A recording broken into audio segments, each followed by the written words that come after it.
Tantor Audio, a division of Recorded Books, presents Mr. Aster by Raylin Marks, narrated by Christian Black and Lori West. Introduction. Sebastian. Since my wife passed away 1 year and 3 months ago, I'd all but turned into a corpse as well.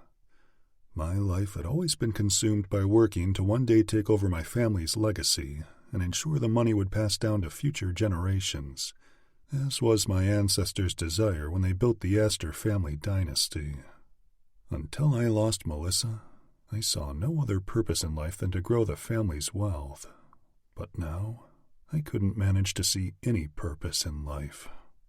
Melissa and I had been paired because of our family's wealth and statuses. We were a powerful couple amongst our peers, and my parents couldn't have been prouder that we were a match made in 1%er heaven. Melissa was picture perfect, the classiest socialite you could ever find, and every man in my world was vying for her affection before we got together. The way she walked into every room with an air of ownership had always filled me with pride. Though Melissa was renowned for being a bitch, it was only because my late wife demanded to be shown the respect she deserved.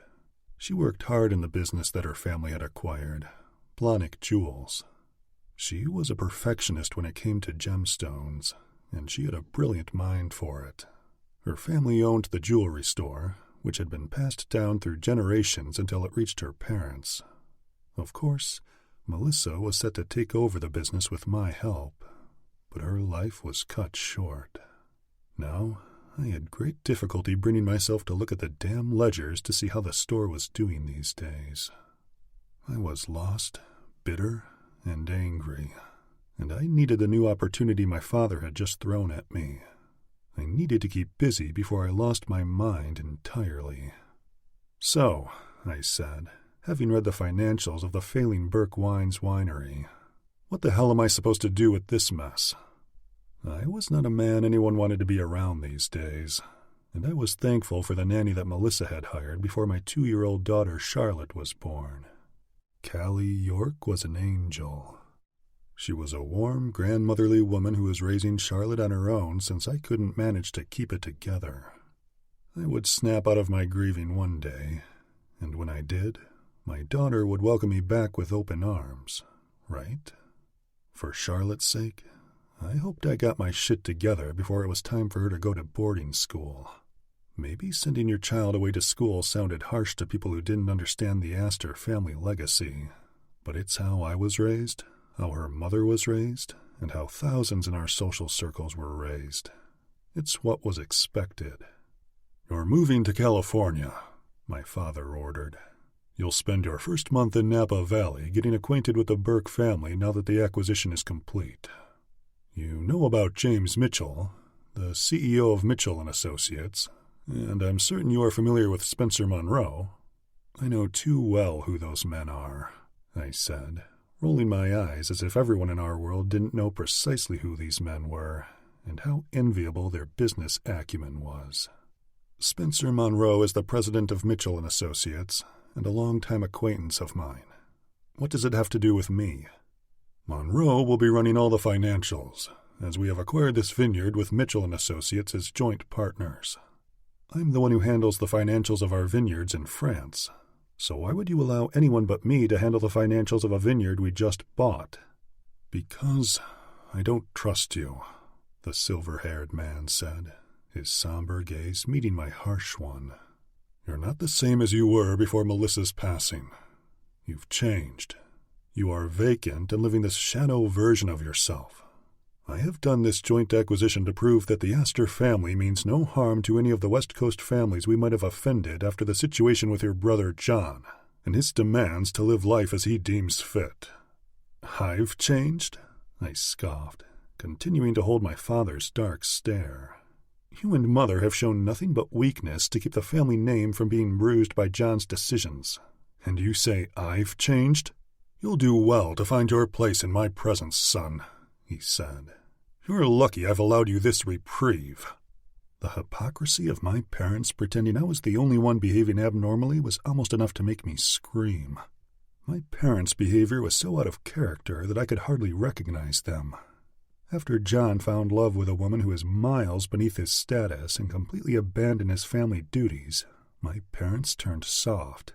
Bending over backward to prove that the Aster family means no harm was a statement I never thought my father would utter, and it disgusted me.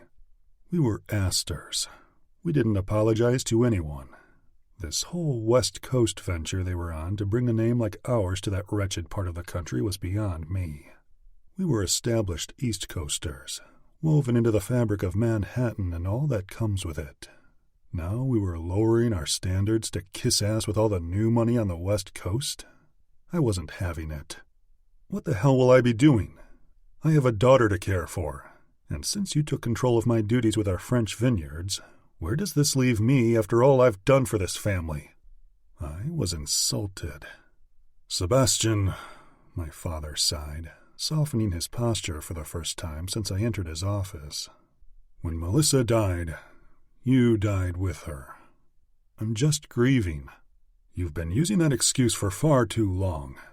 Your daughter needs you. Your family needs you. And hell, I'm not getting any younger. You were groomed and ready to take over everything before you lost Melissa. But now, you are a ghost of who you once were. That's not true. It was true.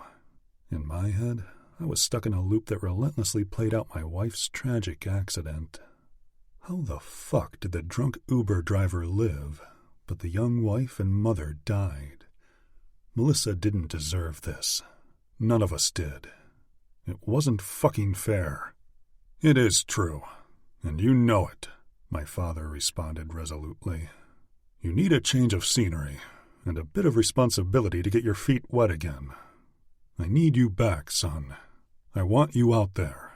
Your face and our name will help brand this failing winery, and I need you to oversee things while visiting and touring the place.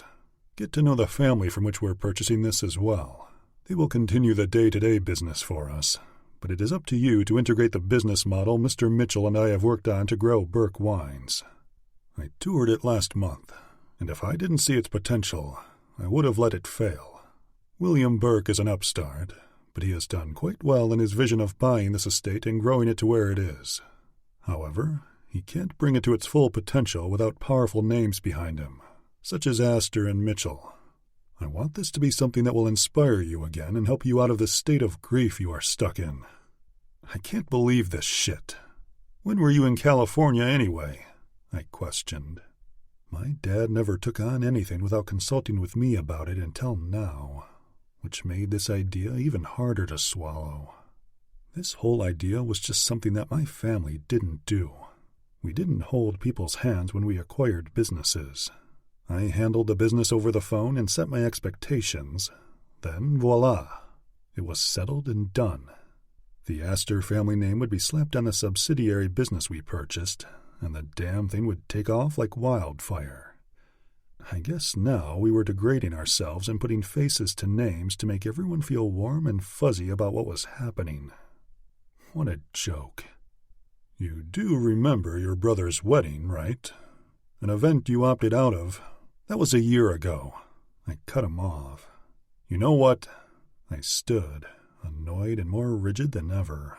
I have a better question. Since when did we ever show up on site to help one of our subsidiaries? While we usually acquire flourishing businesses, we've acquired some dog shit businesses as well. My father lit his cigar, unamused, puffed on it, and leaned back in his chair. In all those dog shit businesses, you were responsible for their growth. And I never needed to be on location, smiling like a goddamn circus monkey for that to happen. I'm not going to California. This is an absurd idea. His eyes narrowed after a plume of smoke swirled out of his mouth from the puff he'd just taken. You will go, and you will put the Aster family name in everyone's mouths out there. I'm sure the Mitchell name is already well established, and that I know your mother had a hand in spoiling all three of you boys and letting you get your way when you threw temper tantrums as children, my dad said, cutting me off. Which is why you dare to counter me when I give you orders you dislike. He leaned forward, tapping the ashes off his cigar before locking eyes with me. "Let me be crystal clear with you now, and save you from bothering to utter another word against me. You are going to California." I shook my head, pissed that this argument was over.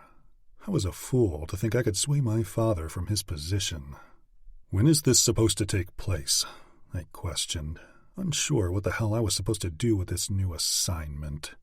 The one good thing about me being so fucking pissed about such a ridiculous idea was that it was the first time in a year I felt like I was alive.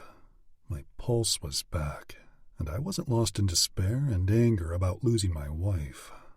Now I was just lost in anger at the fact my ass was leaving Manhattan for fucking California to chum it up with James Mitchell and his motherfucking associates. "You'll leave in 2 weeks. While there, you'll use Mitchell's helicopters and private charters to go between Saratoga and Los Angeles. I'm still finalizing your living arrangements, but as of now, you'll be staying at the winery estate. Unless you prefer to purchase a home, there is no way I will ever call California my home, nor will I purchase any real estate there." "Too late," my father grinned, enjoying my punishment far too much. "You already own property there. It's called Burke Wines." Fuck my life. "Right," I said. "California? You're really making me do this?" After some lengthy discussions with Mr. Mitchell, I've concluded that a lot of money is left on the table out there. We aren't old 49ers, Dad. We don't need the investments, and you know it. There's always more room to grow the name, Seb. Now, I have a call. Leave me to it, and you go focus on your assignment.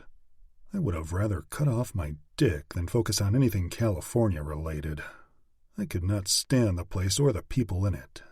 Everyone there was different, totally self-absorbed, and much phonier than people on the East Coast. They weren't serious people. Perhaps I was the one who died, and I was stuck in purgatory for being a stone-cold spoiled asshole my whole life. Or maybe Mark had met a witch on one of the islands where he'd been hopping around bartending and dating tourists, and she put a hex on me at his request.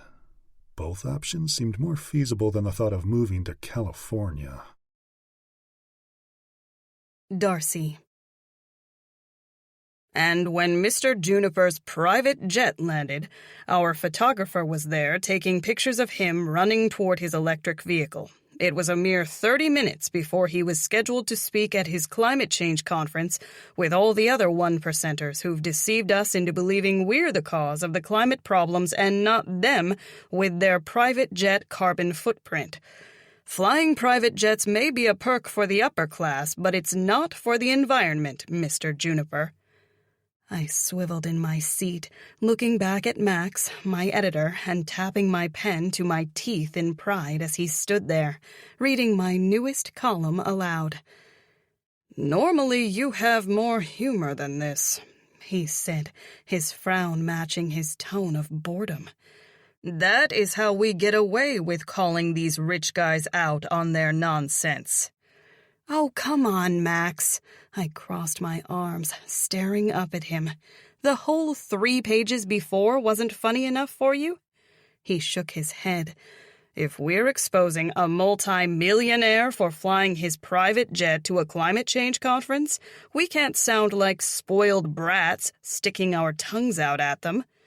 "Why not? They act like spoiled brats while they stare down their noses at us." His eyes slanted down toward where I sat. "That's rich coming from you, considering your parents are one of them." I rolled my eyes. "They aren't billionaires, Max. Even if they were, that's not who I am or what I am, and you know it. I love my parents more than anything, but their money is their own." I smiled sweetly at him. "Thanks to you, I have a job here at Lifestyles, writing my Billionaires column and exposing them whenever possible. I don't need my parents' money." "Except you live with them at the estate." "Ha," I said, turning back to the article I was so excited to have published in the next installment of Lifestyles of Luxury. Only because you don't mandate that I work in the office daily. You only want me in twice a month for meetings and publishing. Change it, he said, pointing at my computer. I'm not pissing off the people who pay the bills around this place.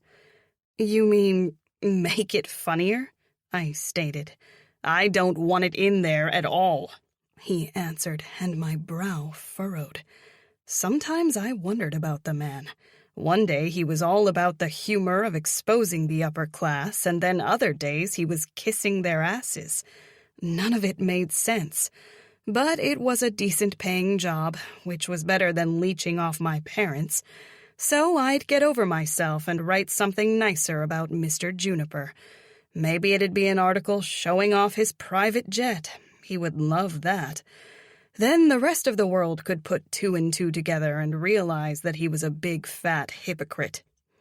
Have it to me by 3, he said, turning to walk out of my office. Then he stopped and spun around again. Oh, your next assignment will be to document the life of Sebastian Aster. He's the one man we all want to know more about around here since he's coming out to visit your family's winery. That's in 20 minutes, I snapped. And why do you want to rub that in my face?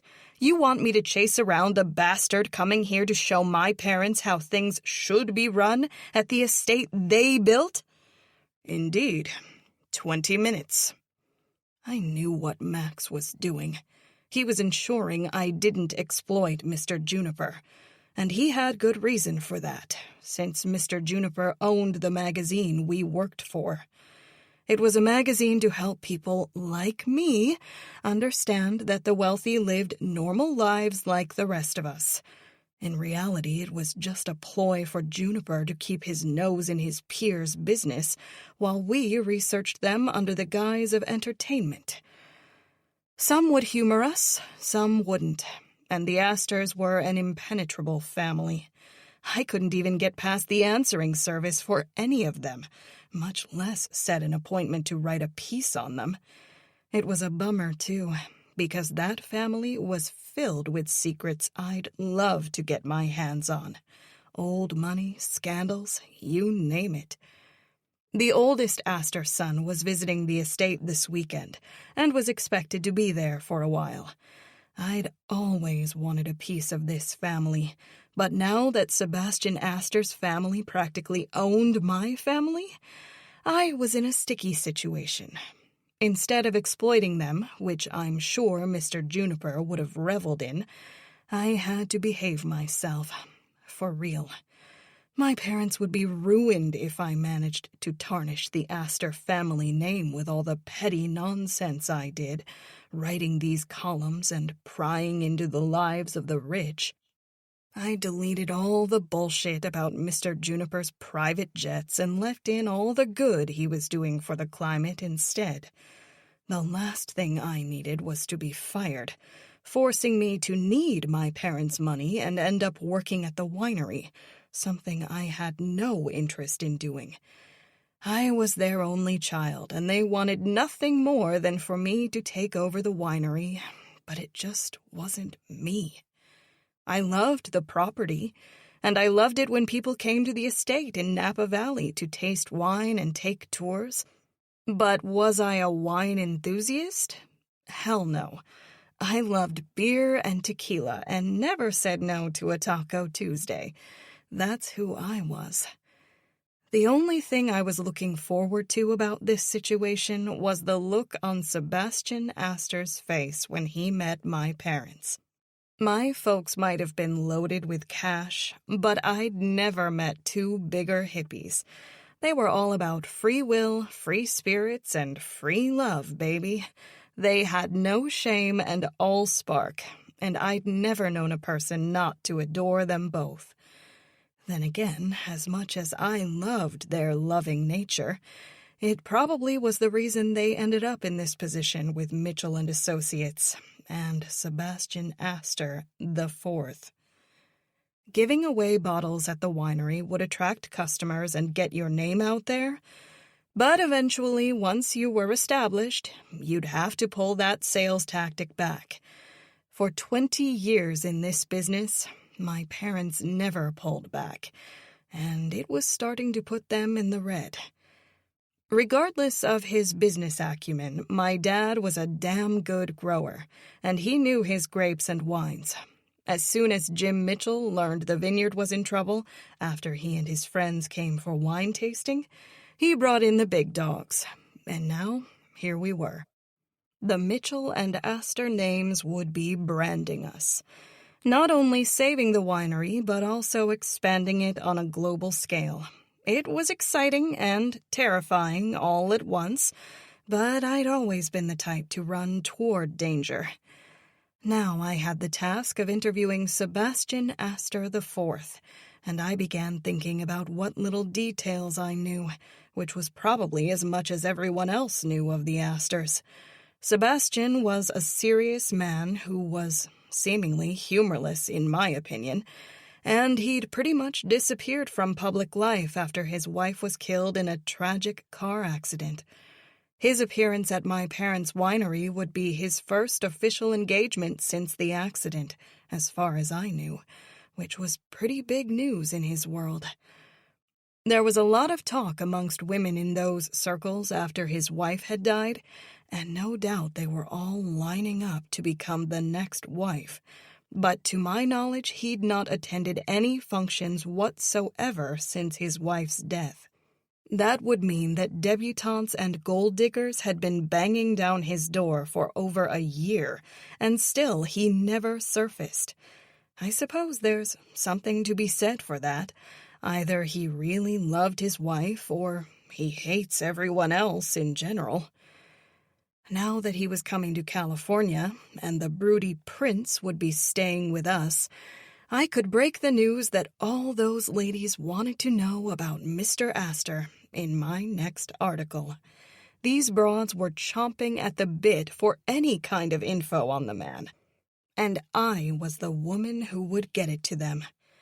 Hopefully, all my work here would launch my career as a real journalist. Maybe one of these people would remember my name, and then I wouldn't have to work for Mr. Juniper anymore. I didn't want to spend my time writing about rich idiots and tooting their horns all day.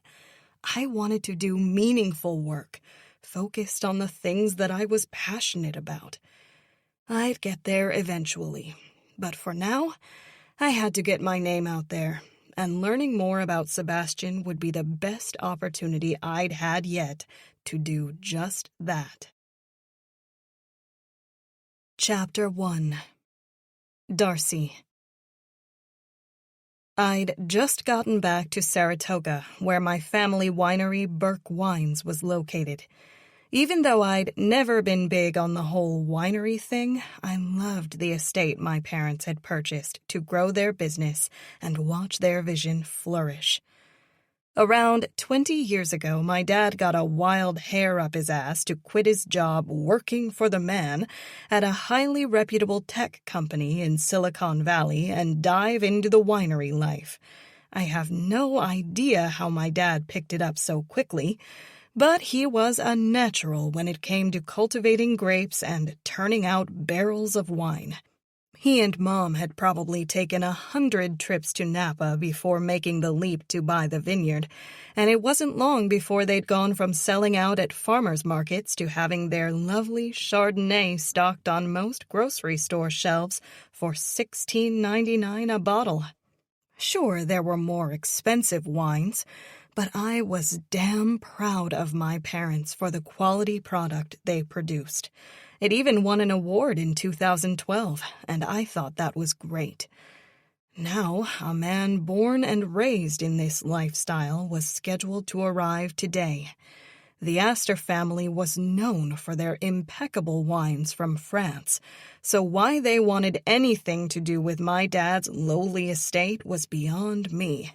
James Mitchell, a powerhouse billionaire CEO with his hands in every type of business I could think of, and Sebastian Aster, who'd topped the Forbes list for multiple years in a row, and who had more accolades about his business ventures than I could begin to list, both had to have my parents' winery?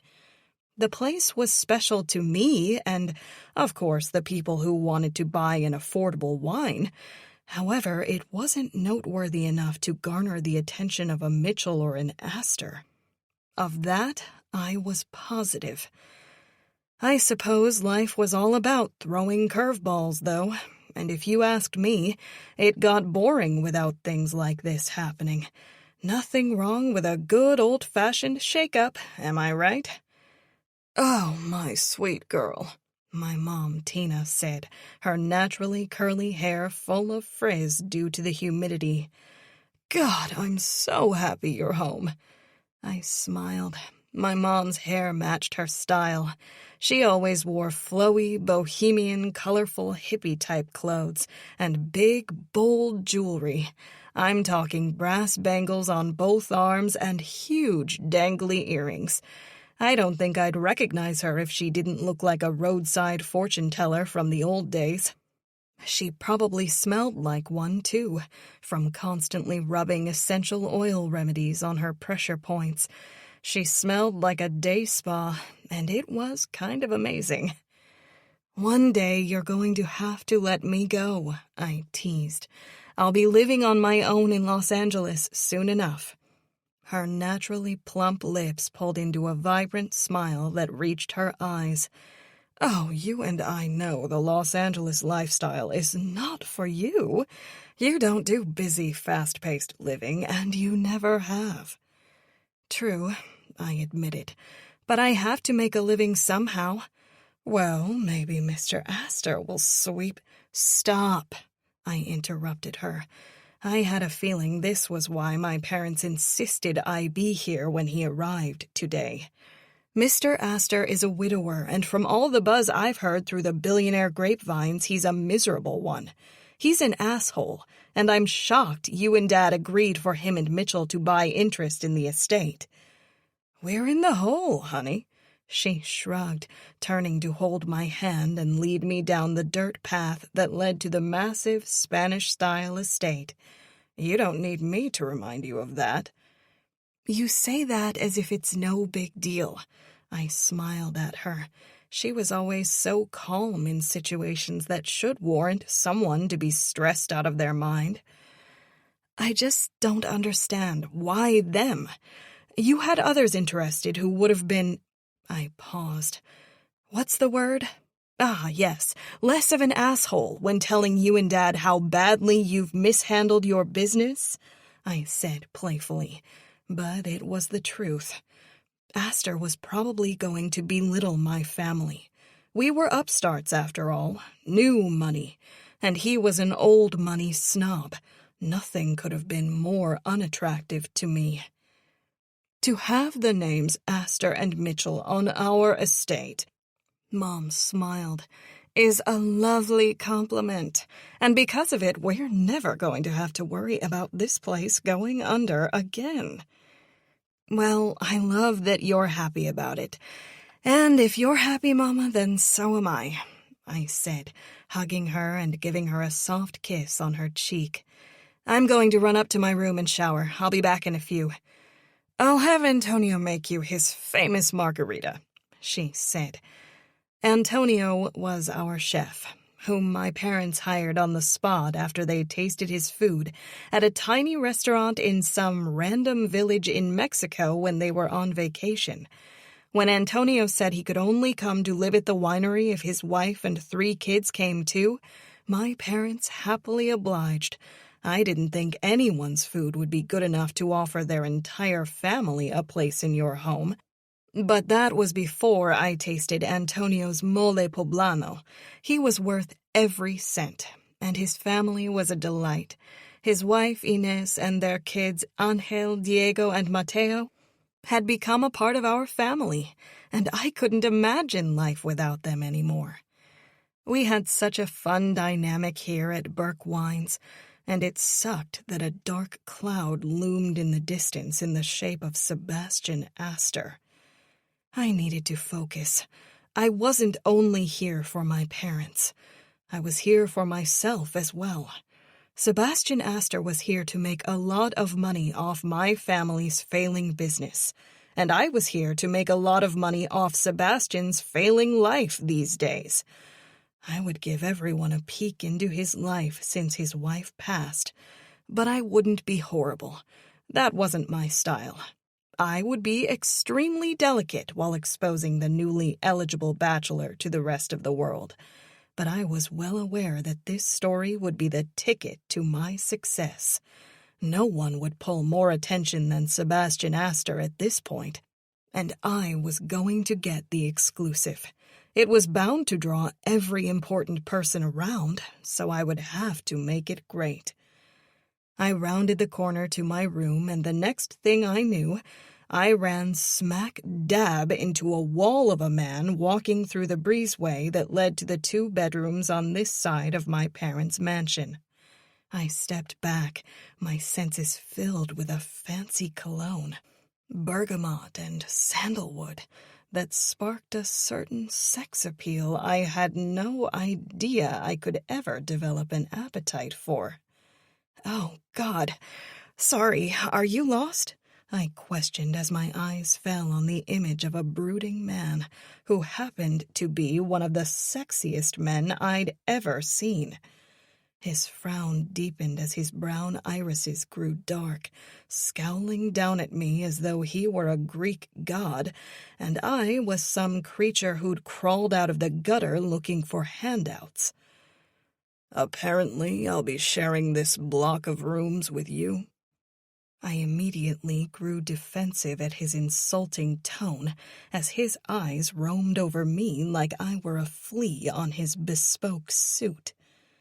"Block of rooms?" I questioned with a smile. "This is just a wing of the estate where the rooms are more private. Sure, it's like the size of a house, but—" "Will you be using these floors as well? That is my concern," he said, his razor-sharp jawline defined by the perfect amount of stubble that grew after a morning shave.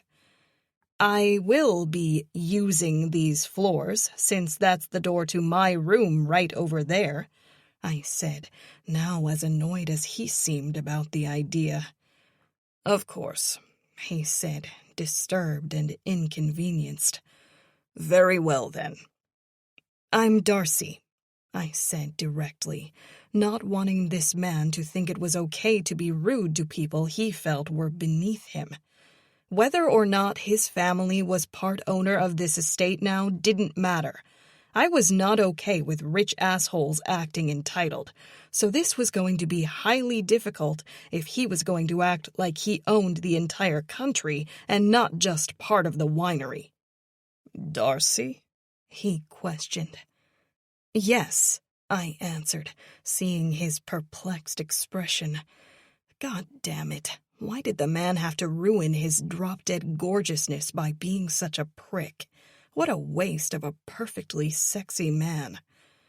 "Interesting. I was informed that I'd meet with William, Martina, and Darcel." "Shit," I said, almost as if I were jolted by electricity after hearing my full name for the first time since I was born. "Yeah, no," I scrambled to say. "That's not my name. I don't give a shit what notes you were given before you came out here." "You prefer Darcy, then?" This man was like a broody robot. His voice was all deep and masculine, but totally stiff and cold. "That's why I introduced myself as Darcy and not the name my mother gave me when she was high on pain meds after delivering me in the hospital. My mom had me when she was 19. She met my biological father after a night of partying. All I knew about the guy is that they met when he was in town on a business trip. His wife was at home, and they had a fling that resulted in me. Mom never elaborated about the guy, and I didn't care to know more, because once she met Billy when I was 7 years old, he stole my little heart, and I'd called him Dad ever since. I was his, and he was mine, and the 3 of us together were the perfect little family." "May I ask what you're staring at?" Sebastian asked, his gaze curious and making him even more handsome. I'm just trying to figure you out, I said, trying to cover for the fact that I'd stopped talking and had probably been gawking at the man. Jesus, he even had a perfect nose. No one has a perfect nose. There's nothing about me you need to concern yourself with, ma'am, he said truthfully. I will be requesting a more secluded room, so if we don't see each other again... He stopped, searching for words, I assumed. I'm pretty sure we'll see each other again, unless you don't plan on eating dinner tonight, I answered the stiff man. He rolled his eyes. I can take my meals alone in my room. I'm here on business, not to socialize. All right then, I said, shrugging my shoulders. With the kind of money this guy had, you'd think he could buy himself some manners. Good day, he said, and then he took his rich ass through the outdoor corridor and down the steps to try and get a more private room, which was funny because there wasn't one. What he was about to realize was that my family were highly social people. If he wanted to get anywhere with this acquisition, he'd better work up an appetite to socialize with Billy Burke and this family. God, what a chore this was shaping up to be. I couldn't even imagine what it must have been like for his late wife, may she rest in peace, of course, to be married to that type of personality. I knew the wealthy marched to the beat of their own drummer and all, but this was over the top, making me rethink my idea of getting famous from writing about him. It wasn't worth talking to a robot and trying to get the man to crack open a little. No wonder everyone wanted the inside info on this dude. He was a vault when it came to personality and conversation. Ultimately, my problem was that I was a glutton for punishment.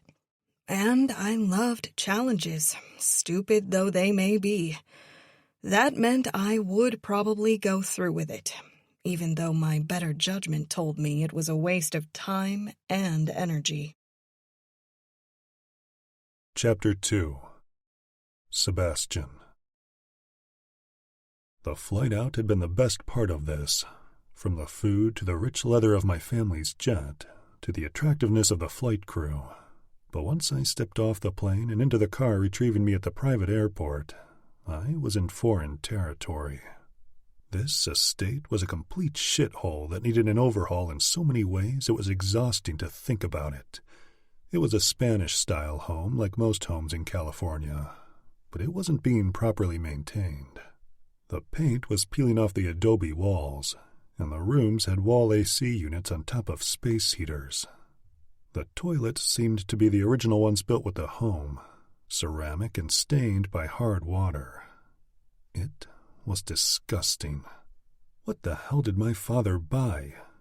How was I supposed to get this place out of the red when everything I was looking at was a product of sheer neglect? I toured the main winery building when I first arrived. The lack of structure and style made me cringe as I looked around where they had wine tastings, seeing the employees walk around dressed as if they were at a beach bar in Mexico. I had no idea where I'd start with this nightmare. And after learning I'd be sharing a section of the main home with Darcel, or Darcy as the daughter insisted she be called, I was sure my father was punishing me. I sat on the wooden chair behind a simple wooden desk, dropped my elbows on it, and ran my hands through my hair in utter exhaustion, irritation, and defeat. This could not be my life. And yet, somehow, in this purgatory I was living in without Melissa, it was. I was forced into discomfort by my father, as if living without my wife wasn't uncomfortable enough. I couldn't think. I wanted to cry, but that was something I hadn't even done at Melissa's funeral. I couldn't even remember the last time I did. Pull it together, Seb, I scolded myself, sitting back in the creaky old chair and staring up at the water stains on the ceiling. This place was like a flea-bag motel. It would have been hilarious if I had a sense of fucking humor about any of this, but I didn't. Knock, knock. After hearing the raps, I glanced over at the door. I wondered if the woman I'd met in the breezeway was rude enough to invade my only privacy as I waited for William to return my call and offer me a more private area to retreat to. I got up from the chair and walked over to the door. When I opened it, William greeted me with a brilliant smile and a Corona beer with a lime wedge stuffed into the top. He wore khaki pants, a white muslin shirt, and some sort of god-forsaken woven leather sandals, which made me shudder at the thought of what his bare feet must have looked like with all the dirt around this place. "Mr. Aster," he greeted me like a circus announcer preparing the audience for the next act. "I got your message, but instead of calling, I felt it more polite to come and talk to you face to face." "That was not necessary, I assure you," I said, confused by this man's understanding of the word polite. "Of course it was. And I'm sorry that we didn't think of your need for absolute privacy while staying with us." "I prefer it that way," I said. "Unfortunately, we don't have anything on the estate that is more private than this area," he said, seemingly sad and embarrassed. "That's why our daughter stays over there." He pointed down to the room where the beautiful woman I'd encountered earlier had disappeared. "She prefers her privacy, too. And when we're having our tastings, it gets rather busy and loud." "This manor is quite large," I said in confusion. "I'm surprised there aren't more private rooms. I could have sworn I'd passed a few possibilities on my tour earlier." Seriously, this place had to be at least 15,000 square feet, styled like a Spanish mission with open hallways and a courtyard, pool and all, that all four sides of this house surrounded. So I couldn't understand why this spot on the second floor was the only space with any privacy. "Those rooms you might have seen aren't furnished," he cringed, "and they seriously need updating. We've never needed or used them, so we just sort of left them alone." "How long have you lived here, Mr. Burke?" I questioned. 15 years, he answered. "And in all that time, we've never needed those rooms. It would have been wise not to neglect your home, and perhaps even do some upkeep," I answered, feeling a sudden sadness for this man who seemed to fly by the seat of his linen-blend khakis.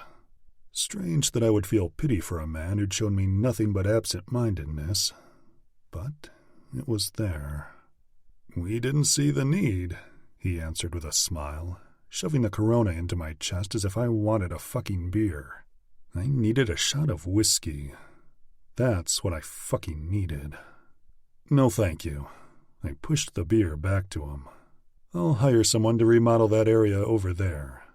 I pointed across the pool, past the plastic lounge chairs, fucking tiki bar, and the rest of the wannabe tropical resort of a courtyard below, toward the area opposite of where we stood in ridiculous conversation. "Remodel?" he laughed. "Yes, remodel," I answered resolutely.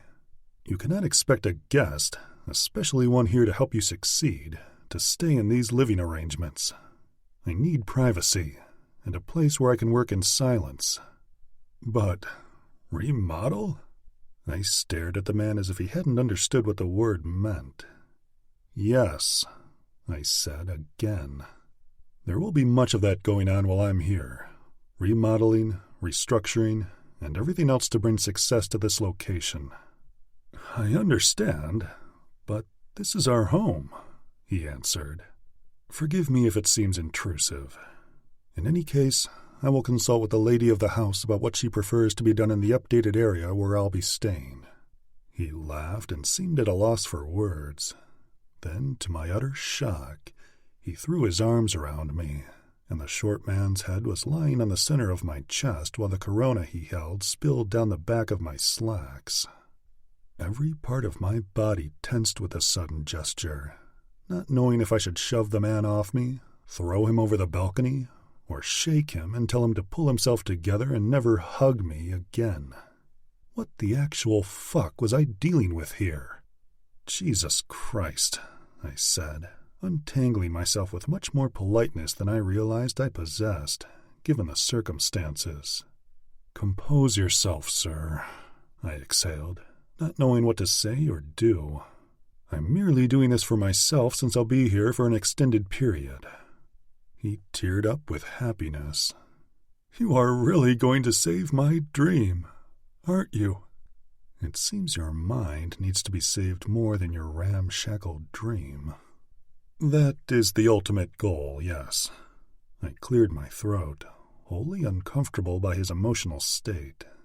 "Now, if you'll excuse me, I'll be taking my dinner in my room tonight while I work on getting things squared away with the apartments I'll be staying in." "Join us," he pleaded. "Please." I sighed. I didn't want to join anyone for dinner, especially these pieces of work. However, it would be prudent to be respectful since I'd planned an impromptu remodel of this family's house without their consent. Some might have said my plans were in bad form, but if those people had seen what I was expected to stay in, they'd probably change their minds. I supposed speaking to Mrs. Burke would show that I wasn't entirely ungracious, but if she was married to a man like this, I couldn't imagine her personality. There was no way I would meet the woman alone to discuss the matter. I didn't want any other unsolicited displays of affection, so sitting with a table between us was my best bet at avoiding physical contact. "When is dinner?" I questioned, wanting to get this part out of the way. "In 2 hours," he answered with the excitement of a young child, nearly bouncing on his feet. "I'll be there. Please advise Mrs. Burke of my intentions." I looked at my watch to see how much time I had before the meeting. If dinner is in 2 hours, that's plenty of time for me to have things designed and laid out how I would like. Hopefully it will be agreeable to her as well. "We're meeting for drinks in an hour if you'd like to go over things with her there." "Great idea," I answered, knowing that a drink or 20 would loosen me up. "I'll see all of you there." Dear God, what was going on here? I knew I'd turned into a complete asshole after losing Melissa, but my parents' answer to getting my life back on track and feeling alive again couldn't have been throwing me into this nightmare, could it? Were they just pissed off at me? I didn't get it. I had no idea what to think, but it was probably best that I just handled business as I saw fit, one shitty space at a time, as I went through and uncovered how I would magically fix this winery and make it successful. First things first, though, I needed to be comfortable in my own space, or this idea of my father's was going to send me into an early grave or give me a nervous breakdown, whichever came first. After a shower, I would feel decent enough to share drinks with these strangers, but first, I needed to give some insight to our designer in New York. So, with a new mission in front of me, I marched over to the other side of the second-story home to take pictures. I'd have Franco contact a local design company and mandate that the renovations be done in a month or less. I wasn't fucking around. The quicker I was comfortable, the quicker I'd make this business successful and get home to New York to be with my daughter. Chapter 3. Darcy. My lukewarm shower water was stifling hot compared to Sebastian Aster's icy gaze and conversation. People like to throw around the term Ice Queen, but this man was the Ice King. He was cold, aloof, and unreadable, instantly making a person feel like a gnat in his presence. Thank God I didn't care how he felt about me or my family. The guy came from old money, so he and I would never see eye to eye or have anything in common. We were worlds apart, and I planned to keep it that way. But it also excited me to learn more about him for my write-up about him and his family. The best part was that there wasn't anything he could do to hurt my feelings, and there was no worry about possibly falling for the man because there was nothing to fall for. Sure, he was good-looking, but since I wasn't attracted to money, power suits, and a shitty, humorless personality, Any love connection possibility with that ball of joy was off the table. I casually entered the kitchen, searching for Antonio's unrivaled guacamole and homemade chips. "A margarita for you, señorita," he said with his dimpled grin, his silver hair shimmering under the kitchen lights.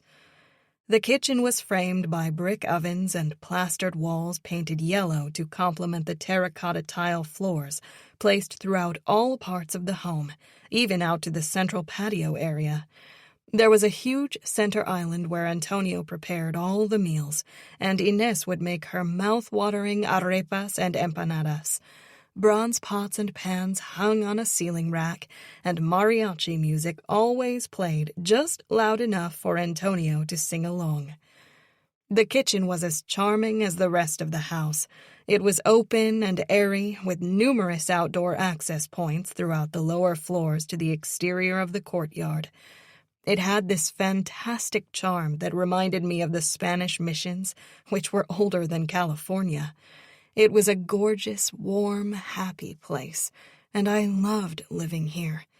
I didn't care who Sebastian Aster was or where he came from. There was no way the Ice King could resist this old-world charm. "We're taking dinner out by the pool on the new terrace," my mom said as she entered the kitchen, a bit more frazzled than I'd ever seen her. "Why? We always eat dinner in the sunroom," I said, pointing over my shoulder with my thumb toward the enclosed patio area.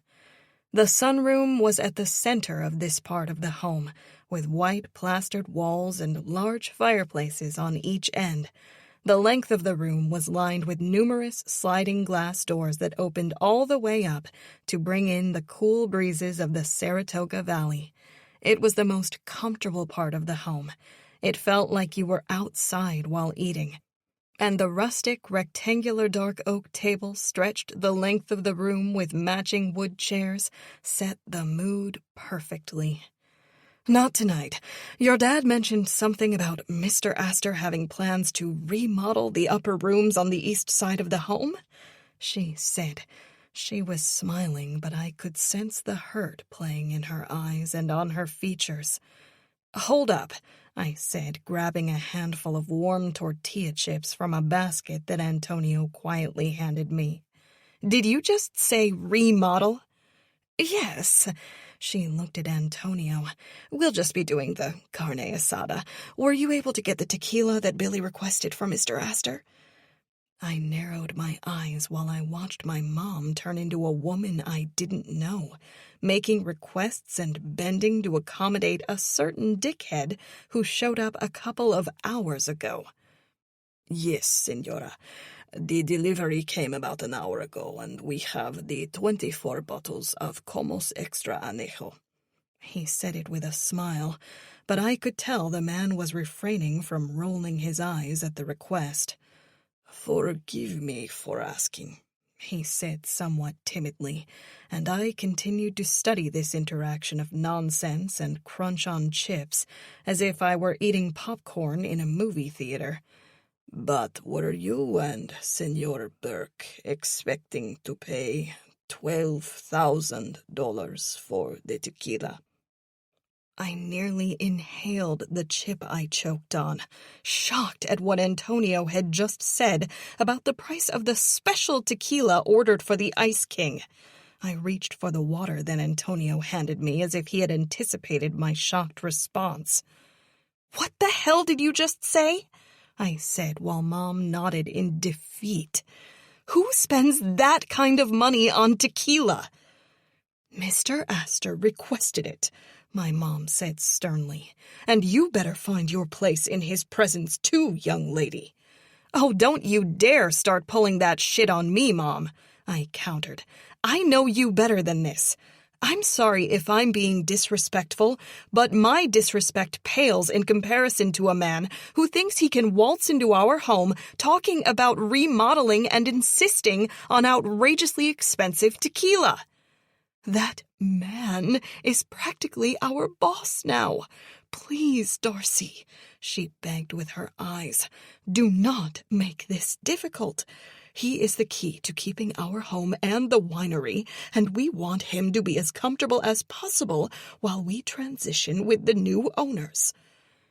I glanced at Antonio, rolled my eyes, then looked back at my mother with tight lips.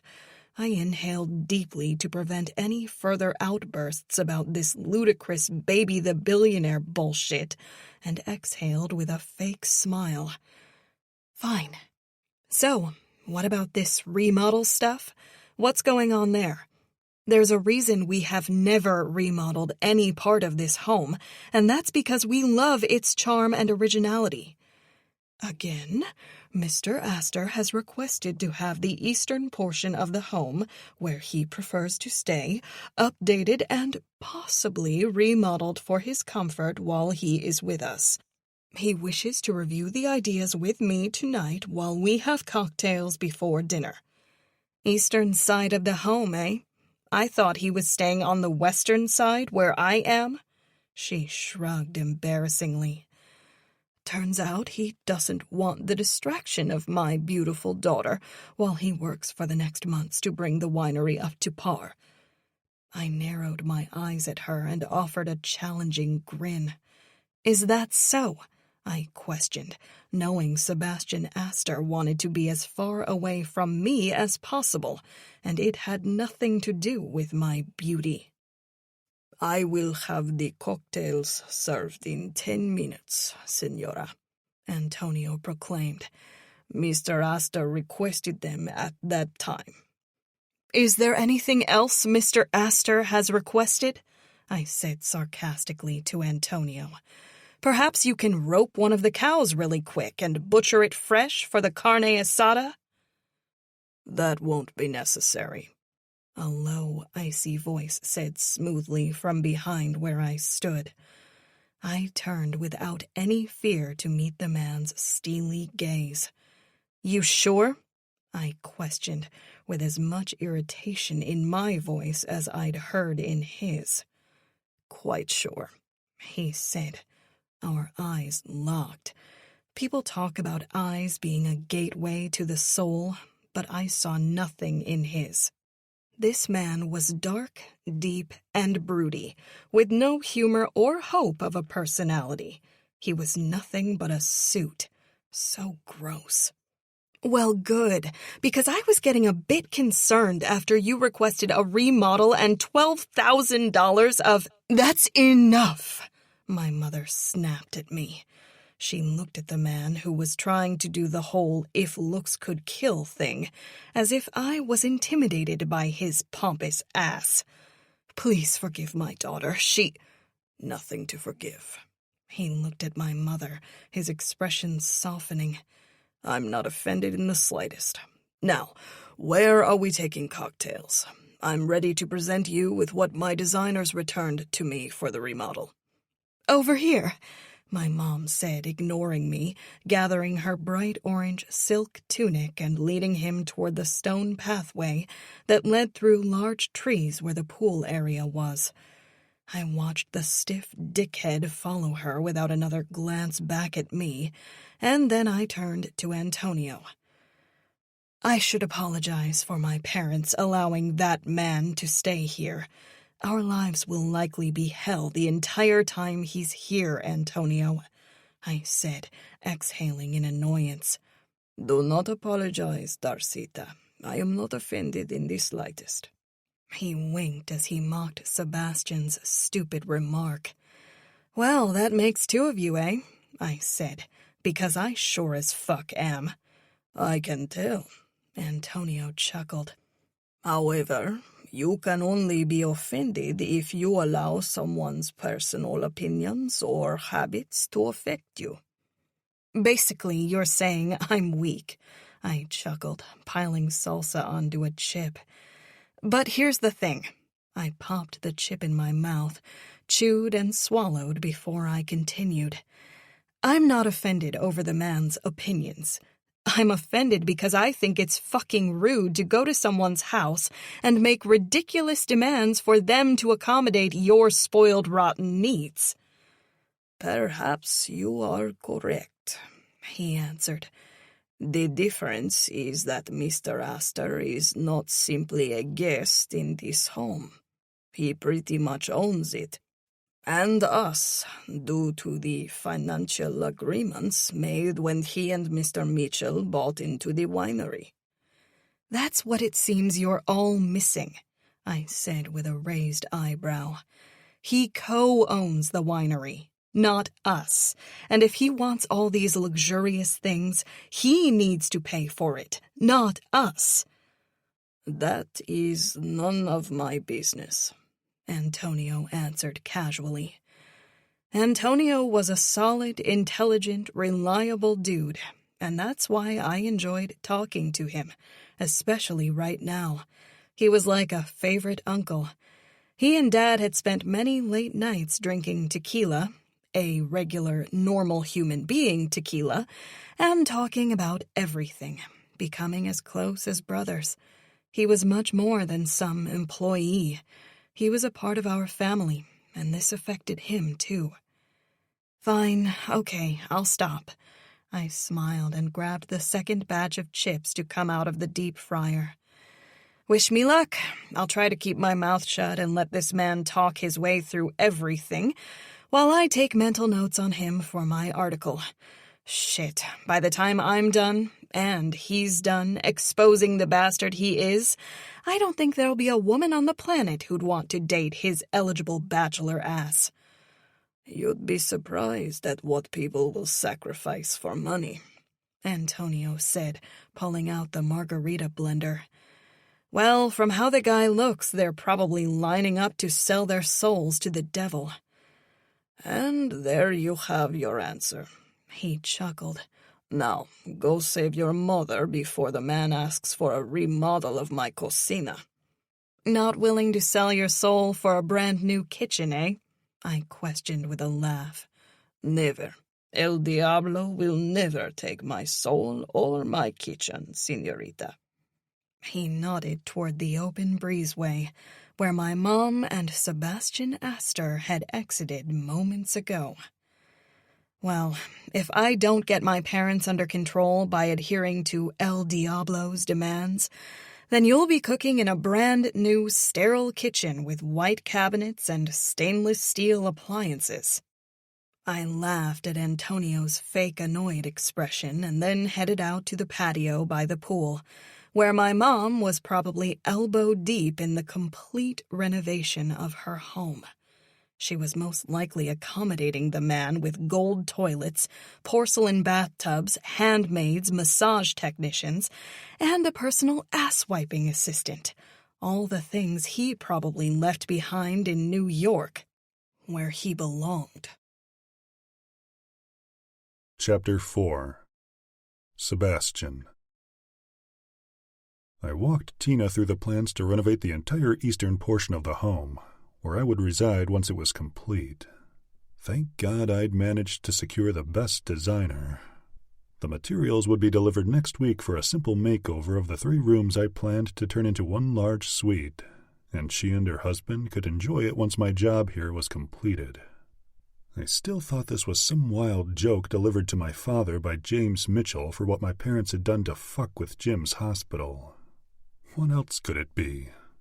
I was shocked Jim would give this place a second of his attention, much less taste the wine. I'd met Mr. Mitchell a handful of times at events, and he was not a man who played games, so I wasn't sure what to make of this circus I'd been thrown into. One thing I could promise, however, was that while I might have been in the middle of a circus, I was no one's dancing monkey. This renovation will be completed in less than a month.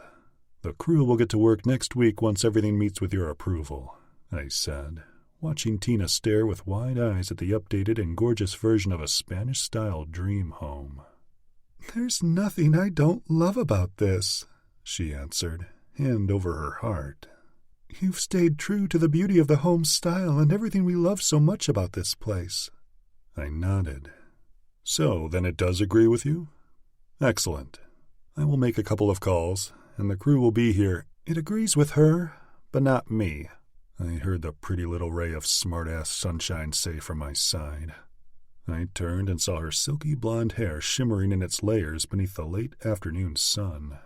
Her full breasts bounced slightly under her white cotton top as she approached, and her long, toned, and tan legs were accentuated by the wedge sandals she wore with a short denim skirt. The sight of her was almost... Wait, what did she say? What was this woman's problem with me? Why wouldn't this agree with you? I questioned, completely confused by her objection to a makeover of this hovel. She was one of those smoking hot women that most men would gawk at when she walked by because she looked like a sun goddess. Granted, she was dressed like she belonged on a beach for co-ed spring break, but she didn't seem the type who looked classless enough to like hard water-stained toilets. Because... She arched an eyebrow at me and then reached in front of me to pull my iPad away from her mother. My mind blanked for a moment when the aroma of coconuts and strawberries collided with my black and white train of thought, giving me visions of a tropical destination for a split second. Jesus Christ, I thought, feeling like I'd betrayed my late wife by having a beautiful thought enter my dark world for the first time in over a year. All of this will be loud and obnoxious. And for how long? She questioned me as if I were a child and not a powerful man. At least a month. 2 months tops, I answered, trying to gather my senses. That's not going to work for me. I grew defensive. Well, the current living arrangements do not work for me. Why not? She demanded, piercing blue eyes peering into mine. I would not be bewitched by a woman's fragrance or her beauty. So, the spell Miss California was trying to place me under would not work. I was intelligent, powerful, and mostly miserable, and I preferred that over succumbing to the charms of a golden beach goddess. Because I needed quiet to work, I said. I prefer to be isolated when I retreat to my room. Unfortunately, I can't do that while sharing the floor with you. I was told there would be a suite of rooms and an entire wing of this home at my disposal where I would be working and living. I looked at her mom to get answers, but mostly to get my senses back from this unexpected assault. I'm still unsure why your husband mentioned those would be the arrangements, given the room you have chosen for me. Well, we assumed that having 1,300 square feet to yourself would be enough, Tina said with a look of confusion and embarrassment. But apparently it's not, Miss California smoothly cut in. I turned back to her, hoping to silence her with my gaze, but it didn't work. Instead, she challenged me with a brilliant smile and bleached white teeth. It isn't. I will be honest. If there's one thing I've caught on to with you, Mr. Aster, she said, taking a margarita adorned with a slice of lime and handing it to me. You are extremely honest, from your booze preferences to your other demands. So, you don't need to tell us you're being honest, because your actions prove that. That makes no sense, I answered her as she took a margarita for herself and downed the damn thing like she really was on spring break. I was surprised to admit that it was probably one of the sexiest things I'd ever seen. What doesn't make sense is that my parents are babying and accommodating you by spending $12,000 on booze so you can have a margarita tonight. And now this? She sat back and waved her hand over the plans I'd been showing her mother. You'll have to forgive my daughter. It's fine.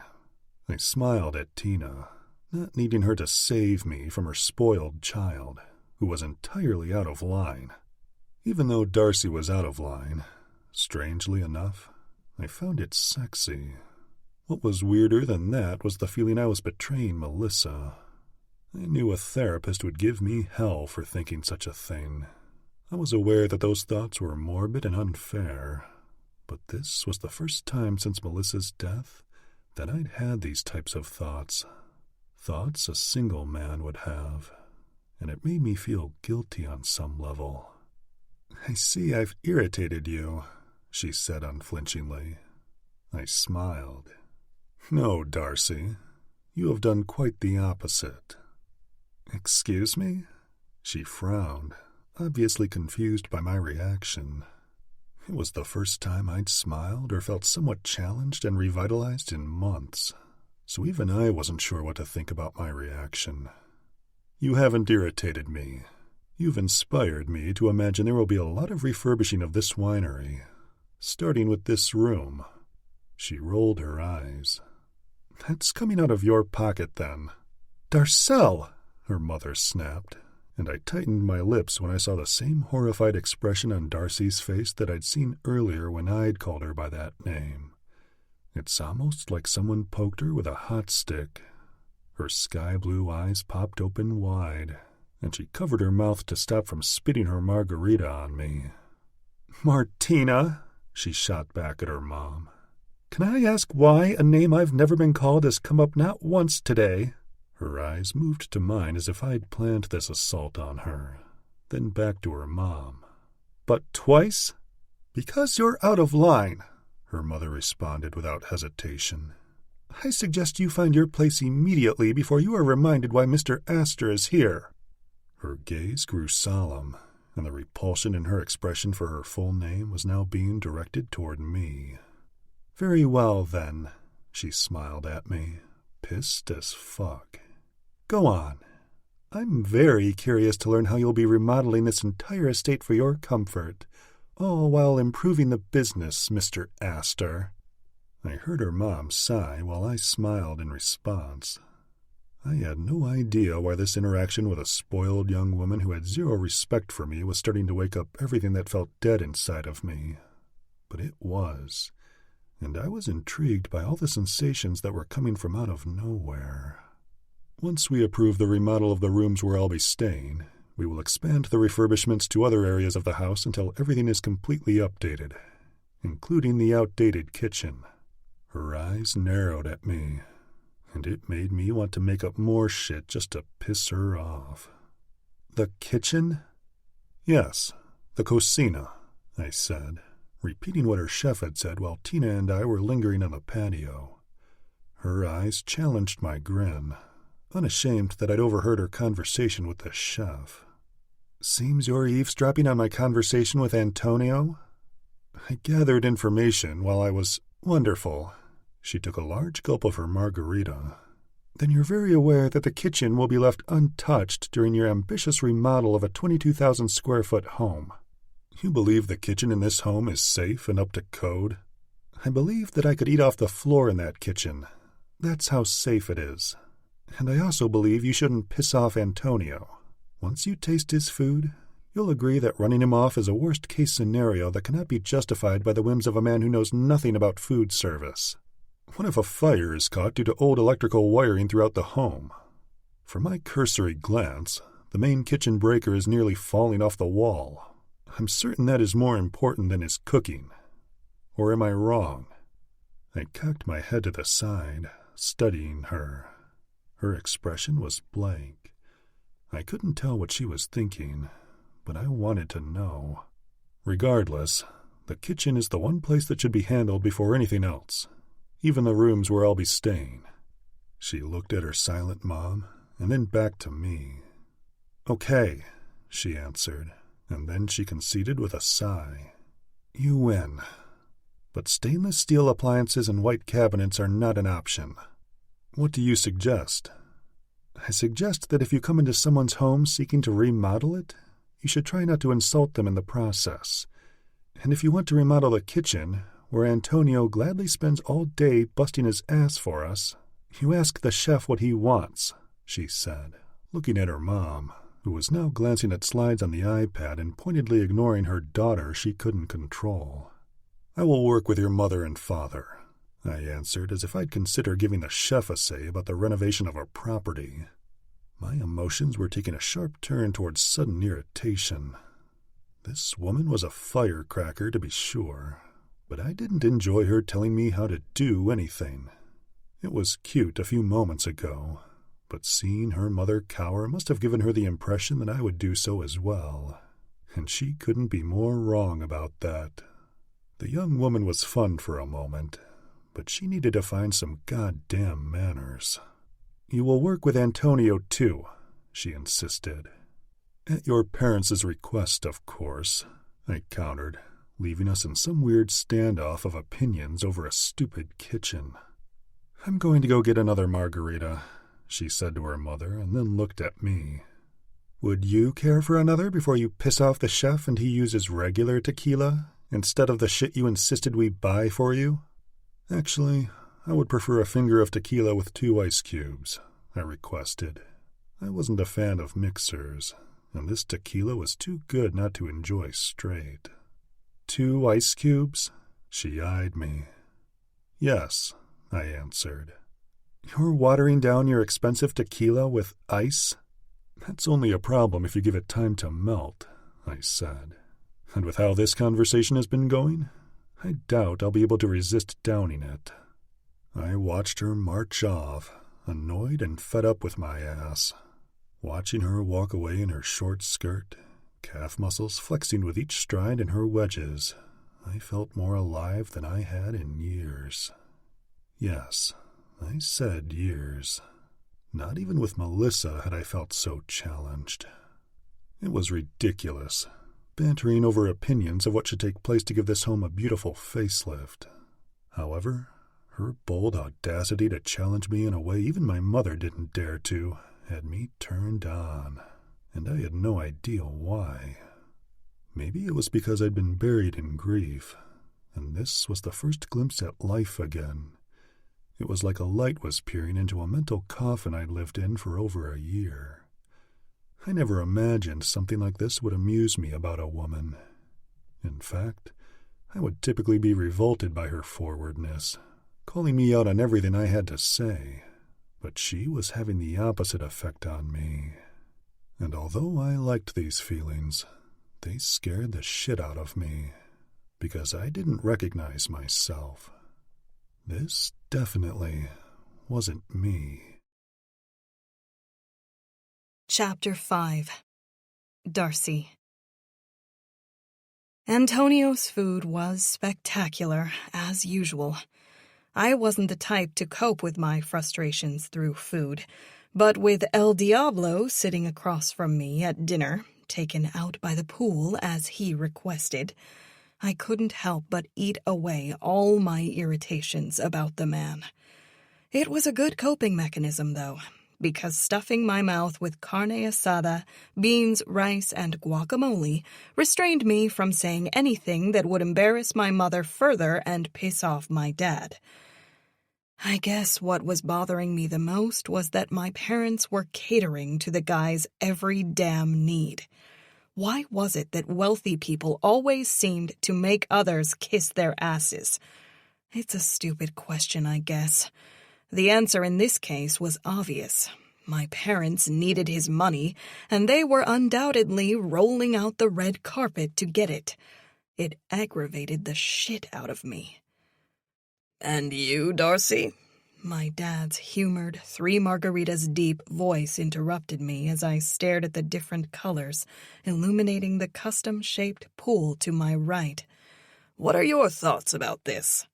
I stared at my dad, not understanding why he would poke the demon inside of me that wanted to tell Mr. Aster to take his pompous ass back to New York, where it belonged. "Whatever works," I said dismissively, bringing my attention to the pool's rock waterfall. "This is interesting," Sebastian smoothly said, sounding like the devil coaxing an innocent victim to sell their soul. My eyes darted to him, but I pinched my lips tightly to not snap at the rude man. He wasn't worth the discussion, and I wasn't in the mood to make a fool out of myself trying to put him in his place. Mom was right. The fucker owned the business now. It was best to keep a lid on it and not put my parents under unnecessary stress. "Have another margarita, honey," my mom said. She was smiling, but I could see the concern on her features. "I'm good." I smiled at her, then looked at my dad. "I don't mean to be rude, but I'm not in the mood to discuss the house remodel anymore." "You appear upset with me." Sebastian spoke before my parents could. "In no way have I meant to insult." My eyes fell on his handsome features. "I'm not insulted, Mr. Aster."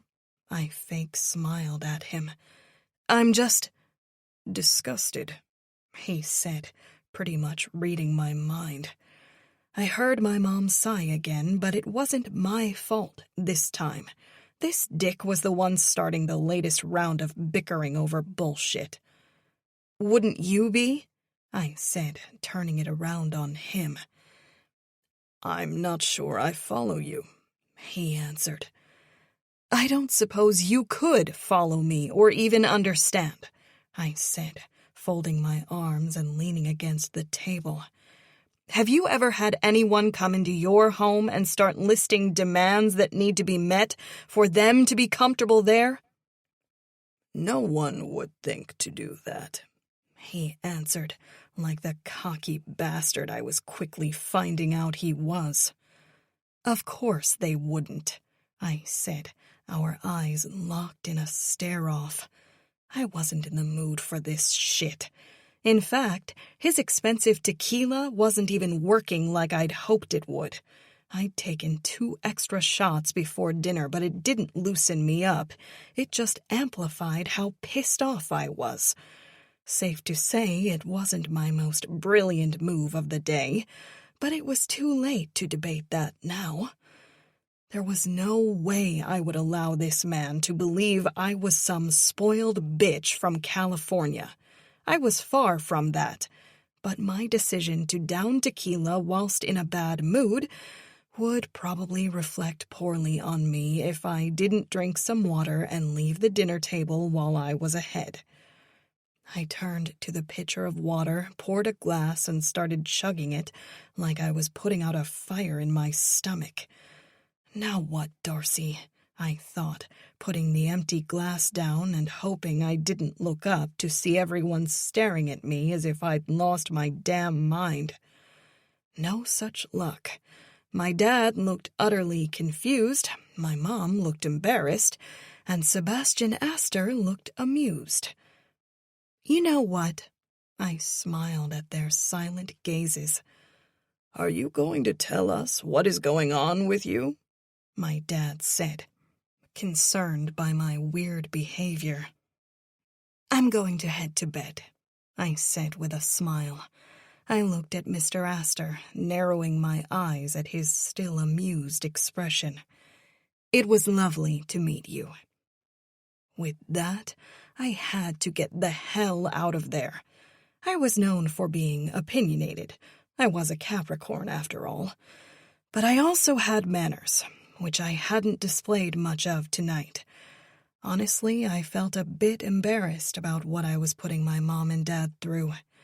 I didn't think I was being obnoxious, but I was crossing lines with my irritation about this man being in our home. I couldn't care less if I did a write-up on him or not anymore. What I did care about was my parents' home and dream. And I wasn't about to fuck with that, regardless of how I felt about them bending the knee to this smug son of a bitch. "Darcy," I heard the devil himself say from behind me, "you have got to be kidding me."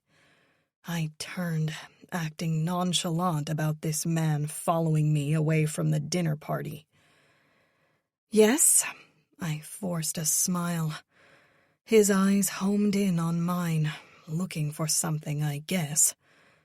"I did not mean to chase you off from dinner tonight," he said cockily. My lips twisted in response. "You didn't run me off from anything," I answered confidently. "It's been quite a day, so I'm just exhausted, but I appreciate seeing a hint of concern from you.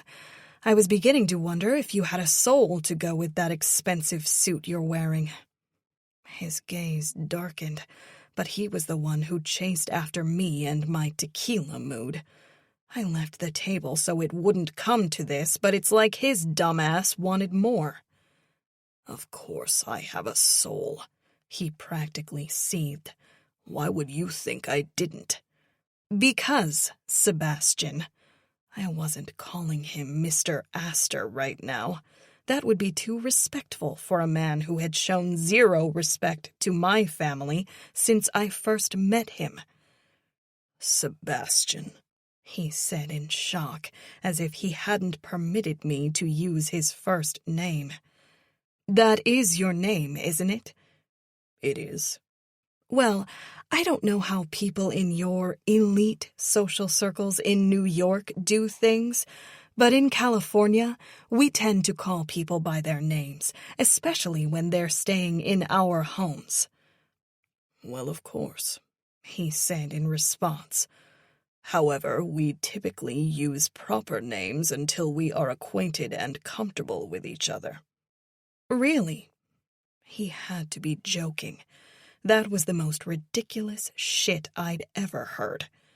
Comfortable, you say? I'm so glad you've brought up comfort. Because moments ago, when you called me by my name, you were comfortable, and you certainly seemed to be comfortable enough to decide on remodeling this whole fucking home after being in it for what, 30 minutes? 15 minutes after being shown my rooms, he said darkly. Oh, forgive me. I smiled. Even better.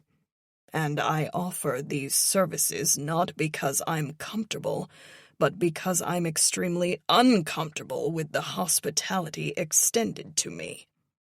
You have got to be fucking kidding me with this asshole. I folded my arms defensively in front of my chest, ready to hit him over the head with one of his fancy bottles of tequila. You are beyond my comprehension, sir, I said. He smiled.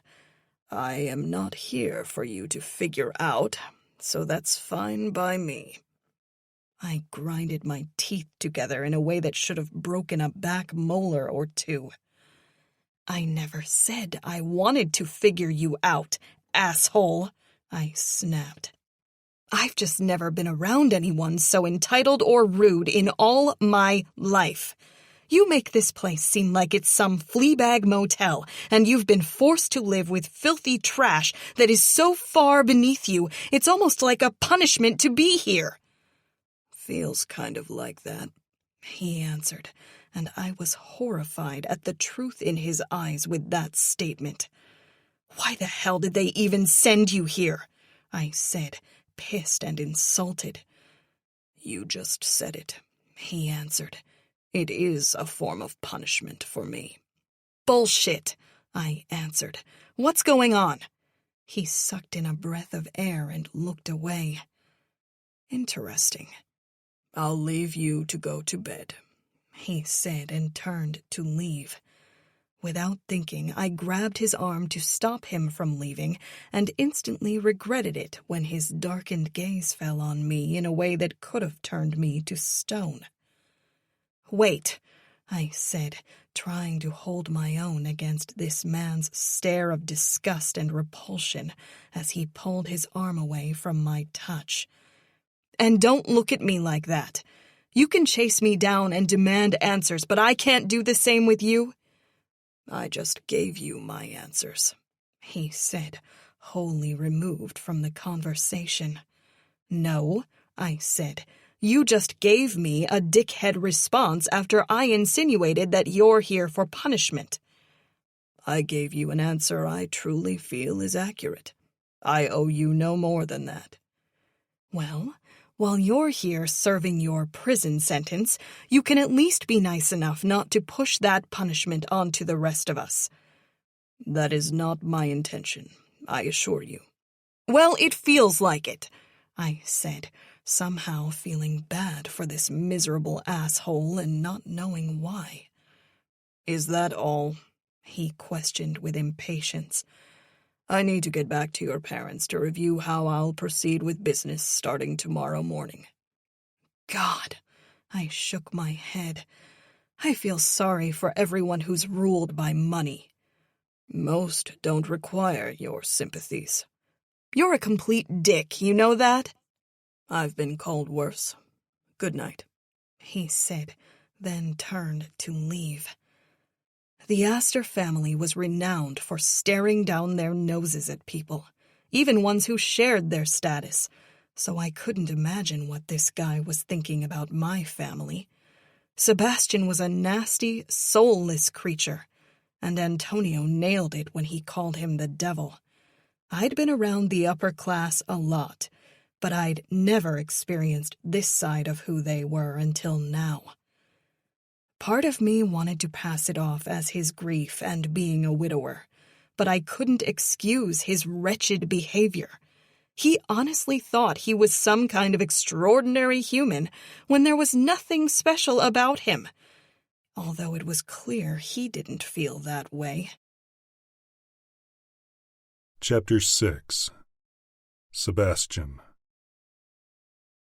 I woke up sweating profusely, as I always did when dreams of Melissa's tragic death came back to haunt me. It was a curse that I couldn't break free from.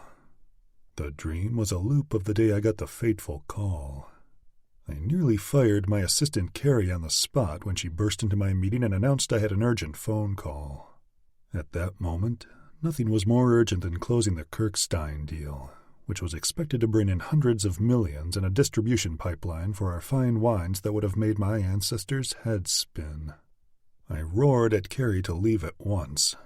I told her I would be out after I'd wrapped up the meeting, and not to bother me again. She dared to argue with me, vehemently objecting to what I'd said, but I didn't listen to her and shut the door on her instead.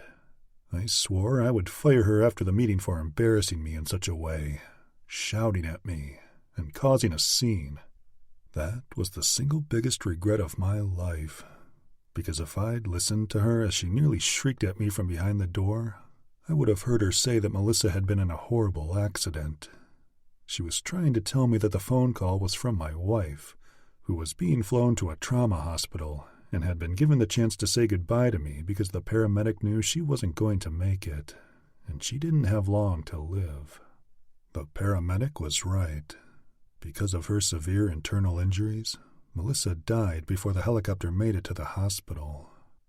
The cruelest irony was that Melissa had spent most of our marriage trying to pull my attention from work and onto her, and I disappointed her until her last breath. My gut wrenched in pain and agony after waking from the recurring nightmare, and I ran to the disgusting ensuite bathroom and threw up all the contents in my stomach. After flushing it away, I slumped down around the toilet and broke down in tears. I was heartbroken, sick, and constantly in a state of wanting to run away and never be found again. The problem was that I could never outrun my guilt for not being there when Melissa needed me the most. She'd always deserved better, and I'd been selfish to the end. Miss California said earlier that she didn't think I had a soul, and I might have agreed with her before, given my actions that horrible day. Unfortunately for me, I had a soul, and it was in a constant state of torment for what I'd done to my wife. The woman had also claimed to pity people who allowed money to govern them. I knew the kind of people she spoke about because I was one of them. Only now, money no longer governed me. It punished me. After a quick cold shower, I snapped out of my traumatized daze. I quickly threw on some running pants, a t-shirt, and shoes, and did what I always did to get rid of weak emotions threatening to control my mood. I had way too much ahead of me today, and I wouldn't start it off crippled by a nightmare. I did a couple of small stretches before I set off, following a trail that led through the green hills surrounding this home where it sat isolated, surrounded only by vineyards in this valley. Running was one of my favorite stress relievers. In fact, running did a lot for me in every aspect of life. It was when I came up with my best ideas, plans, and strategies, and it was where I could think. As soon as I reached the top of the winding dirt path, I found myself needing to stop and breathe in the fresh air of Saratoga. Daybreak was just falling on the land, and the stars were becoming muted by the light of the sun, which was preparing to rise in the east. There was a lush fragrance that filled the air, reminding me of many visits overseas to our vineyards in France. Finally, something nice about this place, I thought, enjoying the view from this spot. I stood there, feeling a sense of peace wash over me. The green rolling hills, acres of vines in their tidy rows, rolling majestically throughout the landscape, and the sun's rays shooting up in spheres into the pink hue of the morning skies were mesmerizing. I needed this. I truly did. And I would admit that to no one but myself. I wanted to absorb it all, because I knew the moment would pass, and the darkness would wash over me again. Don't tell me you're up here planning to uproot all the vines and replant them. Miss California interrupted my thoughts. I glanced behind me and saw her standing there wearing leggings, a loose shirt, running shoes, and a skeptical expression. Not wanting to disrupt the peace of the moment, I chose to correct her instead of arguing. Fortunately, I see nothing wrong with how the vines are planted. I offered a friendly smile, hoping for a momentary truce. Her eyebrows shot up in surprise, and then a smile touched her lips, showing a completely different expression than the ones I'd encountered from her the evening before. Her blue eyes were brilliant in their sky-blue color, and her natural beauty was on full display, unobstructed by makeup. Her smile lent such a beautiful quality to her that it would be my undoing if I weren't so guarded and protected against it. "This is new," she said, confidently walking over to me while catching her breath from her morning run. "Finally, there is something about the winery you don't think is dog shit."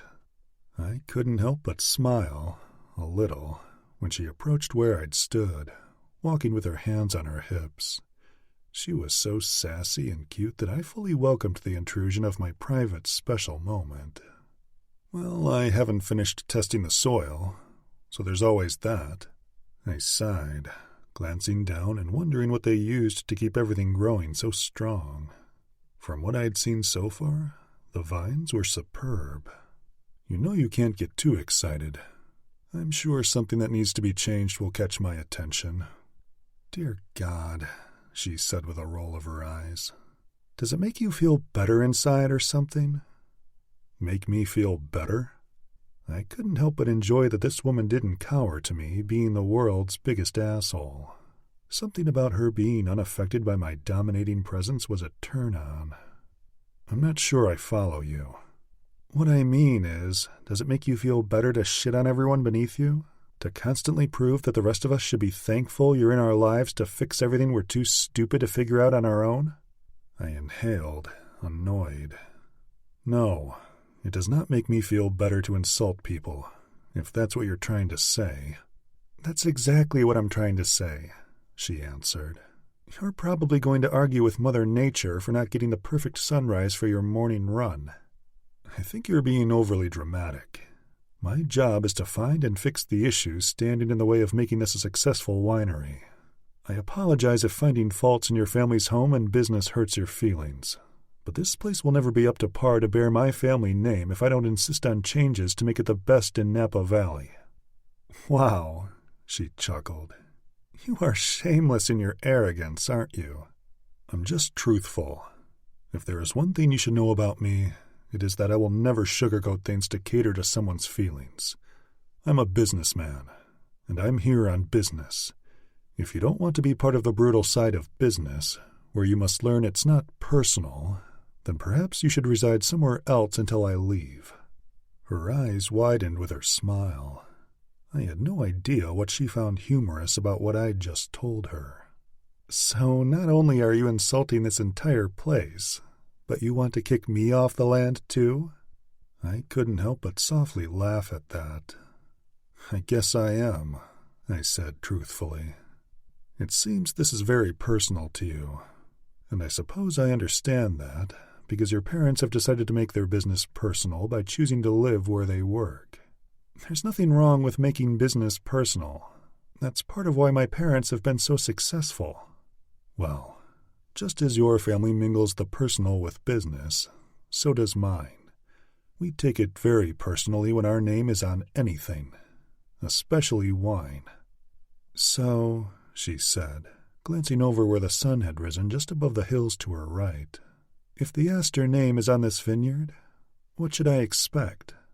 Exactly what you're seeing take place. Nothing less than the best. People who visit Napa Valley and embark on wine-tasting adventures will feel like they've set foot in France and tasted my family's wines from there.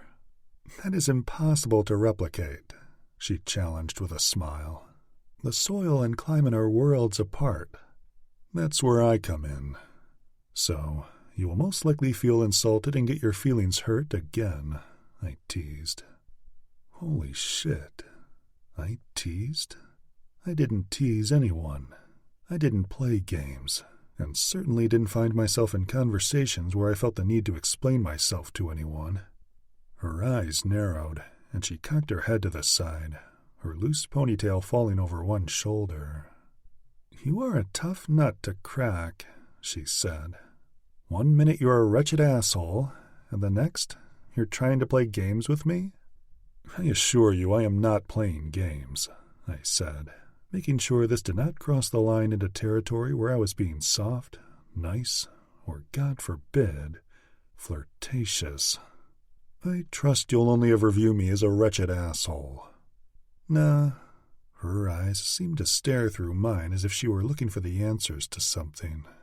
I have a feeling that you'll come to our side long before we go along with that stiff-dick way of life you live. Excuse me? I wasn't following her. I'll make you a bet, Mr. Aster, she taunted with a smirk. $100 says we will have our way with you, and you won't have your way with us. You'll be living a carefree life in muslin shirts, khaki shorts, and flip-flops when you board your private jet back to New York. The idea made me laugh for the first time in too long. I highly doubt that, I confirmed. I think you get your wild ideas from your father. She stuck her hand out to me to extend a shake. Let's bet on it. $100, she challenged. Fine, I said, shaking her hand. At least I know you'll be good for it after I'm done with this place and it's thriving, making more than triple what it's bringing in now. I'll take the bet, since you are certain to lose. She grinned. I have my own money, thank you very much. I don't take a dime from this place. Interesting. You don't live off of your parents' wealth from the vineyard? I bet that's confusing for you to figure out, huh? The daughter of a wealthy vineyard owner not expecting her father to bankroll her lavish lifestyle? I've never met anyone who didn't live in a family business like this and not see the benefits from it, I started. However, from what I've seen, there's not too much money to benefit from. She arched an eyebrow at me. Like I said, I pity those who allow money to govern their happiness, because soon enough, that money will also rule their lives, freedoms, and everything about them. I don't need money to be happy. That's nonsense, I said. Everyone needs money to do everything. Hell, you probably can't even eat at McDonald's without spending $20. Oh, as if you eat at McDonald's. She laughed pretty loudly at that one. Please tell me the last time you ate at a fast food restaurant. I'm curious now. I couldn't possibly think of a time, I said, arching my eyebrow. But that doesn't mean I don't know what things cost. It is my business to know what people can or can't afford. I'm merely trying to say everything costs money, including a fast food chain. While going to the beach and watching the sunset is free, there are many rejuvenating things for the soul that money can't buy, she said, looking out on the hills. But if you're not happy, and the desire to be wealthy consumes you, she looked back at me, then you'll never find those things. And if you never find them, then what's the point of it all? I stared at her, considering her view on life and happiness. It was intriguing, but made absolutely zero sense to me. I guess you see it your way, and I see it mine. I find happiness in achieving my goals. It's not necessarily the money that makes me happy. It's the accomplishment. But money is the driving factor, isn't it? Money is the driving factor in everyone's lives. Would you be happy if Mr. Mitchell and my family didn't acquire this business? What if it went under, and your parents lost everything, including the home you seem overly attached to. So much so that the mention of a remodel outrages you. Would you be happy to know you didn't allow money to get involved? Well, that would suck, she answered, and I understand it from your viewpoint, but that's not the point I'm trying to make. I'm only saying that I'm happiest doing things that I love. And what are those things? Stuff that doesn't cost a dime, she smiled at me. Like I said, sunsets at the beach, things like that. The best things in life are free. You just need to know where to look to find them. I grinned. Well, I hope you continue to find happiness through free things. I will focus on increasing profits here so you can enjoy the freedom to dream of those free things. You don't believe me, she said. It's not that I don't believe you.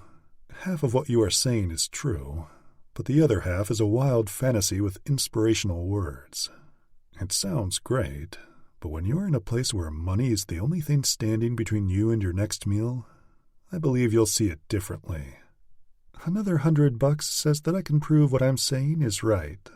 She smiled. I couldn't help but chuckle in response. For someone who isn't fueled by money, you sure like to gamble with it. Now we've got $200 on the table for you to prove I don't know who I am or what I'm about. I'm unsure why you are adamant about proving I've got my life all wrong, but I'll admit, it seems a bit insulting. She stepped back and offered me a smile that ignited every nerve in my body. Now you know how I feel. You're here trying to transform my home and my father's business into something it's not. She laughed. Now you can understand how I feel about how you've handled everything since you arrived. Touché, was all I could say in response. I'm not asking you to change anything. I understand that you have a lot of invaluable advice and plans to help this become better than my dad could have dreamt possible, she said, becoming more serious. All I ask is that you do your best not to treat us like cockroaches underneath your $500 shoes. I'll take that into consideration. Admittedly, my people skills were not the best. I wasn't raised to show weakness, and being kind has always been mistaken for weakness. I was torn, though, because I genuinely did not want to insult anyone, but it seemed they'd purposefully insulted themselves by how they'd conducted their business and allowed their home to fall apart. They seemed to take pride in everything but the things that mattered, and it was apparent that they didn't put any effort into keeping up this estate. At least the vines were in exceptional shape, from what I could see anyway. However, the vineyard was the last on my list for personal inspection. Today, I had to dig into the numbers and figure out why the hell this place was upside down. God only knew, but once I returned to the estate and got into business mode, the nice guy routine I'd shown Miss California would be long gone. Chapter 7. Darcy. I'd always found my morning run around the vineyard to be the best way to start my day. It took me away from the pressures of life and allowed me to unburden myself. So the last thing I expected this morning was to run into him, El Diablo, the man who was creating all the problems from which I wanted to escape. I was happy I didn't wake up with the man on my mind. I'd let it all go after I returned to my room and started reading up on Titus Hawk, the billionaire tycoon who'd recently moved to California. He and his brothers, who were known for their fancy hotels and other lavish real estate, were here because they recently partnered up with none other than James Mitchell. It was only a matter of weeks before the company was soaring through the roof with record growth and establishing an entirely new client base. Titus, Colton, and Wyatt Hawk were just as gorgeous as the next male model, which seemed to be a perplexing trend amongst these types of guys. I couldn't help but wonder about this new generation of billionaires and how these playboys were coming into so much money. Of course, many were trust fund kids, actively doing nothing but spending their parents' cash, but those aren't the ones I was curious about. The Adonis types who came from nowhere and had the Midas touch were the ones I was interested in, and I wanted to write about them. They were all unnaturally gorgeous, sure, but they also had to be extremely intelligent to be so successful in all their ventures. My only issue with selling that to the magazine was that the billionaire who owned it was an ugly troll who might not want to read about the fresh new meat in town. "So?" my mom asked with a question in her voice. "I heard Mr. Aster met you up on the hillside this morning." She licked the jam off her finger after making her toast. "Sure, yeah," I said, pulling a mug out of the cabinet and walking over to the freshly brewed coffee I'd started before I jumped in the shower. "Well, is he as handsome in the morning as in the evening?"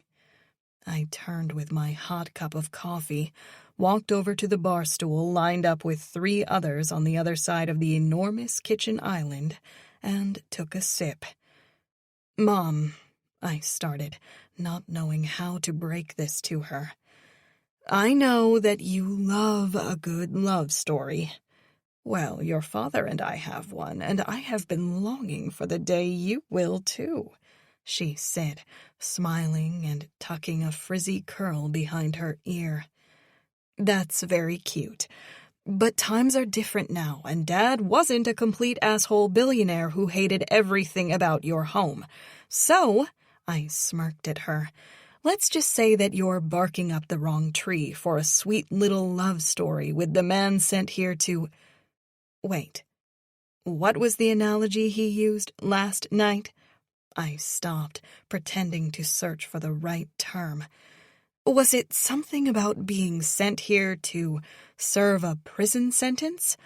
Or about hell on earth? I blew out a breath. Anyway, it doesn't matter. He's not here to rescue your daughter. He's here for your winery."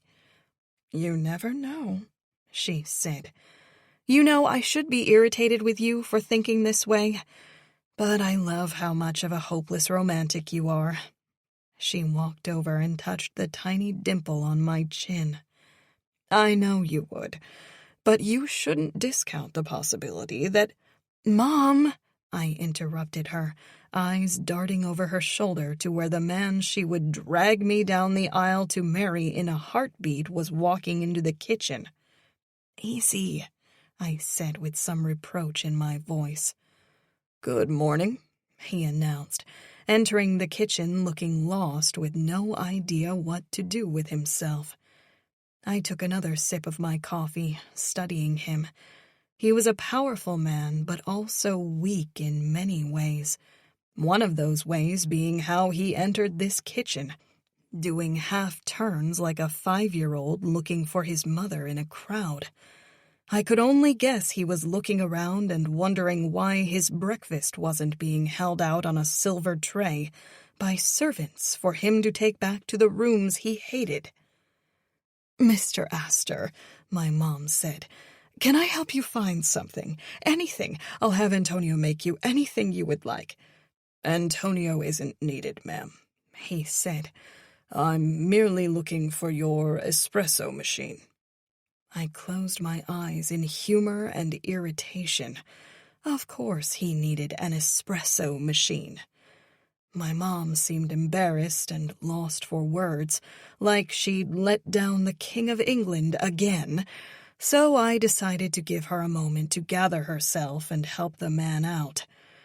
"There's coffee over there. I just brewed it." I pointed to the coffee machine.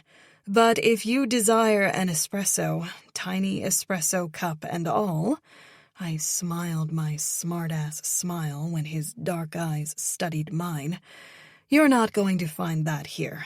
That machine is in the tasting room where we begin tours and such. Steph is the one who can help you with that." "That won't be necessary," he said, frowning and turning to the coffee maker.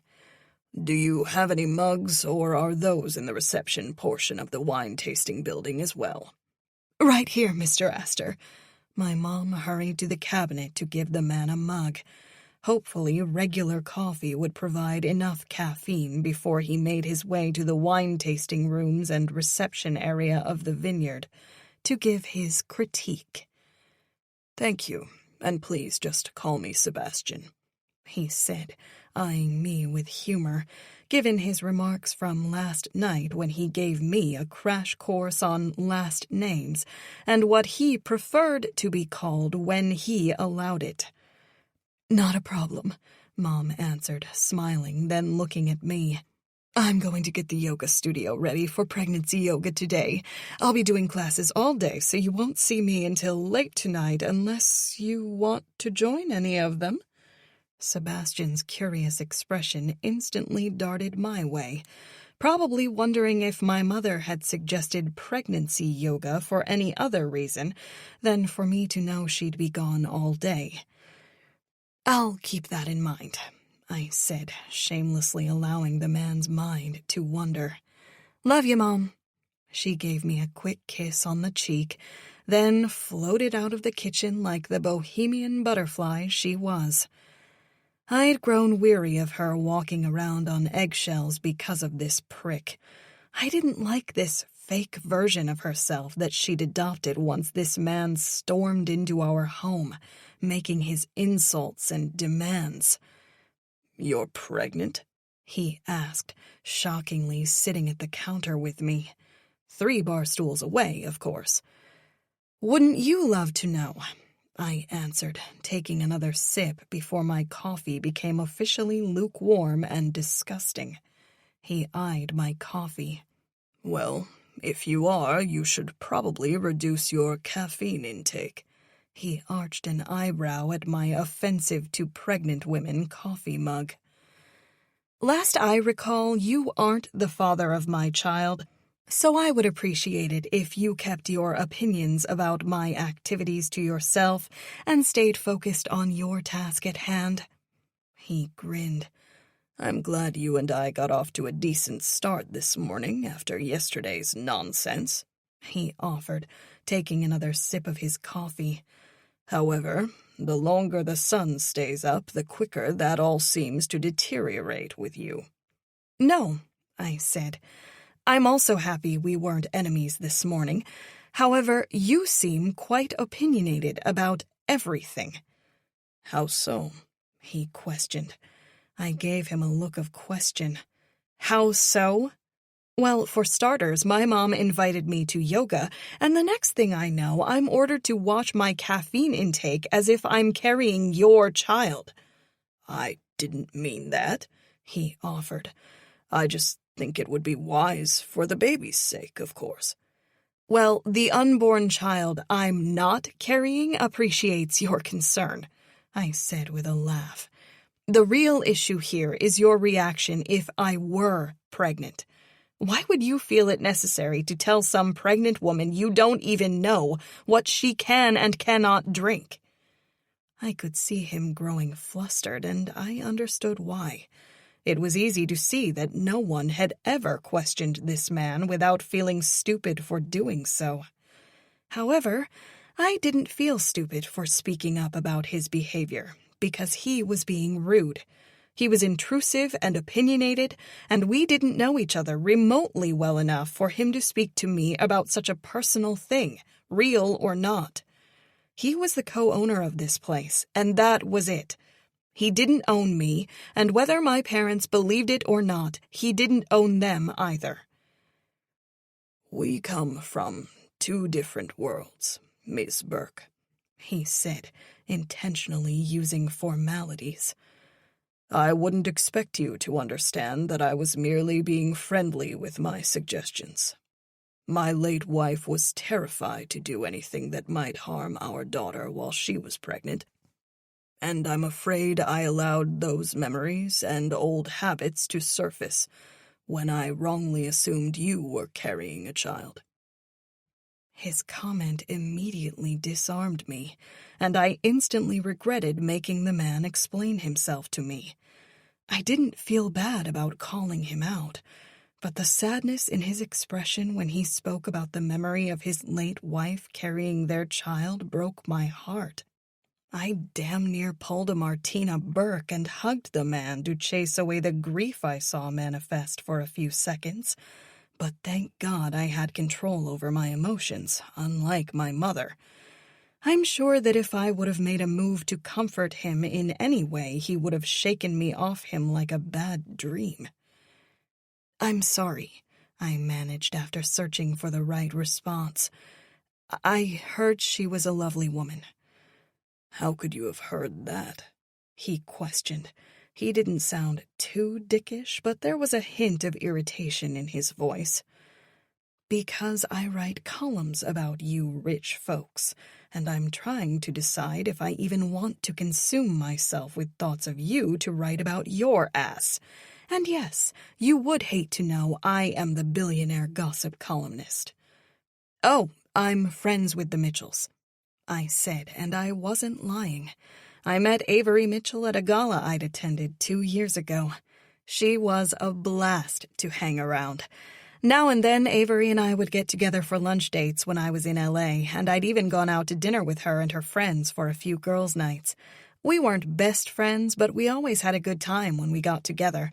I even wrote an article on her husband, Jim, Mr. Mitchell, about how he'd successfully warded off an angry CEO trying to tear down many of Jim's subsidiaries to cover up his own misdeeds.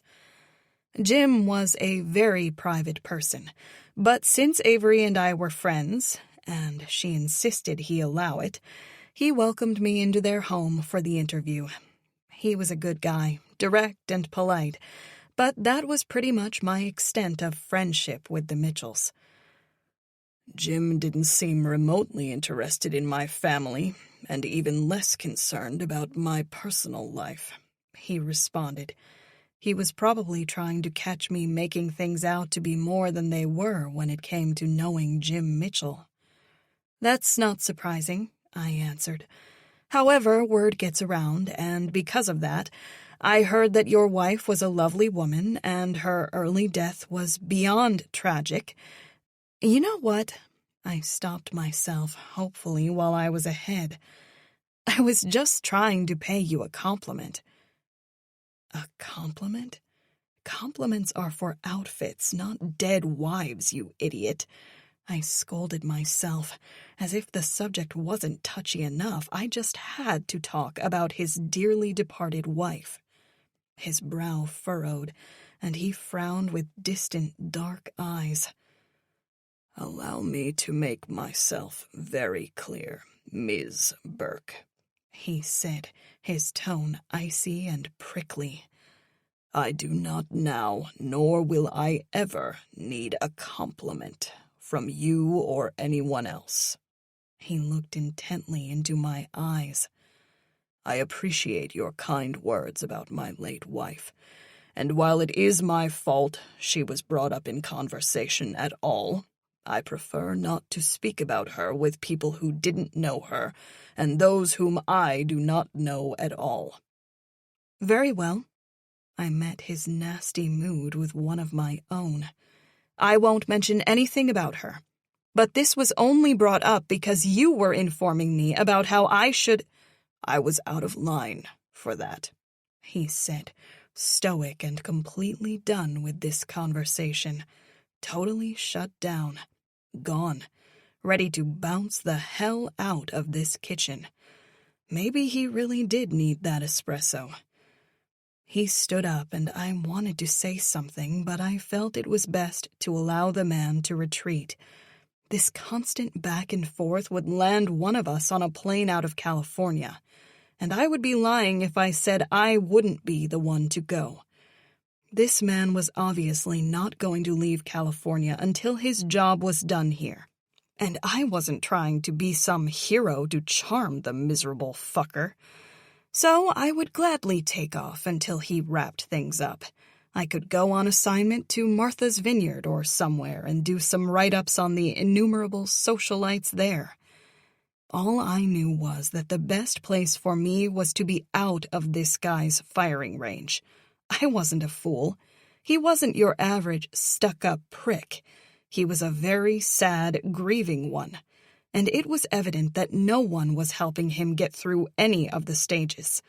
His wife had been gone for over a year, and usually a man with his looks and status would have probably remarried by now. But not him. He stood and looked over at me with a half-smile.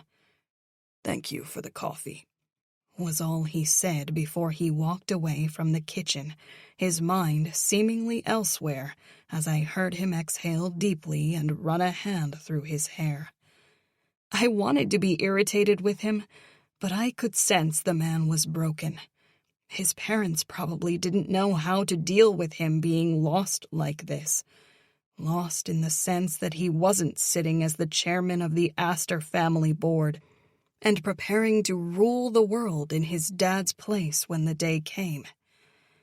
Instead of knowing how or attempting to help him, I had a feeling they sent his ass out here to snap him out of the grief-stricken state he was in. And why wouldn't they? Those families had nannies raising their kids, and once they were of age, they were shipped off to boarding school. They weren't known for being hands-on parents. My lips twisted as I began to feel torn. Part of me wished I could be there for him, but not in the way one might think. It was more of an instinct to help a wounded animal. Unfortunately, strange, wounded animals tended to bite you even when you weren't the one who inflicted their pain. And I got the feeling the same would happen in this instance. However, being my mother's daughter and all, I wouldn't rest easy knowing someone was lost in grief. I was no grief counselor by any means, and I was under no delusion that I was a savior here. But perhaps a bit more kindness and a little less moodiness from me might go a long way in encouraging the same from him. I'd seen him this morning as he watched the sunrise in awe, and I knew there had to be some glimmer of kindness in there somewhere. If the remodel of every building on this property didn't bring it out, maybe some of Mom's spiritual yoga classes would. Chapter 8. Sebastian. Being pulled out of my comfort zone and onto the subject of my late wife was not what I had planned during my stay here. Yet here I was, jolted by the memory of her pregnancy to accompany the nightmare I'd woken from this morning. I worked hard to keep thoughts of Melissa at bay, and thinking about our daughter Charlotte only compounded my sadness. I had the urge to hold my little girl tightly, and I needed to shake those emotions off if I wanted to be effective here.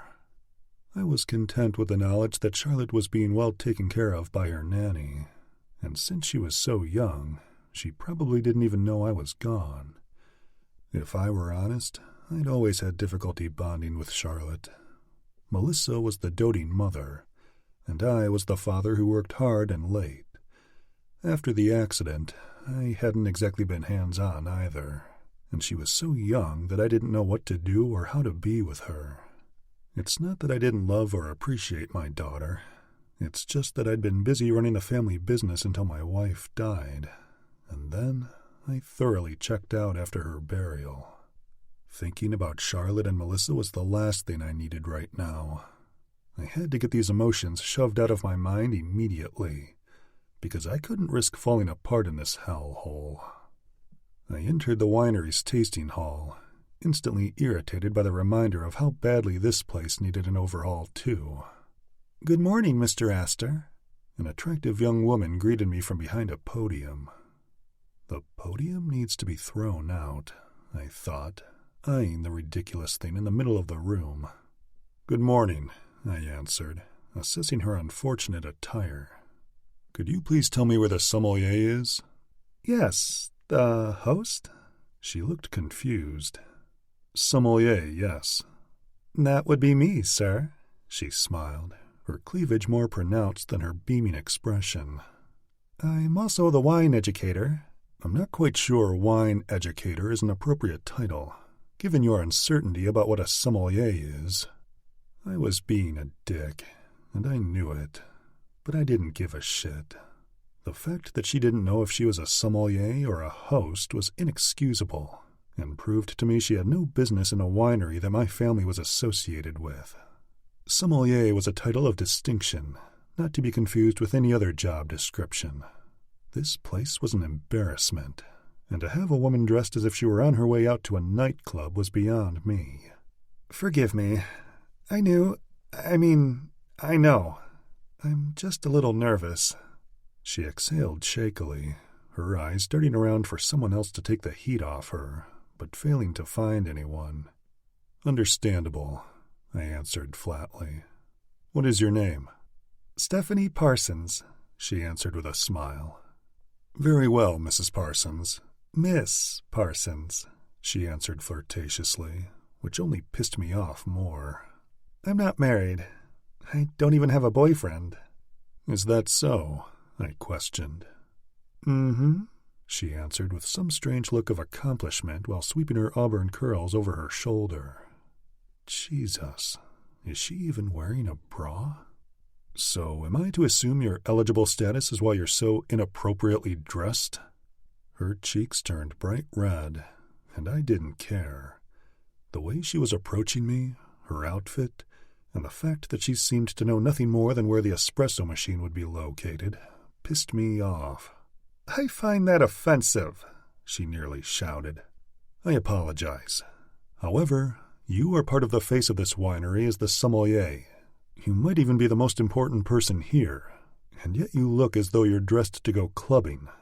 This place should ooze with sophistication, and a sommelier who dresses like this and hits on the owner when she first meets him is anything but sophisticated." "They all said you would be an asshole," she snarled, her brown eyes wicked with sudden hatred for me. "I didn't believe them, but I was wrong. I've never met a man I instantly disliked more than you." Get in line, I thought, knowing that Darcy would be here in no time to give me hell for this and make me believe that I was out of line. "Why don't we spare ourselves any further conversation about your dislike of me? I will accept your resignation." She smiled as if I offered her a challenge. "Oh, I'm not resigning. I love my job here." "Then you'll be given termination papers." "On what grounds?" she snapped. "On the grounds that your appearance is an insult to this winery, and your immature behavior is unacceptable. You will be replaced with someone who respects their position and employers." She covered her heart, and her eyes pooled with tears. "Please, don't do this. I love this job," she pleaded. I sighed in irritation. "I must ask you to pull yourself together, Miss Parsons," I offered. "When they said—" "Forgive me for interrupting your recitation of what others have said about me. I truly do not care or wish to hear it. You have until noon to turn in your resignation, or you will be handed termination papers." "Mr. Aster?" Mr. Burke said from behind where I stood, watching this woman melt into a puddle of tears. "May I ask what is going on?" He looked at Miss Parsons and then rushed to hug her. She sobbed into his embrace as I sighed in irritation and looked away. All I knew was that the wine from this fucking place had better taste phenomenal, or I was going to lose my goddamn mind. The lack of professionalism in this place was killing me, and if this woman thought she could cry on Burke's shoulder and keep her job, she had another thing coming. "Forgive me for interrupting," I said in a low voice of frustration. "But I need a word with you, Mr. Burke." He stepped back from the upset woman and looked at me. "Give me a moment." He looked at Miss Parsons. "I don't think I've ever seen you cry. What is upsetting you, dear?" Miss Parsons shot glossy-eyed daggers my way before looking back at Mr. Burke. "It seems I'm not fit to work here anymore," she sniffed. Mr. Burke looked back at me, and for the first time since meeting the man, I saw an angry expression cross his features. "Why is she not fit to work here?" he asked. "She is dressed offensively, especially to the clientele we will be drawing in with the new business model, and she has expressed her dislike for me. I do not wish to have employees with anything less than the utmost professionalism." "Hold up, Mr. Aster," he said, holding both hands up as if declaring his innocence. "Before you start firing everyone before you know them, Perhaps I can introduce you to them, and you will understand why—" My jaw clamped together so tightly that I nearly broke a molar. "Perhaps you will join me in a more private setting before defending your employees." I looked at the woman glaring at me. "If you'll excuse us." I dismissed myself and the man wearing the ridiculous Hawaiian-style floral shirt. "Where is your office?" I questioned. "Right this way," he answered, shuffling ahead of me in his flip-flops and Bermuda shorts. We walked into a room with a metal desk, a chair, and a fan to cool the place. It was something straight out of the 1980s. Thank God the reception room was halfway decent. Probably the only reason the Mitchells tasted the wines from this place and wanted to purchase it. But it was clear that everything else would need an enormous overhaul. "You will tell me what this is all about, Mr. Aster," Billy said. I admired the man for finally digging in and behaving with more grit and self-respect. "If you wish for that disgruntled employee to stay, she will undergo extensive training, which I plan to implement for all new hires. This current behavior will not stand." "Disgruntled?" he questioned me. "She's the sweetest young lady." "Well, if we're comparing her to your daughter, who is overly opinionated and obnoxious, then you're right," I thought, rolling my eyes at how Darcy nearly went to war over everything I said. "Sweet or not has nothing to do with it.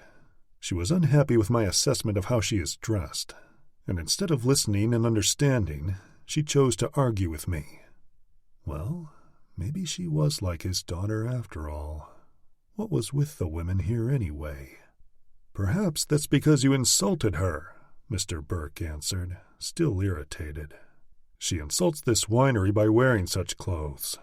She is a professional, yet you can nearly see through her top, and, oh, it's just kids. You know how they—" "No," I snapped. "I will not listen to excuses. Listen, Mr. Burke, if you want this place to flourish and grow, you need to step out of my way as I lead from here on out. I understand you sympathize with the young woman. However, I have a strict policy to avoid any personal relations in my business. It only leads to poor decisions and is very detrimental to the business." "Very well," Mr. Burke answered. "However, I take the blame for how she is dressed. Don't sack her over my lapse in judgment about having a strict dress code. I didn't think it would make or break this place." "This place is very broken, sir," I said without care, "and I am here to fix every crack. However, because you are adamant, I will make an exception for her this one time. I will not demand her resignation or terminate her employment, but she is to leave the premises immediately and return tomorrow, wearing the appropriate attire for her job." "And how would she know what to wear? You are joking, aren't you?" "No," he said. "I'm not. Have you ever toured a winery aside from your own?" "Not in years," he answered earnestly. "Perhaps you and your employees can visit a few wineries this week and do your homework while I stay and run some numbers. Hopefully, when I meet with the rest of the employees after that, they will be dressed appropriately to host tastings here." "We've never had a problem with our tastings before. How many appointments for tastings do you have today?" "We're free today, so I'm fine with shutting down the tasting room, and I'll go check the schedule for the rest of the week." "That's the problem, Mr. Burke," I answered him. "Your tastings should be completely booked for the next 4 months. You should be extremely concerned that you have 0 tastings today, and I'm extremely concerned that you have no idea what the rest of the week looks like for your tastings. This is a winery, not a playground at a fast food joint. I do hope you'll take note of what you see with the other wineries you will visit this week. In fact, I expect you and Miss Parsons will return with some brilliant improvement ideas for this place when we all meet again on Friday." "I look forward to it," he answered. "Call me if you run into any trouble going through the numbers. I will need all of the logins and passwords before you leave, as I have no desire to call and interrupt your day out with your employees," I offered. "Oh, those are all on sticky notes on my computer screen," he answered, all smiles as he breezed out of the room. It was nice to know he had an inkling of a backbone, even if it didn't last long. The man went from pissed off, which I liked, back to Bahama breezes within 5 minutes. Oh well.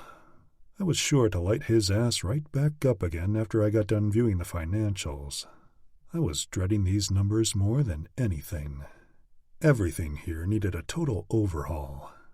Honestly, I was relieved to just shut this place down for the week and send everyone out of here so that I could focus on the bullshit at hand. This wouldn't be easy or even remotely thrilling, but it would consume my mind. And after the morning I'd had thinking about Melissa, I welcomed the distraction wholeheartedly. I was looking forward to finding all the bleeds in the financial areas of this company, so long as it kept my mind on numbers and off my emotions. I'd spent longer than I realized at the metal desk, sitting on the uncomfortable metal chair and staring at unbelievable numbers. I was shocked as hell they were managing even to keep the damn lights on here. No wonder there were no improvements to be seen at this estate. William Burke was too busy donating 50% of his wines to charity with no return, which might have been a great tax write-off if there was any income to tax on this place. The rest of the money was walking out the door because of the lack of professionalism and sales tactics. When I got to the pit of the company and saw there were only a few chains of grocery stores that Mr. Burke negotiated with to stock Burke wines, I realized this place needed a massive overhaul and relaunch if my father and James Mitchell wanted to see a penny of profits come out of it. When I was done here, I would surely be the villain in everyone's story. I would need to arrange a meeting with my father and James Mitchell to bring in a marketing team on board, because, from what I'd seen so far, no one here would cut it. I left the wine tasting room well after dinner, and thank God, because I was in no mood to see or speak to anyone. I wasn't hungry, but I was in dire need of my favorite tequila, and doing that on an empty stomach wasn't ideal, even though getting drunk didn't sound half bad. I walked into the kitchen where the booze was and saw the chef, Antonio, cleaning up after dinner. "Signor Aster, I did not see you at dinner. I cooked albondinga soup if you would like some. There are also homemade tortillas, and Inez made empanadas." "Thank you, Antonio, but I think I will just have a drink by the pool. Perhaps a sandwich later," I said nicely, truly appreciating his professionalism. "It's a bit late to eat anything too heavy." "Soup is too heavy, huh? Why don't you try to sound like more of an old lady, Seb?" I smiled, trying to move past my stupid comment. Antonio nodded and returned my smile. "Understandable. I'll pour your tequila the way you like it." "I appreciate that. You are an excellent chef, by the way," I said while he grabbed a glass to pour my drink. "I didn't get the opportunity to give you my compliments last night." "Gracias," he said, more excited than when I entered. "They're family recipes that date back to the ancestors." He softly laughed. I took the glass he offered. "Well, your ancestors knew what they were doing." I finished with a grin, then spun on my heel and made a beeline for the pool. I glanced at my watch and saw that it was 10:30 in the evening, and most likely too late for this family to intrude upon me in my dire need of solitude. The last thing my nerves could handle was William Burke giving me a rundown on what he learned at another winery today. After I'd found a lounge chair to sit in, the pool's soft lighting illuminating the area with a soft ambient glow, I reclined and crossed one leg over the other, glancing up at a million stars in the dark sky and sipping on my drink as if it were medicine. As I took my first sip, the liquid comfortably warming my throat as it slid down, I heard a splash, prompting me to sit up and nearly spill my damn drink all over myself. "Oh, God," I heard Darcy say, running her hands over her wet hair, smoothing it back. "We must be connected," I answered, because I was about to say the same thing. "Tell me, which of the gods do you think will help you?" "If I need help with you," she said, swimming to the side of the pool as if I was in the mood to have a poolside conversation with her, "I'm pretty sure Hades would be the one." "Hades?" I questioned with confusion. "Yeah, you know, the Greek god of hell." I narrowed my eyes at her, casually sat back, and continued to sip my drink. And what makes you believe that I would know the Greek god of hell? Why not Zeus? I saw her eyes roll as she crossed her arms and leaned up on the ledge. For starters, Zeus is a good guy. Hades is pretty much the devil. And from the way you've torn through this place since you arrived, I would think you and he were best friends. You think Zeus is a good guy, huh? You might want to talk to Prometheus about that, I said, laying my head back and looking up at the star-filled sky. Unfortunately, Greek mythology and the devil are both things I don't have. Enough about the gods, okay? You seriously sent the entire winery staff on a field trip to other wineries so they could learn how to act? She interrupted me with a disgusted tone. Field trip? I said with the same argumentative tone. Yeah, you ran all of them out of here like toddlers. Why? Because it was apparent none of them had ever been to a winery. This one included. I can't even call this a legitimate winery. Oh? If I wasn't so irritated by her questioning me, I might have thought her challenging expression was charming. Not at all. As a matter of fact, when I met Miss Parsons, I heard you fired Steph after she dared to speak 2 words to you, she said, cutting me off again. I allowed her more than 2 words. In fact, the more she spoke, the more concerned I grew that she was the hostess for this place. And I won't even bring up the unprofessional way she was dressed. I saw Darcy bite her lip to prevent a smile before she looked away from me. I wasn't sure, but I got the notion that perhaps Miss Parsons bothered Darcy as much as me. It still doesn't matter, Darcy quickly returned. What matters is that we can't afford to shut this place down for a week while you send all the staff to other wineries. We can't afford to keep this place open with how it runs now. I'm contacting some highly experienced people in the industry, and whichever employees wish to continue working here will be trained by them once everything is in order. The days of running this place like a Bahamian tiki hut beach bar are over. I can very easily see that, she said. Then she pulled away from the side of the pool and sank back into the water. Perhaps you should at least have more regard for the people who work for us. Whether you like how they dress or not, most of them are good people. Most? I questioned that word. There are more like Miss Parsons? Good night, Mr. Aster, she said, turning away, swimming to the ladder on the other side of the pool and pulling herself out of the water. I narrowed my eyes at the sight of her perfectly round ass in her swimsuit, and believe it or not, for the first time in what seemed to be a year, my dick perked back to life. I took a large gulp of my tequila and looked to my right, removing all images and thoughts of her from my mind. The very last thing I would do was involve myself with Darcy Burke. The woman and I seemed to hate each other, but I had to admit, she was as rude and outspoken as she was sexy. She was also as much of a problem for me as everything else I'd encountered since I arrived here, and everyone who knew me well knew that nothing could break my strong will. That willpower had kept me out of a lot of trouble in my younger years, and would continue to do so now. Chapter 9. Darcy. I needed a damn massage after dealing with Sebastian for the past 2 weeks. The man who was now known to everyone here as the Devil. He didn't merely come here to act like an asshole. It was clear that he arrived here with the deliberate intention to brutalize everyone's lives. Steph quit the day after she toured 3 wine estates with my dad, and I honestly wasn't too sad about it, because she needed to move on. I wasn't big on judging people, except for Sebastian Aster, of course, but Stephanie Parsons was the kind of person who walked around begging for it because of her ridiculous actions. I mean, she would screw anyone with a pulse who walked into this place. Her boyfriends, other people's boyfriends, and a handful of heavily buzzed patrons of the winery. She was 28 but acted like a horny teenager trying to bang her way out of a small town. It was beyond me why my dad had kept her on for so long. And no, it wasn't because she was also banging him. Billy Burke just had a huge heart and loved helping people.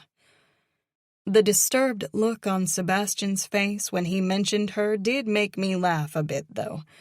I could only imagine how she greeted him and what she was wearing when they met. Actually, I didn't need to use too much imagination. The fact that Sebastian had shut the place down for 2 weeks of field trips and extensive training was proof enough that she was the straw that broke the camel's back for him. "You're just leaving for the night?" my mom asked after telling her I was heading to Los Angeles.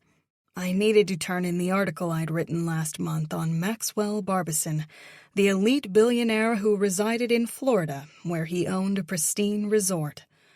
"I'm not too sure," I answered her honestly. "This place is under construction now, and it's hard to get anything done with all of the contractors hammering and using table saws every 5 minutes. "I'm really sorry about this," she said. I knew she meant it, but she also allowed herself to be at the mercy of Sebastian's demands. "I know you're sorry, Mom," I answered her after I took a bite of my bagel. "But I'm sorry for you and Dad." "How so?" she answered, oblivious that she'd altered much of her personality to meet Sebastian's demands. "Mom," I said with sympathy, "you've practically aged 10 years by having him here. You are worried about everything now, and you've never worried about anything a day in your life. Until Sebastian showed up, I didn't think you knew what anxiety felt like." "It's just the pressure of having to do things to keep the business afloat. I didn't know how bad things were until Sebastian dug into the depths of it. We were failing miserably, honey," she said, swirling her tea bag around in circles while staring at the steaming hot lavender tea she was drinking. "It was failing, I agree with that." I reached over and ran a reassuring hand over her back. "But it wasn't as bad as this man has made it out to be. You and Dad are extremely outgoing and very charitable people. All that kindness eventually sneaked up and bit you both and this winery in the ass." "Yeah, I know." She ran her hand over her forehead, showing the defeat and failure she was feeling inside. "It's not something to beat yourself up over, Mom. Don't be ashamed that you lead from the heart. That is nothing to apologize for, and it doesn't make you a failure. Maybe it doesn't make you great business people, though." I smiled when her sad blue eyes met mine. "I'm just glad Sebastian could tell you what I've been saying for at least 3 years. "And that is?" "That you're going to lose it all if you keep giving it away and not looking to expand your marketing into other areas. That's why I thought it was a great idea when Mr. Mitchell and the Aster family were interested in investing in this estate." "Really?" She eyed me as if she'd caught me in a lie, sat up and offered me her undivided attention. "Is that why you've met Sebastian with arguments every time I've seen you in conversation with him?" "Okay. I said the help with marketing and expansion was a good thing. I never imagined they'd come into this place and remodel our residence. That's where Mr. Aster and I have gotten off on the wrong foot." I softly laughed. She sighed and narrowed her eyes at me. "Is it just that?" "What's that look for?" I questioned, trying to follow her. "I think this is some strange power exchange between a very attractive young man and my gorgeous, spirited daughter. I believe you're attracted to him as well." My eyes widened in shock. "Oh, no, Mom, you're going to have to stop with that," I informed her. "The man might be devastatingly handsome, but he's got the personality of a boar's asshole. He and I are worlds apart in our views about everything, and I mean every damn thing, down to peanut butter and jelly sandwiches. You know me, and you imagining that I would dare to attract someone like that into my life is absolutely nuts." "You're spirited," she said with a smile, "but with a wild heart that cannot be tamed." And you believe I would entertain a man like that? A man who has successfully broken my parents' wild spirits with his incessant critiques? A man who, if I were foolish enough to be attracted to only looks and money, would succeed in breaking your daughter's lively spirit as well? Unexpectedly, she smiled. I see you've already given much thought about what it would be like to... No, I haven't given it any thought at all. The only time I'm forced to think about anything like this with that wretched asshole is when you approach me like I'm an 18-year-old girl who is lusting after the wrong man. I'm almost 30, and I've been through enough failed relationships to know a disaster waiting to happen. Love happens when you least expect it, my darling, she said, blasting me with her hippie vibes. Let's stop talking about this, I said, smiling but getting creeped out that my mom saw some love story potential between Sebastian and me. I'm only saying that I see a spark in both of you when you get going. It's like you both love to hate each other, she chuckled. It's kind of cute. I stared at her in disbelief. I don't actually hate the man. I just find him completely off-putting. He's attractive, and I would be lying if I said otherwise, but like I said before, we are from two different worlds. We don't see eye to eye, and we never will. I honestly don't see myself unexpectedly falling in love with him, and I can guarantee you that it's the furthest thing from his mind with me. So get your hopes of that nonsense out of the clouds and just be excited that I finished my assignment for Maxwell Barbison. If that name is never mentioned in my presence again, it will be too soon, Sebastian's thunderous voice announced as he casually walked into the kitchen where Mom and I were. He made his way over to the $12,000 espresso machine he had delivered last week. Not a joke. $12,000 damn dollars for an espresso machine that, in my humble opinion, does the same thing a $30 one could do. This was the first morning we'd had a run-in in over a week. I knew his morning routine and had learned how to avoid him. Unfortunately, he wasn't walking in here at 6:30 in the morning, as usual when I took my morning runs. Instead, he was here at 7:30. Half an hour after his diabolical presence typically left the house and went to the tasting rooms to make the people still willing to work here miserable. The fun fact that he hated the billionaire I'd just written an article about was no surprise to me. Sebastian didn't seem the type to view anyone as a peer, let alone an equal. I could only imagine the petty jealousies that ran wild within those groups of 1%ers. "May I ask how you know the man?" Sebastian asked after I remained quiet. "No," I answered him. "Perhaps I should ask you how you know him, since you seem to have a harsh opinion." "My family has grown to loathe him in our circles in New York.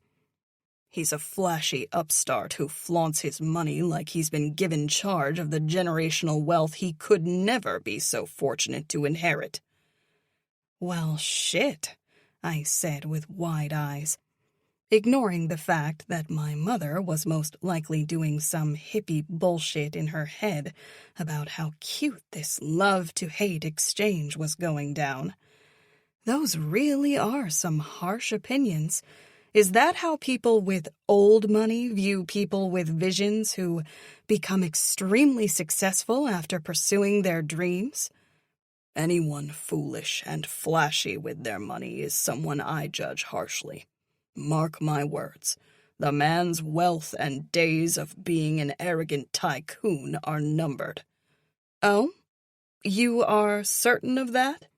He took a sip of his espresso, his dark eyes matching mine in yet another stare-down. "I am.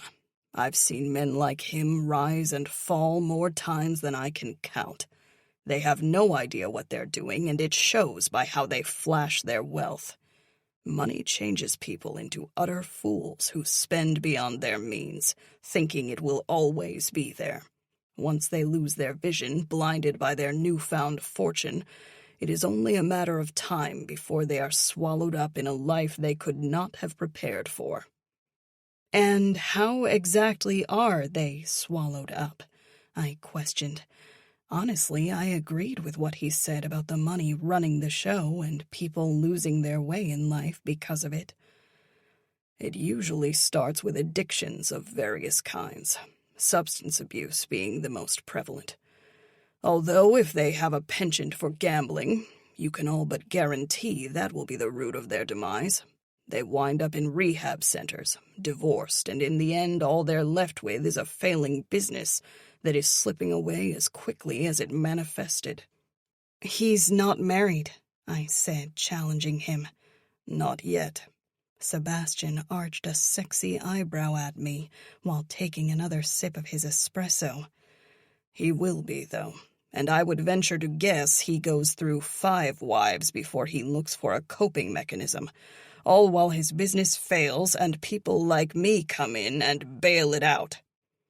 "If I had to guess," I said, knowing that Maxwell was an attractive young 30-year-old man, "I'd say you are enemies with him because of an ex-girlfriend from Cambridge?" To my surprise, he grinned. "I attended Oxford. However, I am surprised that you know Mr. Barbison attended Cambridge." Shit. I did not need this man to know that I wrote the Billionaire gossip column. Not because I was still on the fence about doing an article on his bastard ass, but because I was smartly aware that he would be even more of a horrible dick to me for writing it. I was in no mood to be insulted by him, and the man seemed to survive these days by insulting everyone. I would not be the source of what gave him life in his dark world. "Everyone knows that," I said dismissively. "Google the guy and you'll get all the dirty details you want." I sipped my now cold coffee. "But you didn't answer my question. I think you dislike him because of an ex-girlfriend." "No, far from that," he answered. "The man is just an idiot. I find it odd that you know anything about him." Keep turning this back to him, Darcy. "I find it odd that you hate someone so much. You're smiling at the thought of buying up his failing empire after his 10th wife divorces him, and he develops a heroin addiction that rehab can't even help," I said, prompting him to grin again.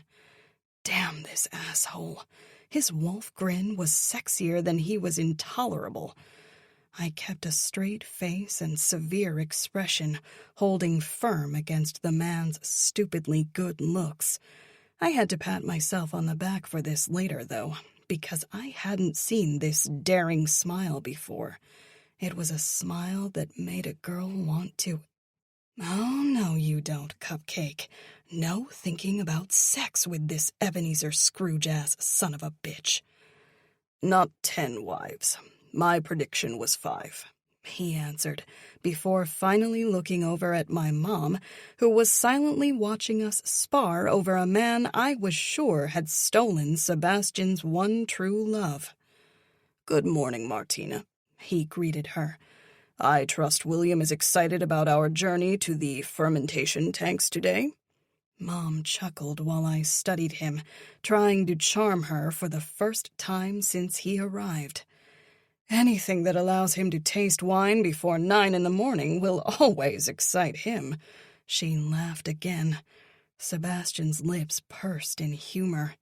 "And thank God for that, because it will be yet another long day. I went there last evening to find out the tanks must be updated.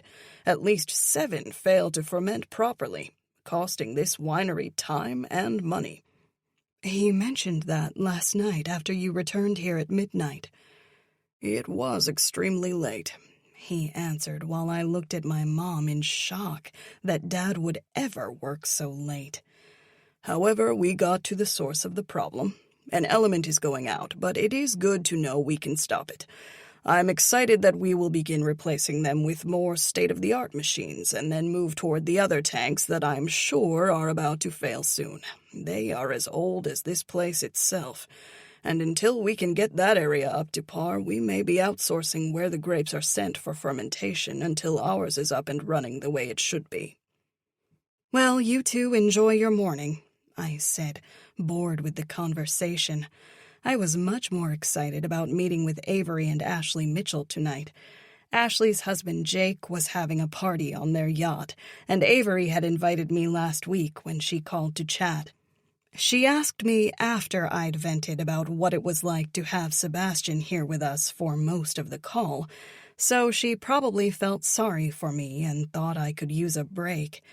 I sure as hell wasn't about to turn down a party on a fucking yacht with a bunch of cool billionaires, so I was ready to go. "You'll be back in a few days?" my mom said with a smile. "I should be, but if I'm not, don't worry." I looked at Sebastian's curious expression. "I'll be back before Sebastian makes plans to repave driveways and change anything else he thinks isn't up to par. I mean no offense by stating that the fermenting—" "No offense taken." I flashed a fake smile. "It's just that every time I've heard you in conversation with my parents, you're telling them that something must be replaced. While I'm gone, I'm curious about what else you'll find. Until then, have a good day, and I'll see you all later." "Don't mind her." I heard my mom's voice fade in the distance as I pranced out of the kitchen. I was not about to continue with any more business talk. Sebastian was sure to find more issues with this place, and I wasn't lying when I said he'd repave the driveways next, because my God, there were cracks in them, and we can't have that. Chapter 10. Sebastian. I had to admit to my miserable self that I found it entertaining to interact with Darcy on the rare occasions we had a chance run-in. And yesterday's conversation, which was basically me poking her about Maxwell Barbison, was the perfect example as to why. Was Maxwell a total dipshit? Absolutely. Was he going to lose all his newfound wealth? Probably not. But I would be shocked if he didn't go through at least 4 marriages. He was an upstart, which meant that unlike me and many others who came from old money, he didn't realize the only way to navigate the social construct was to marry within your class. Women raised with old money understood her and her husband's place in the caste system. Marriage was a business first, then romance followed. It all worked very well so long as everyone was on board. Sadly, men like Maxwell would learn the hard way. Most women would want him for his money or possibly his heart, but not both. It was none of my business either way, and I didn't particularly care how the man ended up, but I was curious about how Darcy Burke, a failing winery owner's daughter, knew who Maxwell was. All I knew of the man was that he chummed around with people in my circle and was the brother of my brother Mark's stupid mistake of a girlfriend. Mark had been entirely off the rails since he walked out on his wedding to the right woman and disappeared for almost a year, only to return with Ann Barbison on his arm around 6 months ago, a 22-year-old model who rose to mediocre fame by appearing in ads for her brother's resort, Whispering Palms, in Florida. She was a beautiful young woman, young being the key term that would end up landing Mark in even more trouble. The man had spun his life out of control, and it was only a matter of time before my father had to bail him out of a Costa Rican prison or something. The way Mark was behaving was a complete insult to my family's name, and hopefully his little fling with Anne, who was constantly stirring up shit, would end. So the reality was that I didn't know much about these upstarts, but the little I learned came from being forced to have a connection through Mark's poor decision-making. I suppose that was why Darcy's knowledge surprised me. If I didn't know much, how could she? Perhaps she Googled my family after I hurt her feelings for the upteenth time, and that's how she found out about Mark? Good God, if that's the case, she's got some good ammunition to use on my ass if she wants to, I said softly to myself.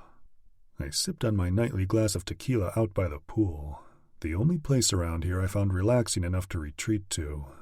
And since this was my second glass, I could admit that I did enjoy the one night I saw her sexy ass in a swimsuit.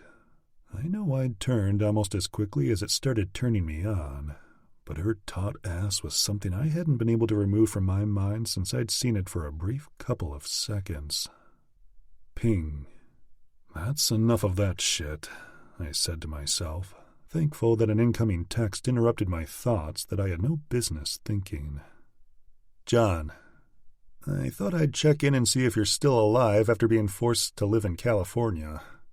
I grinned at my baby brother's text.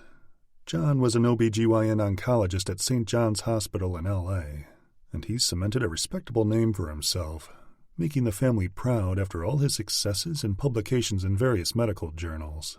John had had a rough run with the family for a while, and I wasn't proud of myself for my part in that, trying to pull him away from his life in L.A. and his now wife, Mickey.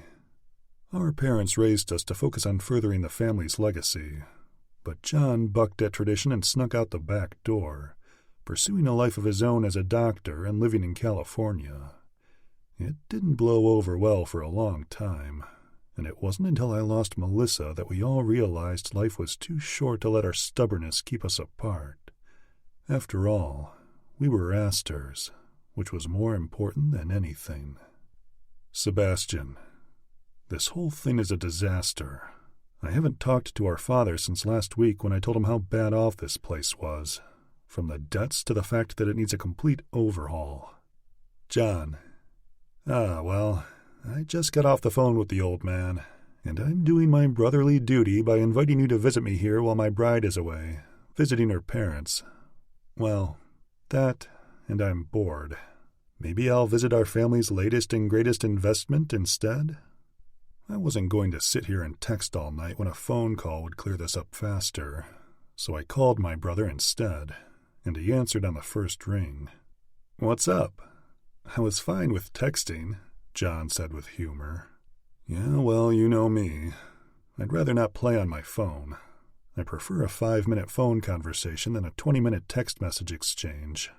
Right, and that is why no one ever pinned you for being the fun one in the family, he said with a laugh. Listen, I can't make it down. I'm buried in shit up to my fucking eyeballs at this place. I think our parents assigned me to do this as punishment. Our parents, the ones you still allow to control your sorry ass, always have some form of punishment in mind whenever they are allowed to dictate what we do with our lives. That's your opinion, not mine. They weren't punishing you by expecting you to live your life as you were raised. I hope you just understood what you said out loud to me, he chuckled. No one gets to have expectations about how someone else lives their life. John, I'm not getting into this with you again. You're the baby of the family, and Mark's life is off the rails, and because of that, I have no other option but to keep our family's businesses alive by taking everything on by myself. Spare me the guilt trip and your big brother manipulation tactics, he said dryly. You can live your life any way you deem fit. If you think you've got to be the future king and keep the wealth going, as if it will ever run out, then so be it. Be the prince you are, do our parents' bidding, and don't complain to me that they are punishing you. You're not being punished. You're living the dream as the eldest child of Sebastian III and Margot Aster. I'm thankful I declined your invitation, I said with annoyance. That's a shitty thing to say to your little brother who knows for a fact that what you're doing right now is far from the punishment you're probably about to receive. What are you going on about now? I questioned with a roll of my eyes, sobering up from the tequila that had fully relaxed me a moment ago. Well, I was on Jake Mitchell's yacht yesterday. I only went for one night since Mickey had to fly out early this morning. Jake Mitchell? You're talking about Jim's brother, the doctor? Yes, Dr. Mitchell, my colleague and friend. And? Anyway, he said with a bit of humor in his voice, Jake and Jim's wives were there conversing with a lovely, beautiful woman. You're not setting me up with anyone out here, I said, wanting the conversation to end now that I knew the real reason John had gotten in touch. No, he laughed. Though I am trying to prevent that with this call. Stop fucking around and get to the point. If you want to prevent me from being set up with a lovely, beautiful woman 7 hours away, then I think you're in the clear. So get to it, and tell me why you are talking about this at all." "Okay, calm down, big guy," he said. "I was only wondering if you'd met her. Her name is Darcy Burke." Dear God, what is Darcy Burke doing hanging around my baby brother? And the Mitchells. "What the hell with that woman?" I questioned. "I think she's a gold digger or something. First she's talking about Maxwell Barbison with her mother in their kitchen, and now she's chumming it up with all of you on Jake Mitchell's yacht. She's friends with both Mitchells' wives, and now mine apparently. She's quite the firecracker," he said, finding all this humorous. "That's fantastic. And yes, I've met her. Her parents own this winery," I said, annoyed that he was playing coy. "Why do you ask?" "Well, I think she fucking hates you, man," he laughed, and I could only roll my eyes. "She and I didn't get off on the right foot. For some reason, she takes everything I do to improve this place as a personal insult." "Really?" he said dramatically, stifling a laugh unsuccessfully. "You mean to tell me she's not finding your pompous ass to be the kind and decent fellow everyone knows you're not?" "John, cut to the chase, please. What the hell are you laughing about, and why we're even having this conversation?" "I swear I'm not trying to laugh, but I think it's hilarious." He cleared his throat. "Oh, come on, Seb. It won't be all that bad. Like Dad and I discussed, you've been in a dark place for a long time. Something or someone needs to pull you out of it." "It won't be all that bad? What exactly is the it that you're referring to? Because if it's me being anything more than that woman's dad's boss, you've all lost your minds." "Good," he quickly said. "No one expects you to date her or anything." "As if," I answered, feeling my heart hammering in my chest at the thought that my father would betray me in such a way. The idea was preposterous. But it was her idea to host something that might allow you to meet a woman of your status. You know, get back in the game and out of this Walking Dead life you're in. I felt the blood leave my face. Did you just say it was her idea? How many people know about this? I swear to God, if Jim and Dad quickly latched onto her idea to generate buzz and stimulate income for the winery, which they had no idea was such a money pit. Dad called me after Jim did to ensure I support you in a healthy way. "He is worried about you, Seb," John said. "What the fuck is going on? What has this woman planned to pimp me out so this shithole can start making money instead of taking it from our personal accounts?"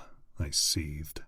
"A Billionaires Bachelor Benefit Charity event, where eligible bachelors will be auctioned off to date.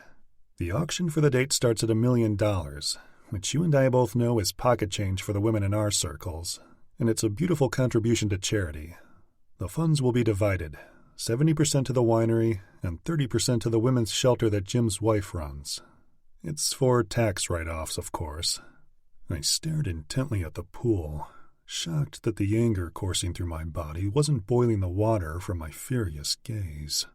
"I will not be attending," I said, shocked beyond all belief that Darcy would pull this shit on me.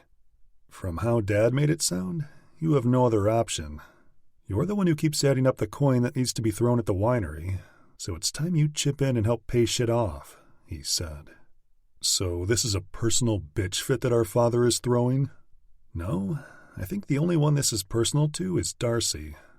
Like I said, you must have really pissed her off, because she pitched it in such a way that even our dad took the bait when Jim proposed it to him this morning."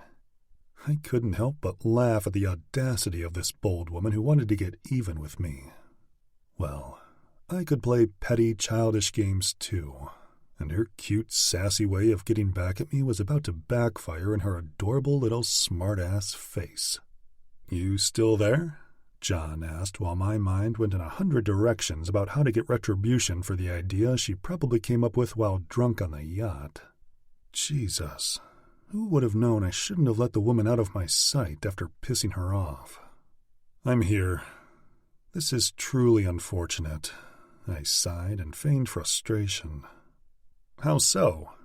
You're the most eligible bachelor in the land. Every available woman, and a lot of men too for that matter, is dying to get a date. He'll have the highest bid on your ass for sure. At least $20 million. Is that so?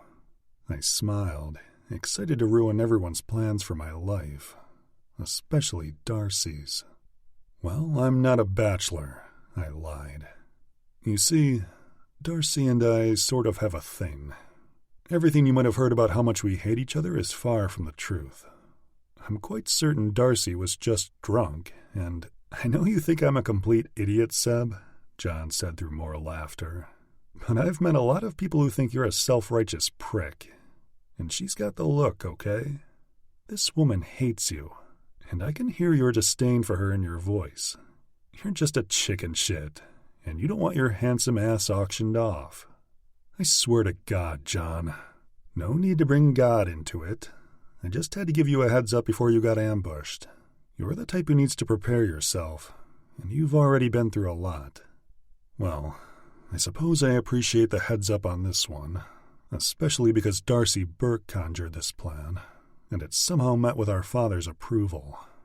But I promise, Darcy will go through more hell than she thinks she's planned for me. John laughed. Holy shit. I can't imagine what it's like being in the company of you two, given how you talk about each other behind the other's back. I smiled.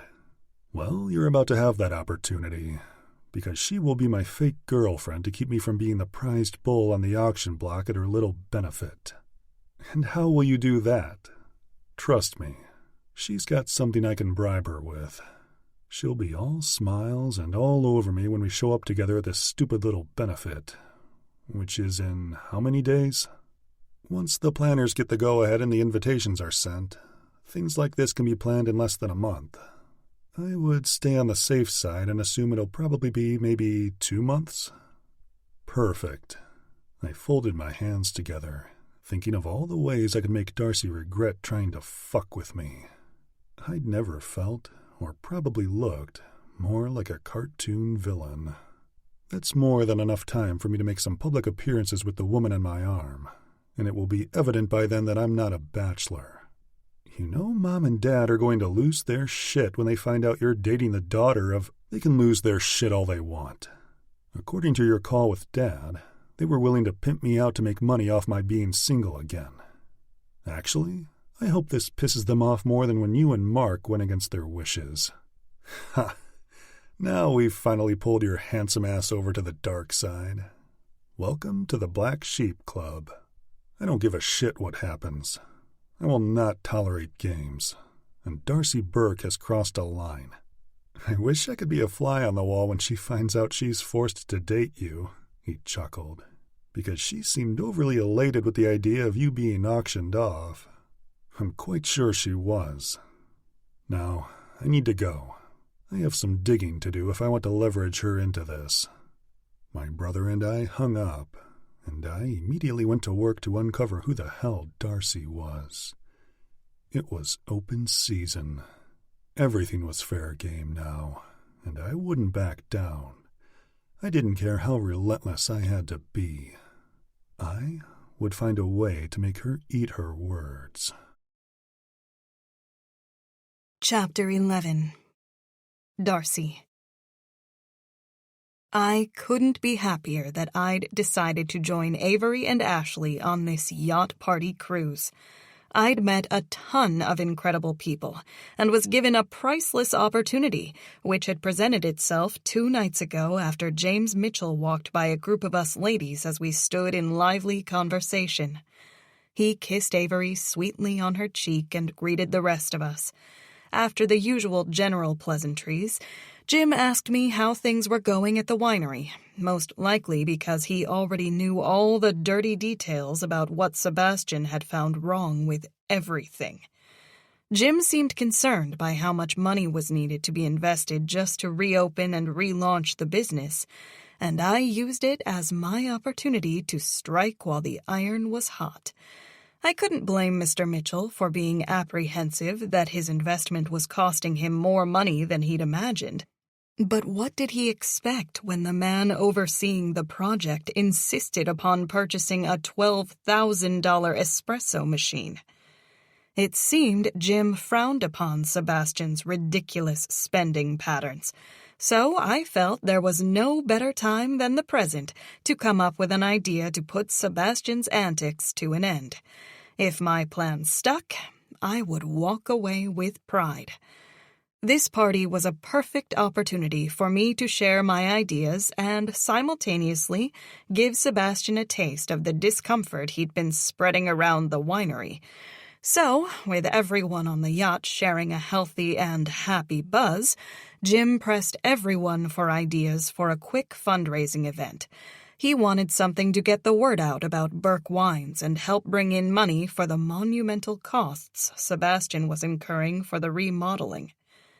The thing about savvy people in business, James Mitchell in particular, was that they never spent their own money on their developments.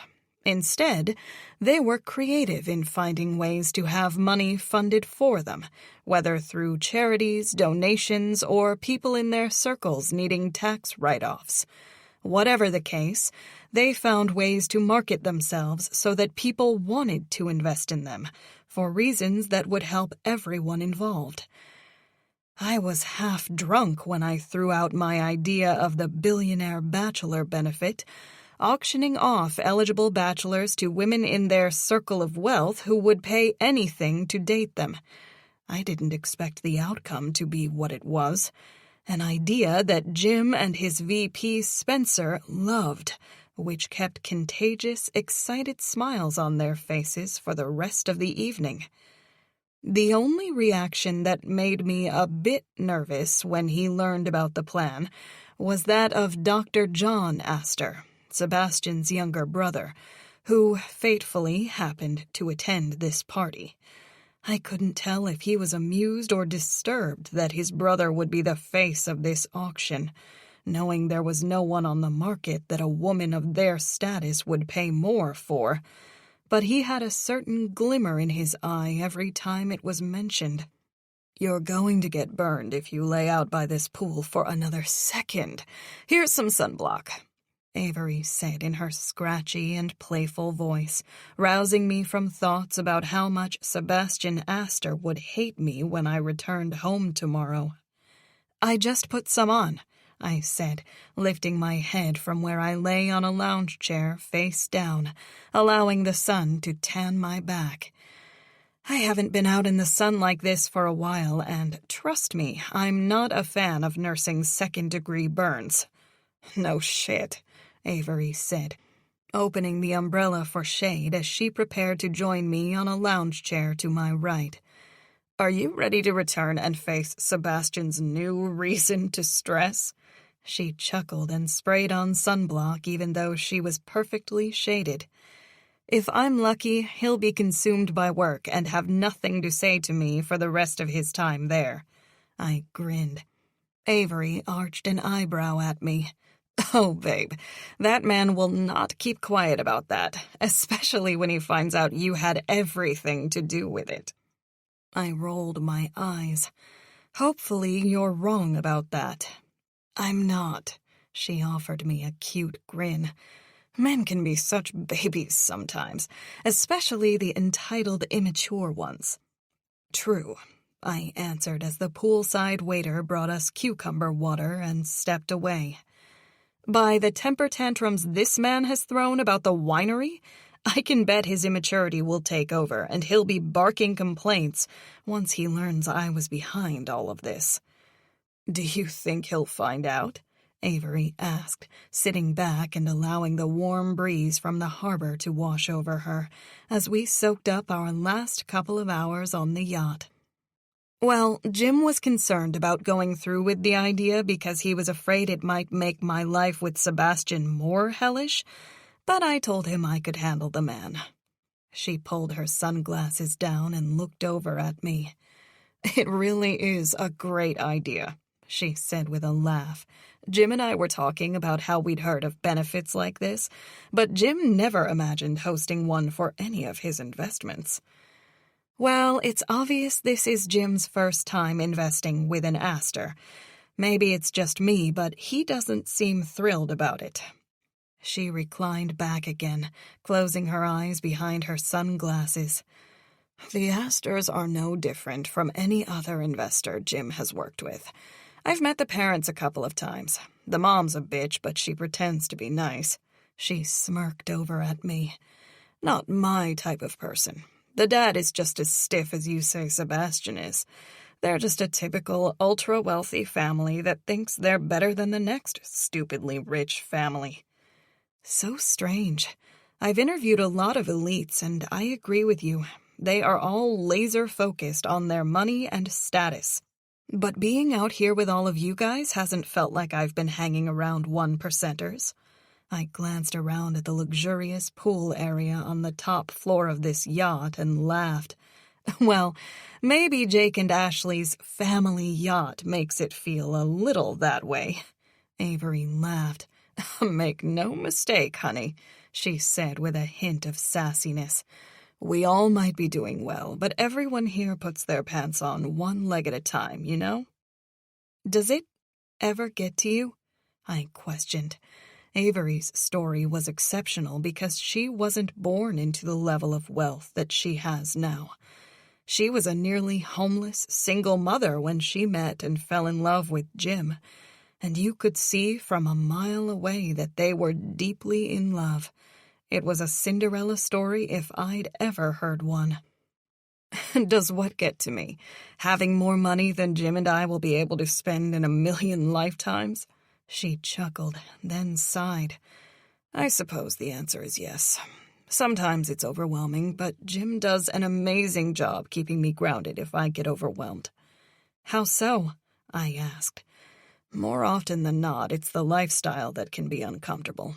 Like being expected to interact with certain types of people I have nothing in common with. I didn't go to prep school, and I didn't get a Porsche for my 16th birthday.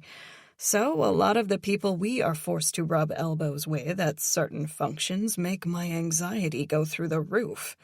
Like, no, Helen, I don't know the celebrity dog groomer you're talking about.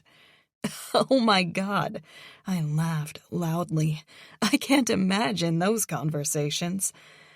They take some weird twists and turns, let me tell you. Avery laughed.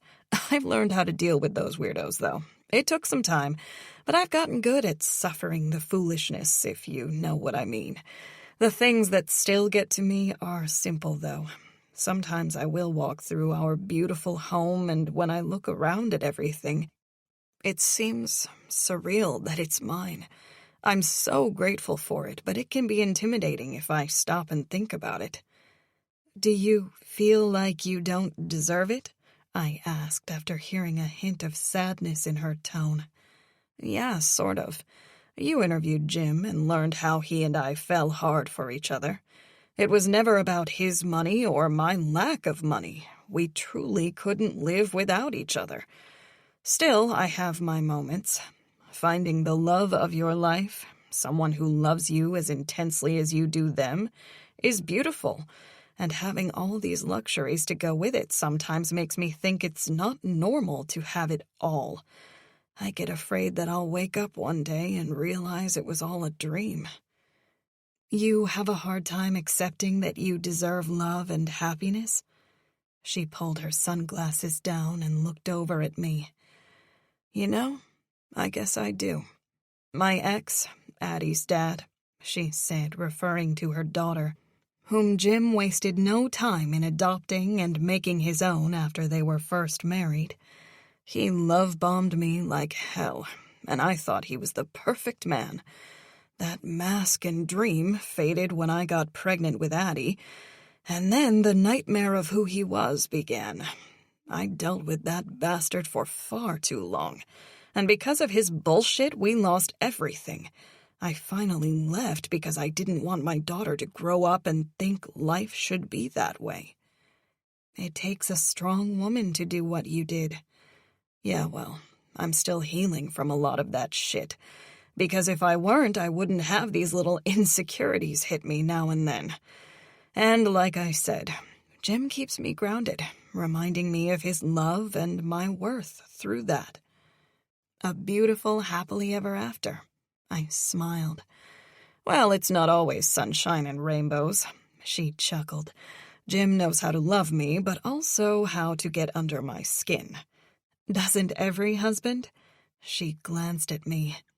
Of course. Yet. Forget it. You'll hate me for it. It's stupid. She trailed off, and I grew instantly curious about what was going through her head. No, you can't do that. Why would I hate you for anything? What were you going to say? She did this adorable cringe expression, then pinched her lips tightly in humor. Okay. She sat up and crossed her legs where she sat. Jim knows I hate overspending with a passion. In fact, I still won't buy name brands because I think it's ridiculous to buy overpriced shit because of a label. I'm the same way. I laughed. If you visited the winery, you'd see I get that from my parents. She offered me a knowing grin. So, you understand when I say that when Jim brought the same $12,000 espresso maker that Sebastian bought into our kitchen a while ago, it infuriated me. I couldn't help but laugh in response. You heard how I felt about that the other night when I told you about Sebastian's. Right. Well, it was one of our worst and silliest fights. I was determined to prove that we didn't need the damn thing and that it worked the same as a cheap one would. Exactly, I answered her. Well, Jim is a businessman, and he won't let shit go when he believes he's right. I, too, am immune to letting shit go when I know I'm right. How did you guys end your fight? Well, tasting from the two separate machines and discovering I was right, of course. She laughed. The difference was that Jim wanted the fucking thing no matter the cost. For some silly reason, he was obsessed with having it, and then I brought money into play and dismissed his feelings. Well, that's easy to see why you would. You didn't come from money like he did, so you see it differently. Right, she smiled. But that doesn't make it right to treat him like an indulgent asshole for not living how I used to live. The thing is, Jim and I might as well have grown up on two entirely different planets, but we both have flaws and imperfections, and somehow it still works. I began to remember her mentioning that I would hate her for this story, which made me wonder what the underlying point was. Where are you going with this? I asked. It's probably nothing, she said. But the other night, when you were drunk, you said the same thing about Sebastian. Then you brought up your irritation with your mom for pointing out the kind of back-and-forth, argumentative, bantering relationship you two have. Yes, and I don't remember much of that conversation, I said, wishing I had never gotten drunk on tequila, and not because of the hangover I suffered yesterday morning either. I just see how adorable you are when you talk about him and everything that infuriates you about him. It reminds me of Jim and me. We're from two separate worlds, and the same things that piss me off about Jim are the things that piss you off about Sebastian. What the hell was wrong with everyone?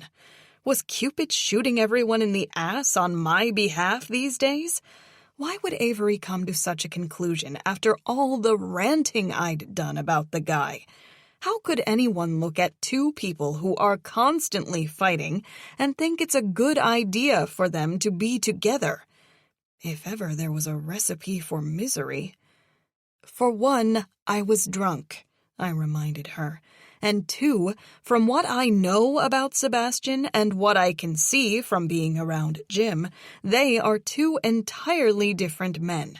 Jim is a good and decent man. Sebastian is a dick. But you're dealing with the business side of the guy. I find it very interesting that he even includes you in conversation about his plans when you have nothing to do with them. You don't even work there. And make no mistake, the businessman side of these men are always dickish. I don't see that in your husband, though, I said honestly. She laughed loudly. Oh, honey, be grateful you haven't had to deal with that guy. Would it paint a clearer picture to tell you how I used to work for him and he fired my ass? Left me hanging in the breeze with no job and a 5-year-old little girl to take care of. Are you serious? Yeah, he thought I'd lied. He dumped me soon after. Wow, well, that sort of makes Sebastian look like a saint. It's what I'm trying to tell you.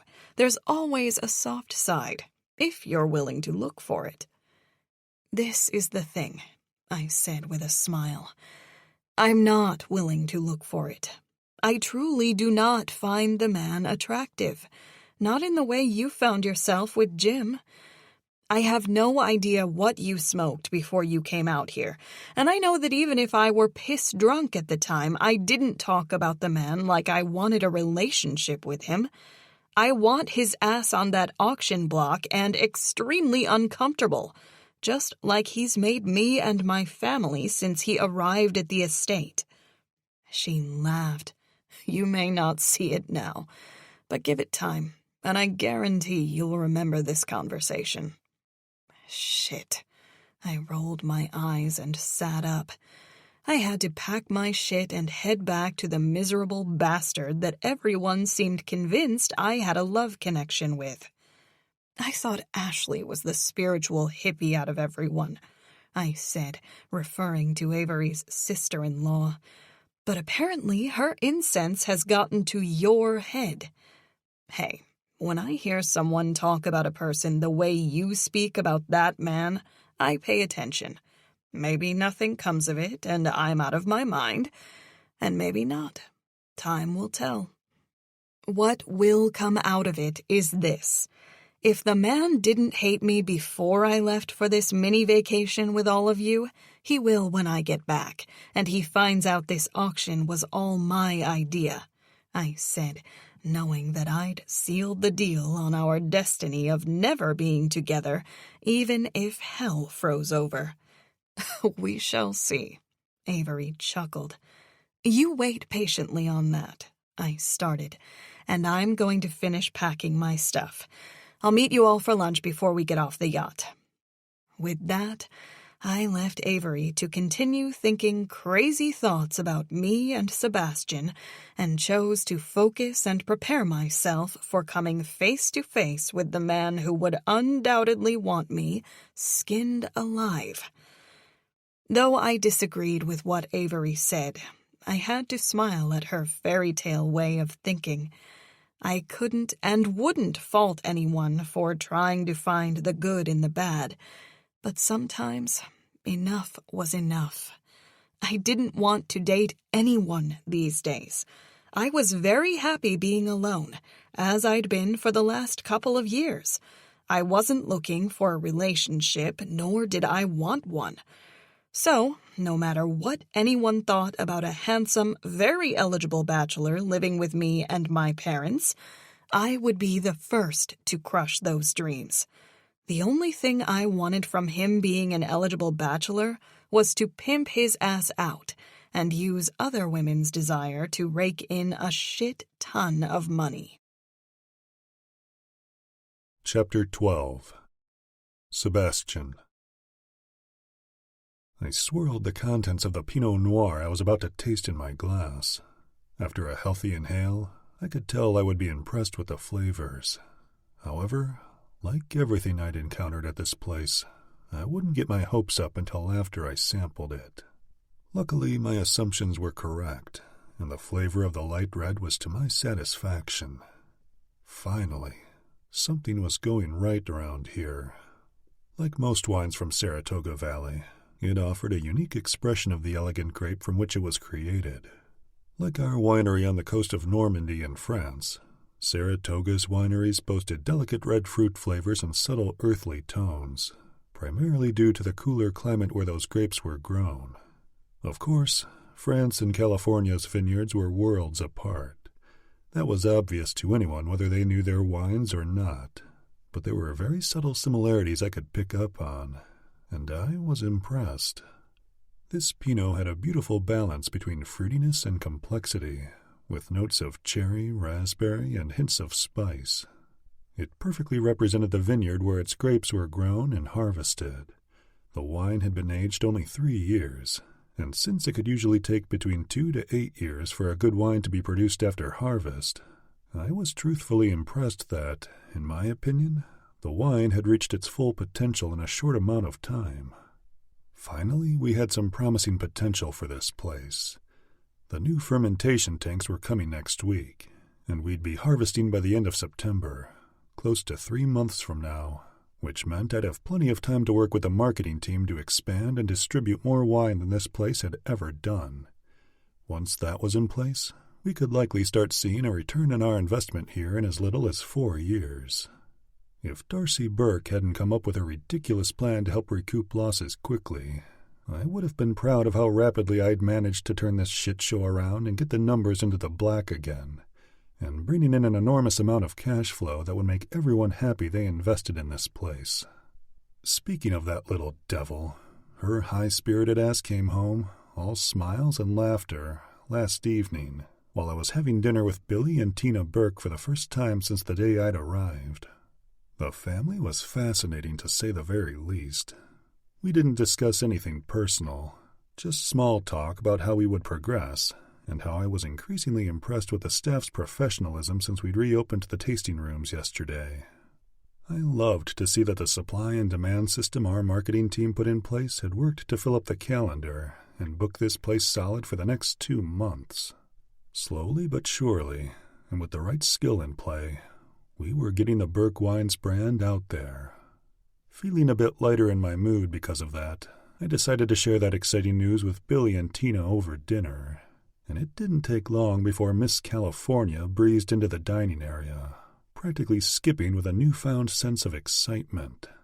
Little did she know that the breakfast I'd invited her to this morning by the poolside bar was meant to extinguish her smug happiness about me being auctioned off like a broodmare. "Hey," she said, wearing a soft pink floral camisole that enhanced the tan of her freshly sun-kissed skin. "I know you didn't miss me, so I'm not sure why you invited me to breakfast." "Why wouldn't I miss you?" I said with a smile of my own, knowing that the tables of excitement were about to turn. "Well," she pulled the omelet Antonio had just set down toward her and thanked him before returning her attention to me. "I guess you did." She chuckled and took a sip of juice while I forked a cube of cantaloupe and popped it into my mouth. "I must say that I was shocked to get home and find you were having dinner with my parents." "That's because we were discussing the excellent progress being made here. Contrary to what you might think, I offer good news as well. It isn't only critiques." "Tell me something," she said, staring at me with her usual combative expression. "Okay," I said after sipping my coffee and forking a slice of strawberry. "You say you're not only about giving critiques, but everything that's come out of your mouth since you got here has been nothing but that. Yes? A fair statement. So, what did you do to make you finally offer my parents good news about something? I'm sure it wasn't because you found something you liked that was already in place." "I'm not sure I follow you," I said, confused by her accusation. "There's nothing you haven't critiqued here. So the fact that you were finally sitting down with my parents and offering them good news is suspicious. Seems obvious that if you had good news, it had to come from something you did." I grinned at her insult because it was mostly true. "If you must know, I found the vineyards and the way the grapes are being grown, their location, irrigation, and all of that, to my liking." "Yeah, right," she nodded, eating her omelet and barely tolerating me. "It's true. I'm impressed. Your father knows his grapes, and that was something I wasn't too sure about. Now you understand why he does well in this business and why it was a good investment for your family," she said with a cockiness she was about to lose in a few moments. "Well, I didn't say that he was a good businessman," I said, and because of his lack of sense there— "No," she stopped me, bringing her cloth napkin to her lips. "I will not sit here eating breakfast with you and allow you to insult my dad. I paid him a compliment first. Is it wrong of me to set the record straight after you praised his business acumen? She narrowed her eyes at me. I don't need you correcting me, she exhaled. In fact, while we're on the subject of my dad and his horrible business acumen, she paused, and I smiled. Go on. Perhaps you're going to tell me that you could run this place better than me. She folded her arms and placed them on the table. Perhaps, she smiled. I assumed she thought her plan to auction me off for a date night hadn't gotten back to me. I baited her more. And how would you propose to save a failing winery with amazing wine and no one to market it? Well, you bring the winery to the wealthy people who have never heard of it before, she said with a knowing arch of her eyebrow. Indeed, I smiled. But how would you accomplish something like that when the last thing the wealthy want is to be intruded upon? Well, I'm sure they're up for tasting wine, specifically something new. Especially... She paused, and I could tell she was trying not to laugh. Especially what? Especially Sebastian Aster's wine. I watched her cover a smile, utterly amused by her secret plan. If I hadn't had a trick up my sleeve to turn this around on her, I'd be outraged by the young woman's presence. But I had my plan to checkmate her ass, and because of that, I found this exchange entertaining. I see, I answered her. Of course, you must know there's more to it than marketing. Like I said, the wealthy do not like to be bothered with nonsense and solicitors. Right. They must want to invest, she challenged. And they can only want to invest if they taste what Sebastian Aster is offering. She sat back in her chair. I believe there are hundreds, if not more, of people of your status who would pay anything to sample a piece of you. I met her challenging expression with an arch of my brow. You believe that, huh? I know that, she said too proudly. Of course you do, I said. The time for her games was over, and now it was my turn to flip the script. But how would you know anything about what people of my status would feel about me enough to want to sample a piece of anything I had to offer? Her confident expression started to falter. Well, it's obvious. You're a good-looking man with a lot of money. A dime a dozen. People of my status want more than that, I lied. Obviously, people of my status were attracted to wealth and success before anything else. Still, I lied for a reason, which was unfolding before my eyes as I watched confident and cute Darcy turn into timid and concerned Darcy. Forgive me, I forgot. They want status and success, too. Tell me, she seemed to grow flustered. Why are we even having this conversation? And why did you ask me to breakfast? Why did you accept my invitation? I smiled. I asked first. Well, to answer your first question, we're having this conversation because you boldly proclaimed that you could run a business better than me. Well, not better than you. Who knows? Maybe I could. Perhaps you could. If you researched business models and planned things well in advance, your feisty competitive nature, which I find myself combating daily, would do very well. I do my research, she answered. Not well enough. I dabbed the corners of my mouth. Certainly not as well as I would, and that's a fact. You seem confident in that, she challenged. If I weren't confident, I wouldn't have challenged you to counter that truth. Well, my latest business plan, which I proposed for a quick return on your and Jim Mitchell's investment in the winery, proves that I'm better at ROI than you could ever be. Bingo. It didn't take long for me to get this conversation where I wanted it. Now she was agitated, flustered, overly confident, and about to be blindsided about her stupid plan. Oh? What did you come up with? You act like you've set some plan into action, and my father and Mr. Mitchell have adopted it. You mean to sit here and tell me that you know nothing about it? She questioned with confusion. Perhaps we now know your reason for accepting my offer to join me for breakfast? Huh? she said with irritation, and I couldn't help but chuckle. You came to see how upset and concerned I was about this little business plan you proposed to Jim and my father? I said with a roll of my eyes. Her smile returned. It seems you're not too thrilled about it? Oh, when you learn my plans, you will be the one who is not too thrilled about it. There's no way you'll be able to back out of this. You know this winery needs money, and you know— I cut her off before she could finish her sentence. I was done hearing about me being the grand prize of this obnoxious bachelor benefit. I know the bachelor, Maxwell Barbison, won't fetch as much money as you've pitched to Jim and my father. I wasn't expecting him to. I knew that you would, though. Well, I'd have to be an eligible bachelor to participate, I said. And I'm not. Oh, God. She rolled her eyes. What? Did you snag Steph as a girlfriend to avoid this while I was gone? No. You are my new girlfriend, whether you want to be or not. Never going to happen. She laughed as if I were joking. Never say never, sweetheart. I smiled. Never. Perhaps you'll reconsider when I tell you that I'm willing to give you any details you'd like about me and my personal life for your cute little gossip column. The color drained from her face. What? You see, it's as simple as this. The thing those vultures want most, even more than to date me, is to know every detail about me.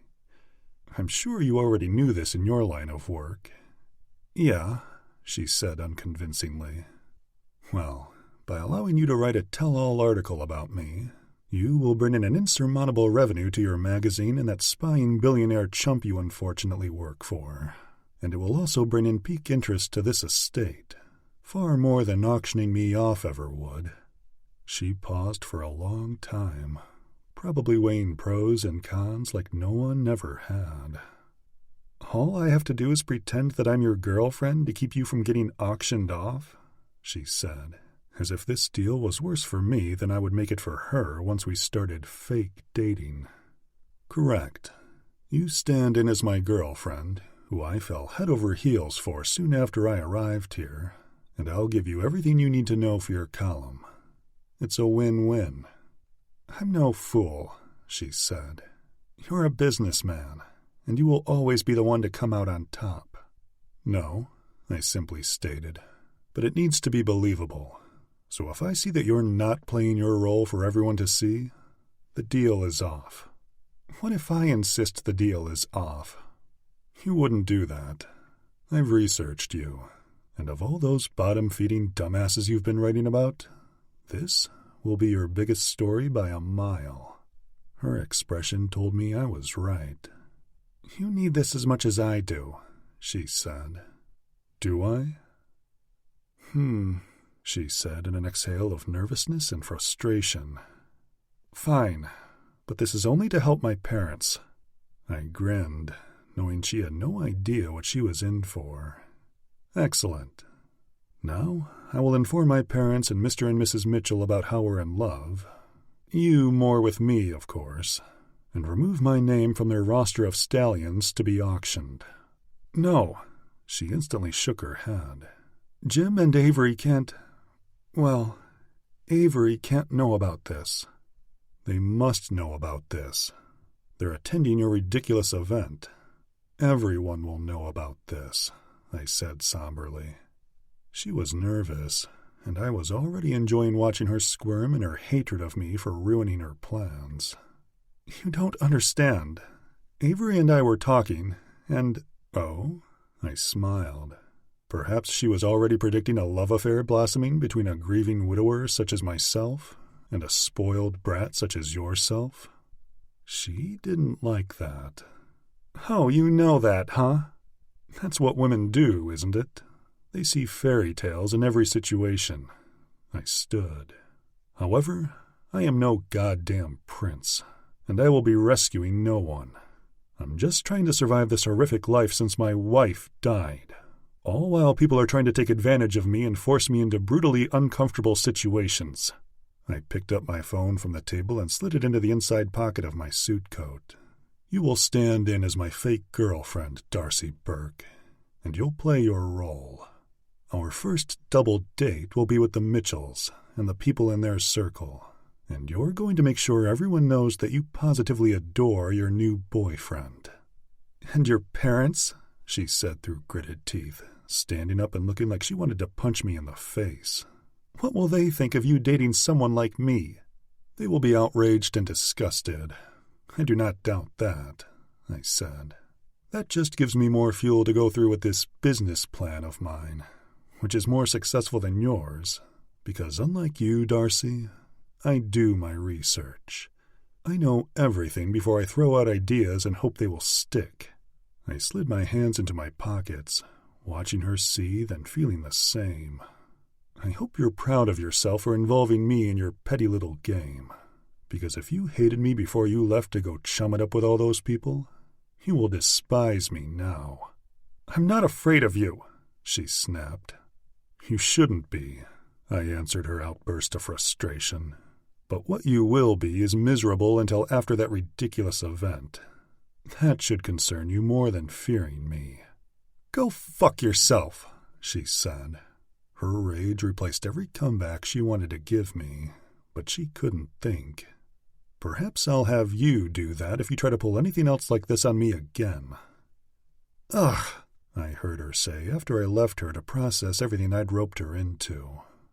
I couldn't help but smile, knowing that everyone who'd planned this, thinking it was in my best interest, would soon find out it was the worst thing to expect me to do.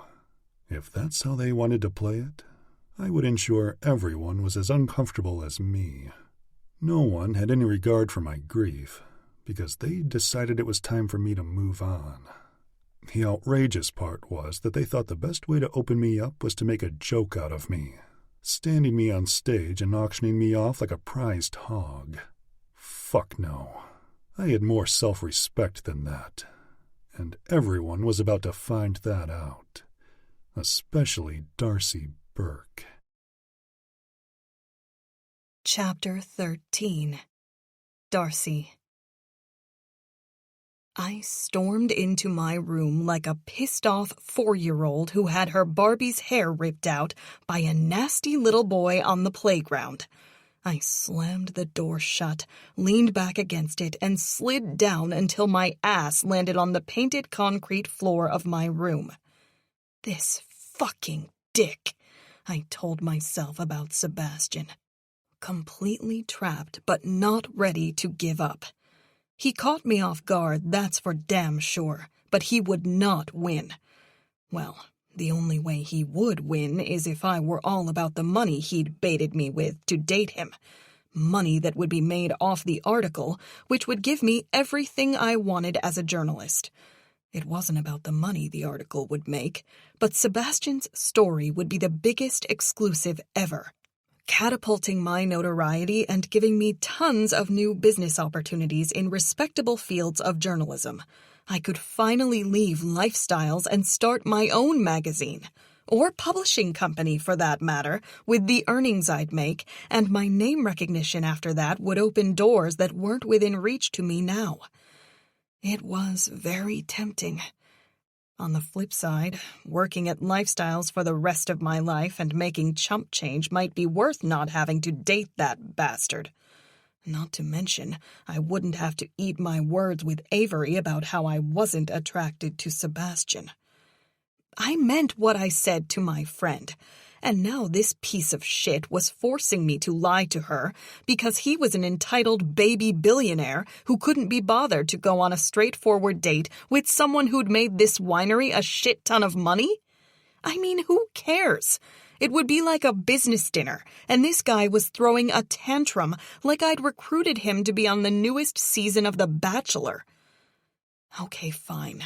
Maybe I didn't need the money, but the winery did. And the faster we could bring in money with the recognition from my article, the quicker he could get his ass out of here and move back to New York. But would he leave?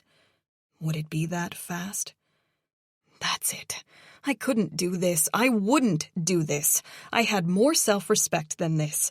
I was not driven by money, and I wouldn't allow it to dictate my decisions.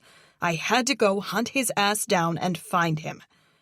I marched to the door and flung it open, only to see the sorry sucker smoking a cigar across the way on the side of the courtyard where his room was.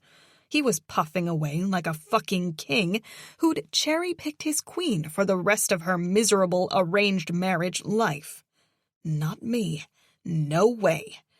I power-walked the entire stretch of the upstairs balcony until I reached where he casually stood, leaning against the edge and staring down at the neatly trimmed trees in the lower courtyard. "I changed my mind," I said, noting that he hadn't flinched once since I'd stormed over here and approached him. "That would be a mistake," he said in a low voice. "No, what would be a mistake is acting like I'm dating you and then showing the world what you want them to think." "And what's that?" He tilted his head and puffed his cigar while he looked over at me. "Isn't it a little too early to smoke cigars for people like you?" I questioned in utter disgust. He grinned, and this time the sexy wolf grin did absolutely nothing for me. He rose and stared down into my eyes. "People like me," he chuckled. "Oh, I nearly forgot. You're a journalist who entertains others by writing about people like me, and what you believe to be true when half the time you are wrong." "I state facts after thorough research. I do not make things up," I said. "Well, here's a fact, Miss Burke," he said, intentionally using formalities with me in a condescending tone. "People like me smoke cigars whenever we damn well want. I prefer to smoke them when I've achieved a beautiful victory that reminds me of the man I truly am." "The man you truly are?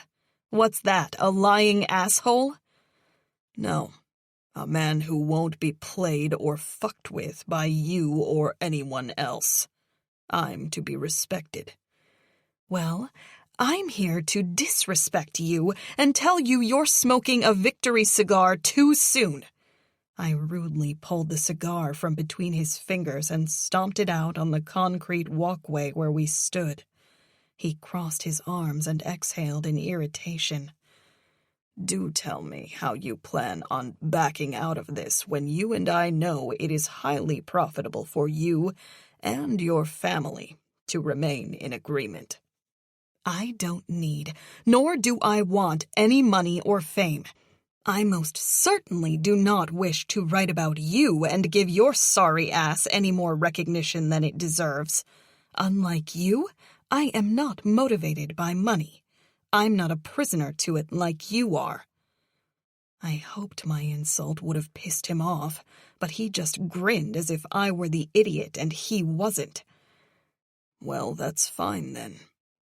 "You're going to be in that auction and do all of this the right way," I demanded, taking back all my power. "No, I'm not." "Well, I don't need your story anymore, and I'm not fake dating you." "Yes, you are," he answered with an amused expression. "What the hell is wrong with you?" I questioned. "I'm not doing this, and there's no possible way you're making me." "You know the funny thing about us wealthy assholes?" he questioned, and I could tell he had more shit up his sleeve to con me. "That you're assholes?" I said. "Very cute, and very true. I can see you've done your research," he mocked. "Get to your point," I snapped.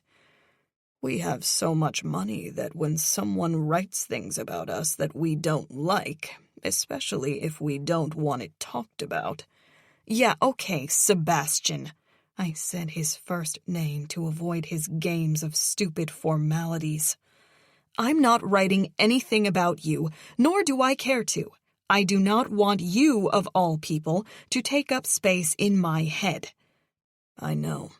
You told me you wouldn't write about me a few moments ago." "So, what's your point?" "As I was saying, If someone were to read something that disagreed with them, they might be inclined to sue you, or even take down the entire business, especially a tiny Clark Kent publication like Lifestyles, which is most likely operating from a tiny office in Los Angeles, barely able to keep the lights on. What are you trying to say? Are you just trying to insult Mr. Juniper's business because I work there? Carson Juniper is a fool for owning that ridiculous magazine. I'd never even heard of it until I did a little research on you because of this benefit. What are you driving at, Sebastian? If you won't sue me for writing nothing about you, why are you saying any of this? He grinned, and damn it, he was so fucking gorgeous that I couldn't stand it. His perfectly polished teeth and his light beard growth were accentuating. Stop it! What the fuck is wrong with you?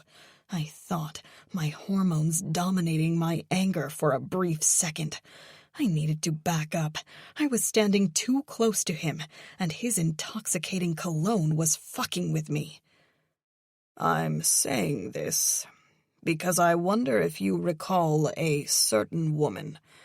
Does the name Tiffany Beaumont ring a bell? Sure. She's the billionaire heiress I wrote about years ago, I said, confused about why he'd bring her up. You say that like you got away with something. I didn't get away with anything. I wrote only facts. Not one lie, not one scandal. He smirked. You don't think that writing about her dating a college frat boy wasn't scandalous for a woman of her status? I didn't say she dated a... I drifted off, forgetting what I had said when I wrote about Tiffany and Chad's relationship a couple of years ago. The magazine wasn't even big back then, so no one hardly read it. How the hell did this guy read it? Allow me to refresh your memory, he said, sliding open his phone and smirking down before clearing his throat. Billionaire heiress finds love in a college frat boy, a modern fairy tale. He paused to see if that title evoked a reaction, but I was trying to remember having the balls to write such a cheesy headline. So he went on.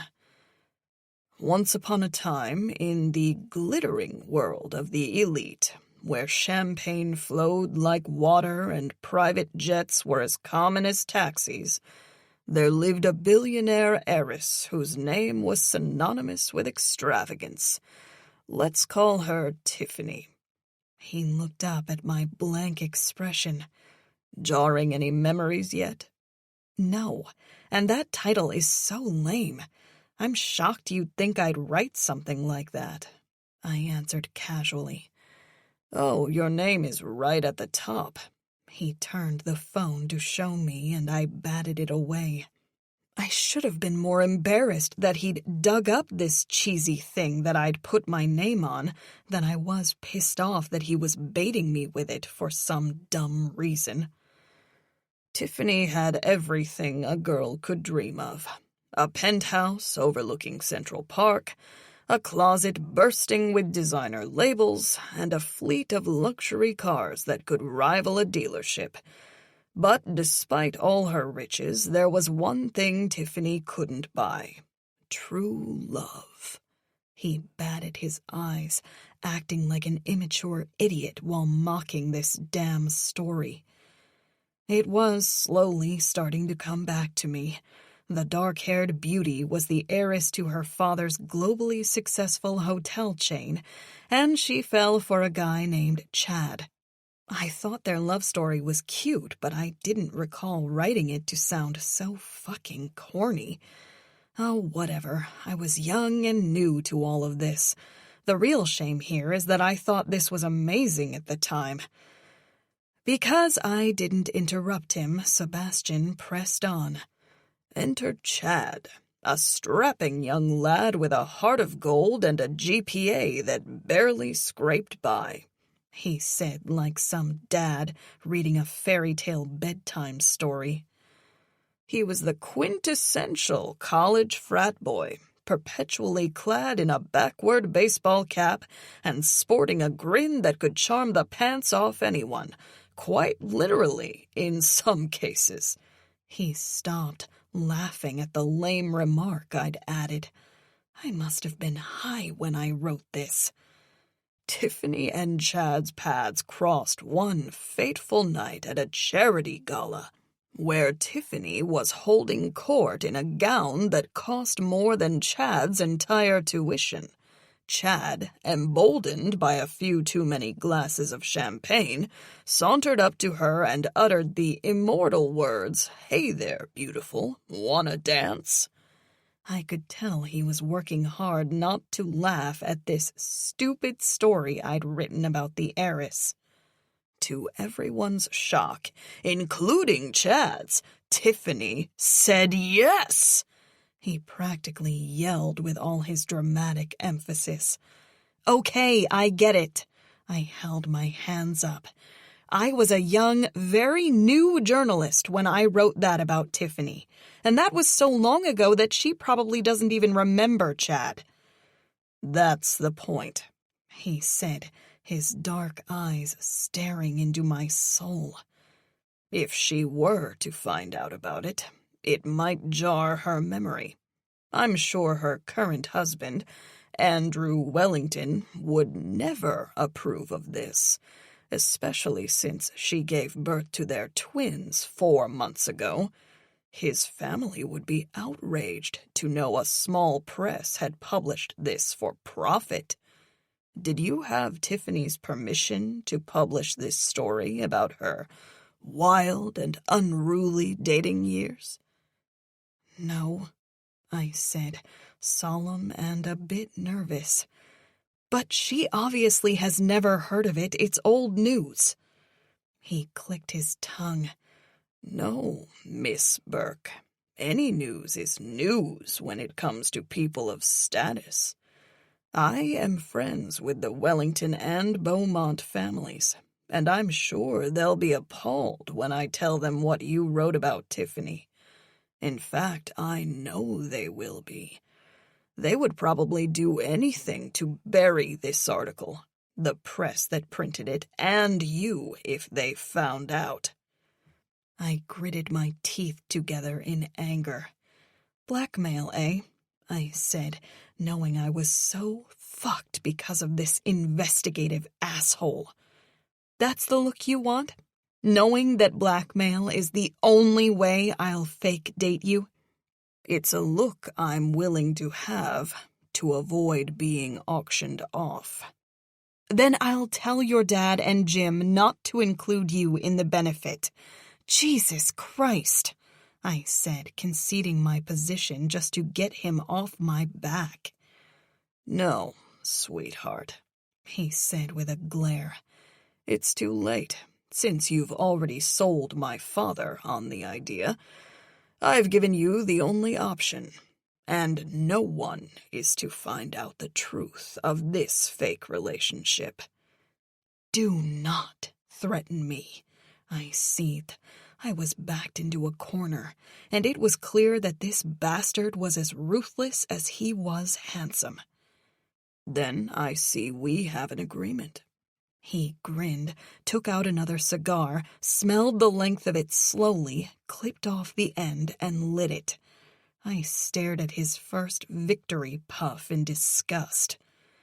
Oh, he said as I turned to walk away. You'll remember to adore me and be unable to keep your hands to yourself whenever we're in public. You can start practicing tonight, in front of your parents. I'm sure they'll find it all very believable. I marched back up to his tall and robust frame, and though I wanted to punch him in the gut, I elected not to bruise my hand. Instead, I ripped the cigar from between his teeth and threw the damned thing on the ground like I had the first. Wouldn't want you to die of lung cancer, lover, I snarled. You should probably stop smoking those things now. He smirked. I said to act like my fake girlfriend, not a nagging wife. You are... Ugh! I couldn't find the right words. I was a fucking journalist who made money describing things in great detail with adjectives galore, but I couldn't find the appropriate words to describe this man. Say it, sweetheart, he chimed. You might be good-looking on the outside, but you're ugly on the inside, I said, using an insult that would have leveled a second grader. I didn't know what was worse, that I couldn't think of anything clever to say, or that I couldn't think of anything clever to say, yet I still kept talking. His eyebrows shot up, probably amused that my comeback was about as mean as if I'd stuck out my tongue at him. I'll take that as a compliment. Oh, he smiled. The Mitchells took me up on my dinner offer. I purchased a car, and I'm having it delivered this afternoon.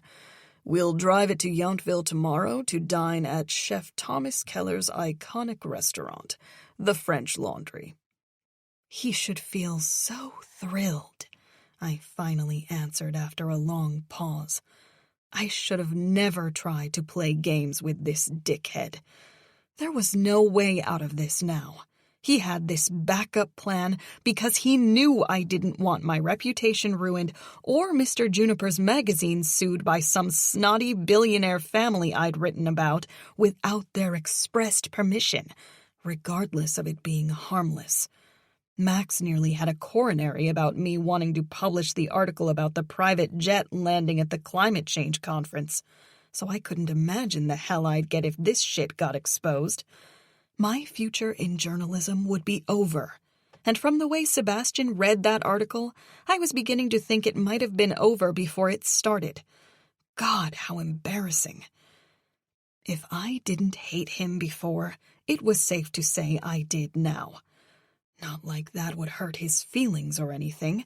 Soulless devils like Sebastian probably loved it when people like me hated them. In fact, I knew he loved it. Why else would he demand me to be all over his ass as if I were in love with him when it was the opposite of what he wanted? This was a match made in hell by El Diablo himself. Chapter 14. Sebastian. What I liked most about my personality was that when I was put in a position to be defeated, I could always find a way to come out on top. It's just who I was, and it was why my father had put me through this bullshit. He wanted me back in the swing of things, running the family empire alongside him, as always. Sadly for my father, he'd put himself on a collision course with me by consenting to this bachelor auction. Because he'd chosen to be selfish, preferring that I help run his empire instead of giving me the time I needed to grieve, he was about to get a dose of nasty medicine after I made him believe Darcy and I had fallen madly in love. Although I was in a dark place in my life, somehow this was shaping up to be something I was looking forward to. It was strange how this fiasco had become more amusing than infuriating. Perhaps it was because I was putting Darcy in her place for fucking with my personal life. Or maybe it was because I enjoyed her being the first woman I'd ever known to stand up to me. Most women couldn't even look me in the eye, let alone declare full-on war like Darcy had.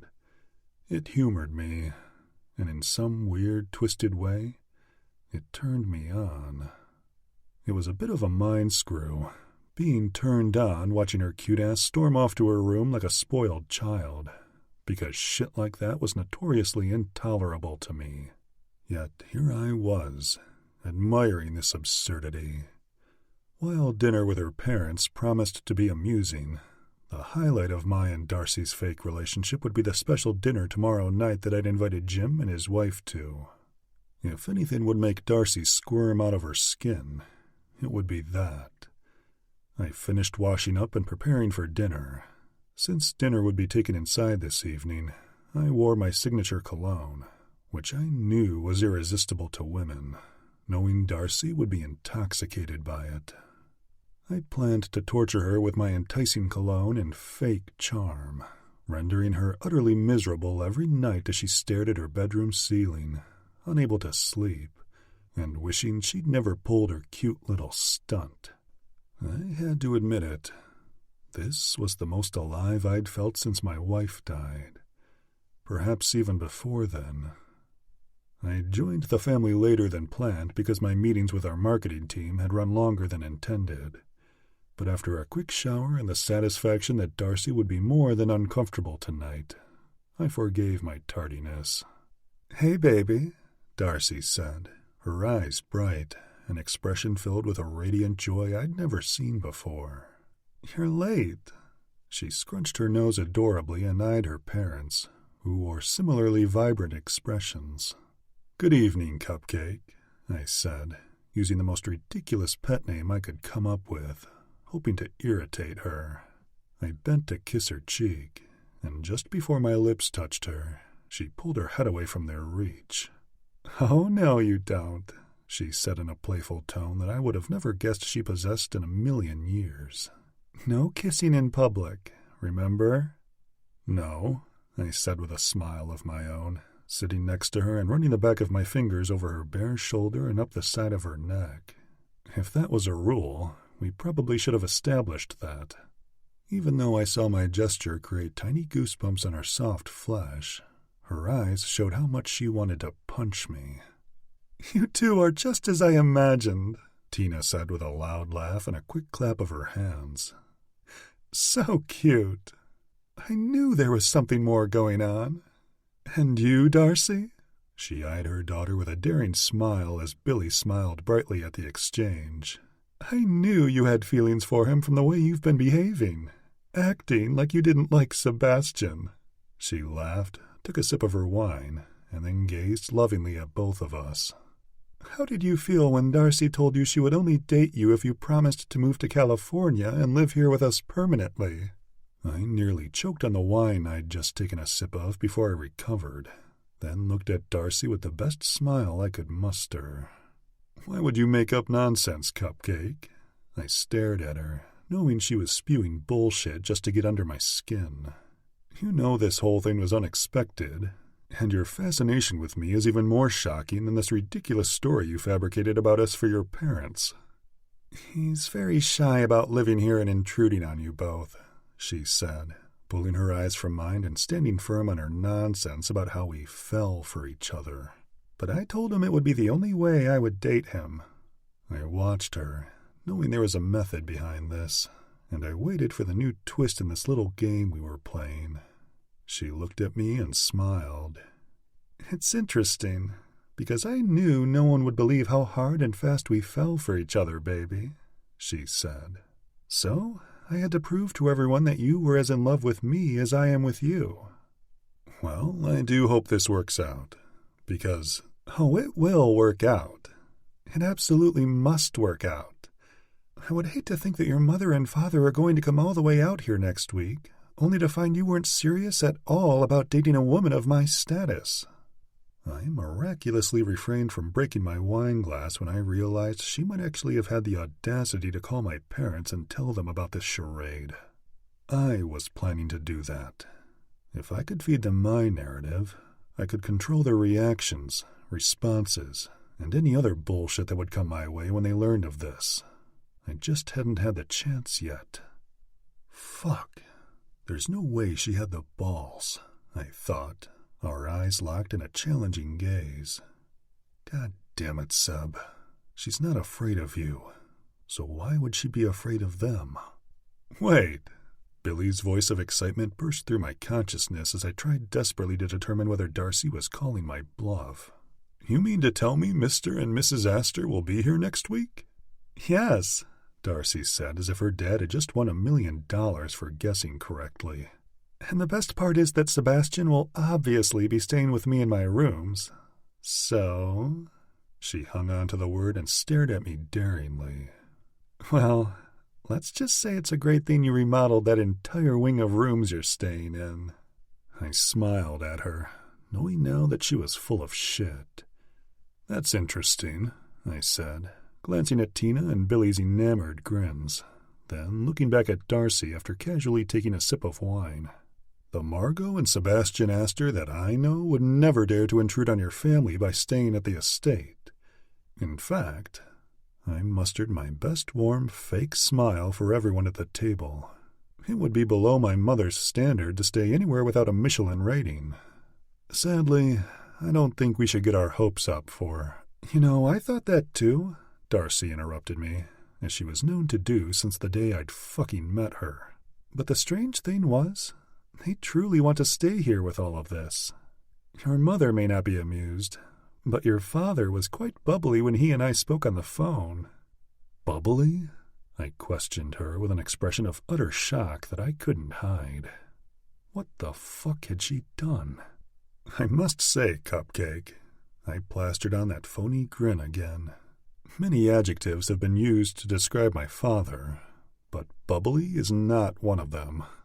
I assure you that you are not speaking to Sebastian Aster, I said, feeling relief slide through me with the assurance that there was no way Darcy had spoken to my parents. She was full of it, but I did need to call them tonight to control that aspect of this sham. She said, seemingly searching for words. Maybe he's just really happy you found happiness again? I felt my stomach churn slightly. My father isn't concerned about my happiness. Trust me, I stated that fact when I shouldn't have. God forbid! Billy gasped like I'd blasphemed everything holy. In his happy-go-lucky, easy-breezy world, being unconcerned with your child's happiness was evidently a mortal sin. His reaction to my words was a staunch reminder that I was out of my element. This man cherished his family, and my dad saw his family as a means to an end, that end being the Aster family legacy. For a split second, I envied Darcy for having a father who showered her with pure, unconditional love. "Don't worry, Dad, he's joking," she reassured Billy. "But yes, Mr. Aster was a bit stiff on the phone when he first took my call." I watched Billy laugh. "Oh, honey, I'm sure he was. But I'm not surprised that he fell for how adorable you are." I am, I thought, watching this exchange play out, wondering if it was true or false. "Neither am I," Tina added. I must have sat there shell-shocked, blinking more times than I could count, before I looked at Darcy, who was sighing like a cartoon character in love. "Well," she ran her hand over the top of my leg, "I think he's just so happy to know his son is on the right track again. He's been dreadfully worried about you." "Is that so?" I arched an eyebrow at her, removed her hand from my leg, and brought it to my lips for a kiss. Her internal cringe could have registered on the Richter scale. "So you are sure about this? They plan to come next week?" "Yes," she said, discreetly pulling her hand from mine. "Well, if that is the case, there's something I must do." I glanced over at Tina and Billy, who looked like they were reveling in an adorable love story. If they only knew. "I must ask your permission tonight, Mr. Burke." "Marriage?" her mom interrupted, clasping a hand over her heart as Darcy sucked in a breath. "Oh, I think that's jumping the gun, lover," Darcy said through gritted teeth. No. I immediately stopped further comments from the romance factory on that idea. "We're not quite there yet. But I wouldn't feel right staying and sleeping in your daughter's room, starting tonight, without your permission." "Tonight?" Darcy said with fear in her voice. "What? Oh, don't be silly. Darcy is an adult. We're fine with it," Billy said, waving his hands like he was shooing a fly. "And after Darcy told us that is how all this blossomed in the first place, why would you want to keep the relationship hidden and pretend you haven't been staying in her room the whole time? I hope you haven't been hiding it because of the room remodel we did for you. You don't need to worry about that." "The remodel wasn't for nothing, Dad." Darcy smiled. "Margot is very particular, and it's my hope that, if it is good enough for Sebastian, it'll be good enough for his mom. We won't know that answer until Monday when Mr. and Mrs. Aster arrive, will we?" "I guess we won't," I answered, completely confused about what was happening. I had no idea if Darcy was lying just to piss me off or what. All I knew was that my dad was not a bubbly man, and nothing on earth could have tempted him to bring Margot Aster to this flea bag. Right? "Oh, also," she said as I cut into the steak Antonio had served, "Mr. Juniper is excited to meet you. He said he cannot believe you're willing to sit down with him and me for an exclusive interview about you. This is going to be huge." I slowly chewed my steak and stared at her victorious smile. "Is that so?" "It is," she shook her head. "It's crazy how you and I were just speaking about fate, life, and research for business the other night. It's like everything is working together in a way I never believed possible." "Well, that will have to be put on hold, Cupcake. We've got dinner plans and public events to run before we can sit down with Mr. Juniper," I said, knowing what she was planning. She wanted my story now, so she didn't risk losing it later. "I think it's so cute how you call her Cupcake," Tina said. I glanced at Tina, then looked back to Darcy to ensure my tone and words were met with keen understanding. "Well, your father was fine with it." "I'm sure he was." I rolled my eyes. "Why wouldn't he be?" Darcy pressed. "Because he doesn't care to have his name—" "Oh, but he does," she said too sweetly, causing concern. "He does?" I returned flatly. "Well, it's mainly because your brother Mark has done a number on the family name. That's why he's willing to allow it, so everything gets all cleared up." I froze while she turned to her parents. "Sadly, people are starting to judge the Aster family, and Margot is at her limits with it. I never thought I'd be so well received by the Aster family, but I really was. Sebastian's father was happy to know that I could publish something that would make all the Asters and their lineage shine." She looked at me. "Get them back on top? You know, like you're helping my family get back on top?" Motherfucker. She wasn't lying. She found a weak spot in my parents and pounced on the opportunity to take advantage of it. Right. Now I was the one reduced to one-word responses, in shock about what would happen next. "It's like Sebastian said. Your dad, of course." She rubbed my leg briskly again and smiled, referring to my dad by his first name like they were friends. "With everything Mark is doing, and with you falling in love with a simple winery owner's daughter in California, they need good press." She paused and looked at her dad. "I'm sure Mr. Aster meant no disrespect when he put it to me that way, Dad." She looked back at me. "I think he was just a little upset that he had to find out about our beautiful relationship from me and not you." She chuckled. "So it came out harshly, but I understand why. He just wants to ensure both of his sons cease throwing all the one-percenters into hysterics and causing any further harm to the Aster family name and fortune." She said the word with wide eyes and excitement. "He's pressing for this article to come out sooner than later." "Well, I'll speak with him," I said, not knowing what to expect from my dad now. "He will understand we don't have time for silly articles when we must get this winery up and running." "Funny. He said something similar when I first told him about our relationship. Something along the lines of sending you out here for business and not fucking." My eyes widened. "Don't worry. My parents already know you've hardly been able to keep it in your pants since finding out how much I was in love with you." "What the hell are you doing?" I finally said, dropping the bullshit. "You seem upset." She feigned sadness. "Will you both please excuse us?" I said, smiling. I was thankful Tina and Billy were so in love with love that they didn't see my mask slip. "Go ahead. You two enjoy the rest of your night. Billy and I are going to join Ines and Antonio for a movie night with the kids." "Fantastic," I said. "Don't get too loud," her dad teased with a giggle, referring to our non-existent sex life. "Billy!"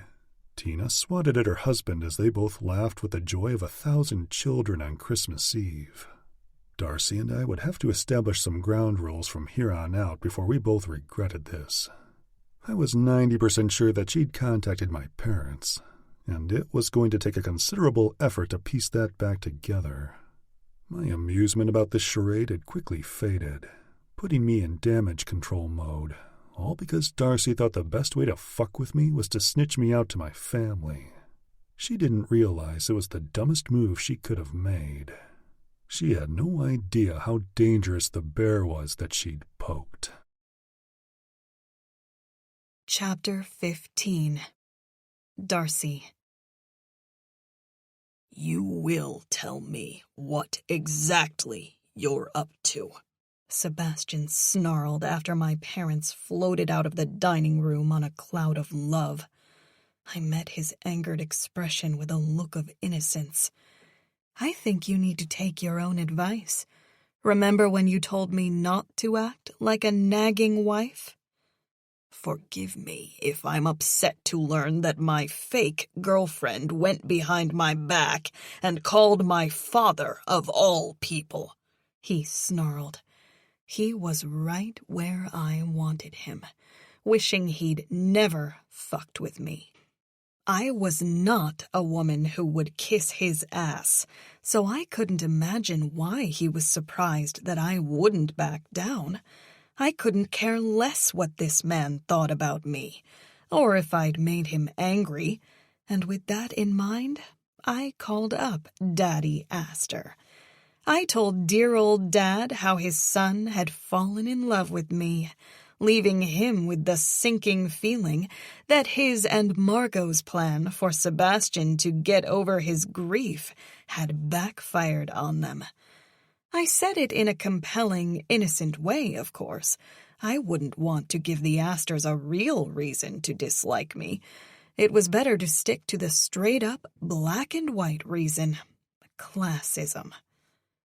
You know, if this is your true personality, we should probably break up. Abuse is a horrific thing for a person to go through. Ugh! He practically yelled. This is preposterous! You are out of your goddamn mind! I thought the same thing about you hours before I was blackmailed to do any of this. Perhaps now that your parents are involved, you'll dump me for calling them behind your back? Then you can still give me the article because your dad expects it now, and we can peacefully go our separate ways. Sounds like the perfect solution. Unexpectedly, he flashed the wolf grin I found sexy before I realized there was nothing sexy about it or him. So, you thought your cute little phone call to my father would make me end all this? He said, his smile growing broader as he cocked his head to the side to wait for my answer. I was hoping it would, I answered truthfully. He inhaled deeply, exhaled, and then sat back and studied me. This is the thing, he started. You may think you know what you're doing by involving my parents, but you've just opened Pandora's box on yourself. You see, if I had told them about this nonsense about you and me, I would have been able to keep my mother from approaching you about it. And, I answered nonchalantly, I'm not afraid of Margot Aster, just like I'm not afraid of you. Well, that's to be determined, he said, finding something humorous about this. Perhaps you should have asked my brother's wife how my mother treated her when you met on the yacht. Mickey and I weren't close enough to trade war stories about her mother-in-law at the time, so unfortunately your mom never came up. That's a shame, because if Mickey and you had known each other better, I'm confident she would have warned you against this reckless idea. I sighed. Any more stupid shit you want to try and scare me with? Your parents know, and they'll be here Monday. And newsflash, pal, your parents aren't the only ones being lied to. My parents are too, and it will upset them when they know the truth. Oh no, sweet cheeks. My parents won't be upset that they were lied to about this. They'll be wildly relieved to find out it was a silly and childish idea. Fantastic for them. Regardless, they'll be here, and your mother won't have jack shit to say to me about her dislikes. You're confident in that assumption? If she wants her family's name envied by all the other miserable, rich bastards in the land, then yes. Allow me to inform you here and now that if Margot Aster gets an inkling that you are playing games with her, she'll what? Insult my family? Too late. You've already done that better than anyone, I answered him. Perhaps she'll make us break up, which I will gladly do, and hopefully she'll hurt my feelings enough and scare me away like I know she tried to do with your brother's wife. If she does, I'll have to break up with you because I couldn't bear to stay in a relationship with her prized son, who is so greatly above me and my lowly status, I said, knowing more about his mother than I wanted Sebastian to believe. He stared at me, finally backed into the same damn corner he'd backed me into earlier today, with all this bullshit. Very well, then, he said, as he stood and disappeared into the kitchen with his plate and wine glass. I couldn't hear what the hell was going on in there, but hearing all the crashing of dishes led me to assume that this man had more than just grief issues. He had anger and control issues as well.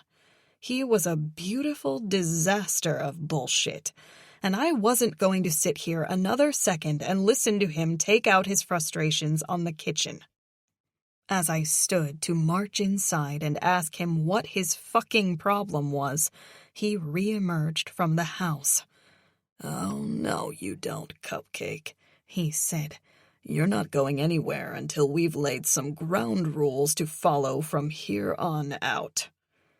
He was holding a brand new bottle of his fancy tequila, and I rolled my eyes, unamused by his authoritative tone and presence. Already drowning relationship issues in booze, eh?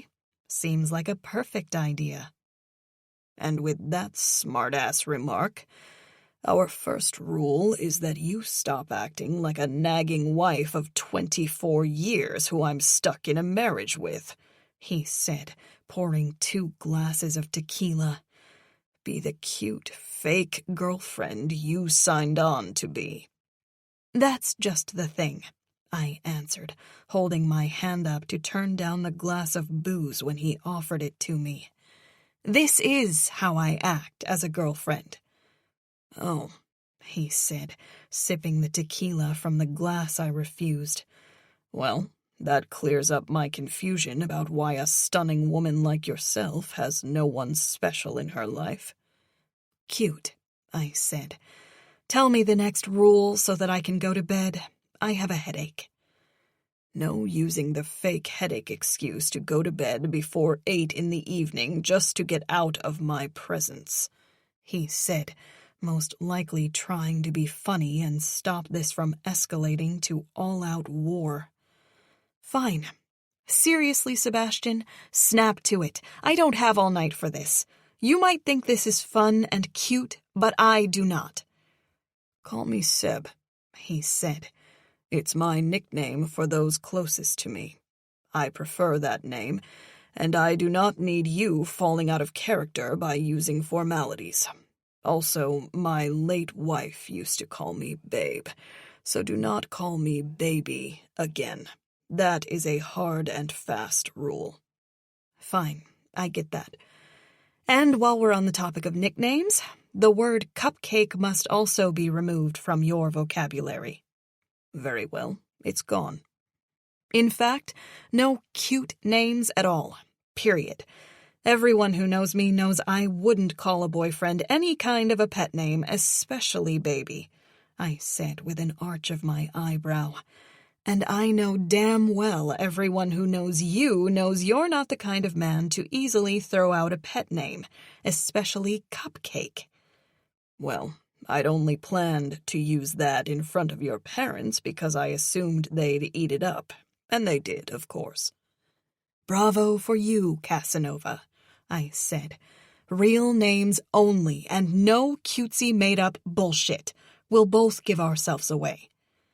True, he said, and I smiled to see that we agreed on something.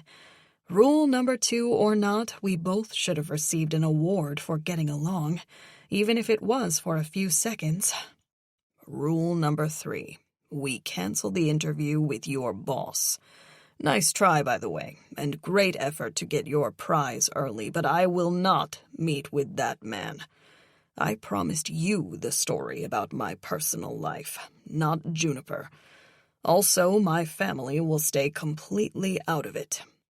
I will clear up their image, which Mark is systematically working to destroy, but that is between me and them, not you. That seems like it falls back into rule number 1, the whole meddling wife thing. I smirked. Rule number 4, he said. You are not to interfere with anything between my parents and me, especially when shit hits the fan upon their arrival.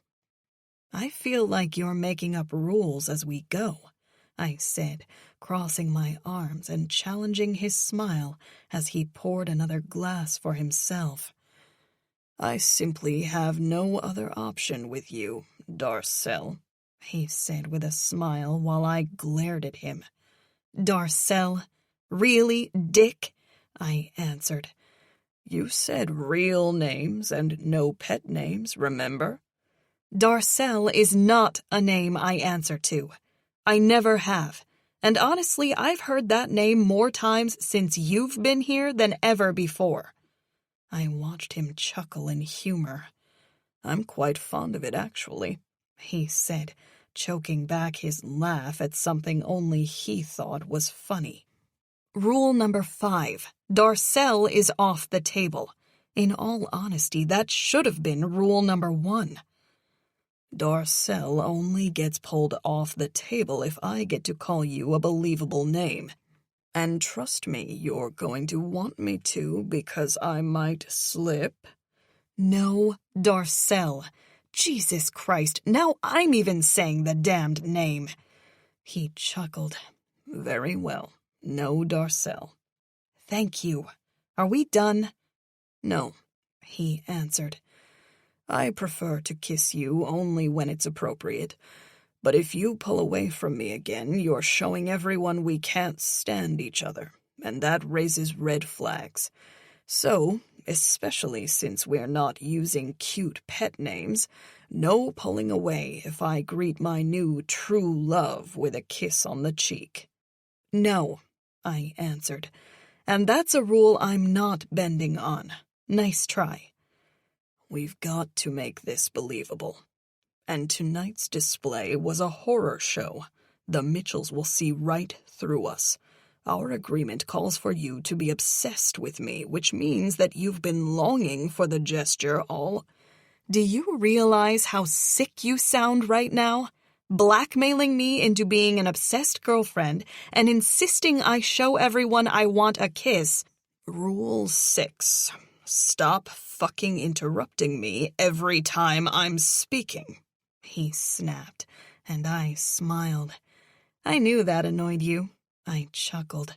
I bet no one dares to interrupt a powerful man like yourself, right? Most people have more manners than you, he said. Well, rule 7 then, I said with a smile.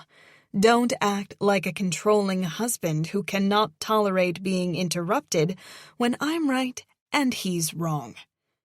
Rule 9. I'm always right. Making shit up again? I said, knowing now we were going to get into a pissing match over made-up rules. Listen, we are way off track, he said, flustered. No, I'm not using this situation to get attention or steal kisses from you. I'm not trying to be some sick fuck about it, but it will be believable.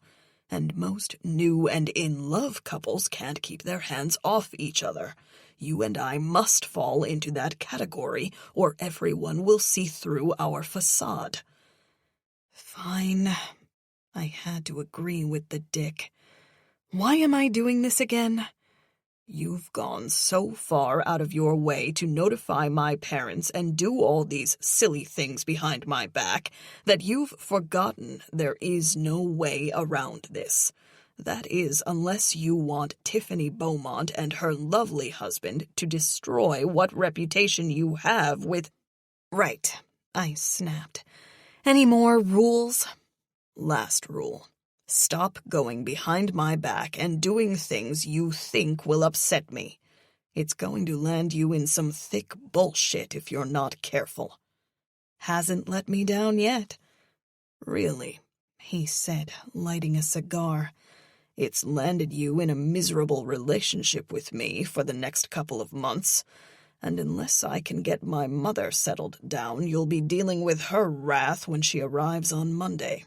I'd say that running behind my back to get even with me has let you down quite profoundly." "Fine," I conceded yet again. "Rule 10.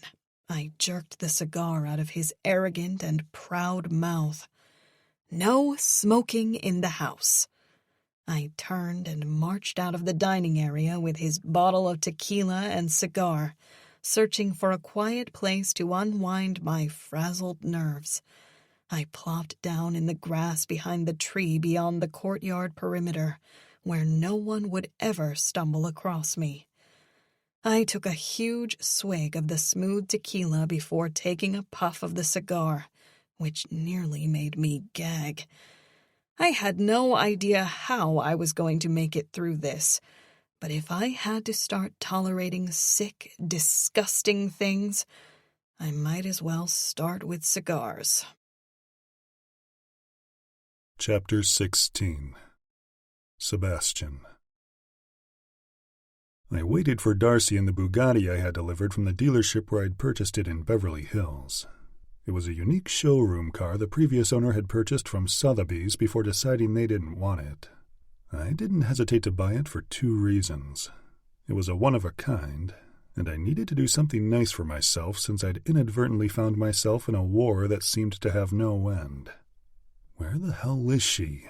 I thought. I glanced at my watch, rolled my eyes, and then strummed my fingers impatiently on the top of the steering wheel. "Nice ride, Bruce Wayne," she laughed, sliding effortlessly into the passenger seat. "Bruce Wayne?" I questioned her in confusion. "You know who Batman is, right, genius?"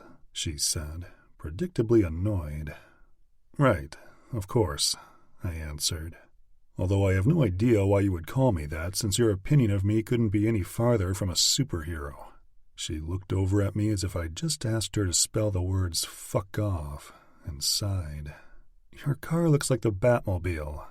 But yeah, complimenting you was not what I was going for with that statement." "Well, at least we are getting off to a fantastic first date," I chuckled, then eyed her as she buckled up and relaxed into her seat. Damn, she really cleaned up well. My eyes drifted over her white silk dress, its length inching up to reveal her muscular, polished legs, stopping at the top of her thighs. The top was formed in a tank top fashion, accentuating her toned and well-defined shoulders and arms. She was perfectly fit, which I knew from the camisole tops and short skirts I'd seen her wear when she trotted around her parents' home. This form-fitting dress was simple but elegant, lending her curves the definition and style to complement the labor she'd dedicated herself to with an obviously structured workout routine. It's not that I was only attracted to a well-toned body, but I appreciated and respected the self-care and discipline that went into a healthy routine. "What are you staring at?" she said, catching my eyes roaming over her perfectly polished body that complemented her cocktail dress. "Drive. I'm sure you didn't pay nearly $3 million on this car just to sit in it." I smirked. "Well, I guess I shouldn't be surprised that you know how much a Bugatti Chiron costs." She propped her right elbow up in her window and leaned against her hand. fingers massaging her forehead in agitation. "Yeah," she responded. "Interviewing assholes such as yourself afforded me that information." "So, is this how our night is going to go?" I questioned, not in the mood to get on the battlefield with her. Strangely, I was in better spirits than I imagined I would be. "Our night is going to go exactly like it's supposed to. We'll tolerate each other during the time we're forced to be together, and in front of people, we'll act like we're the cutest fucking couple to hit the Billionaire tabloids. That's it.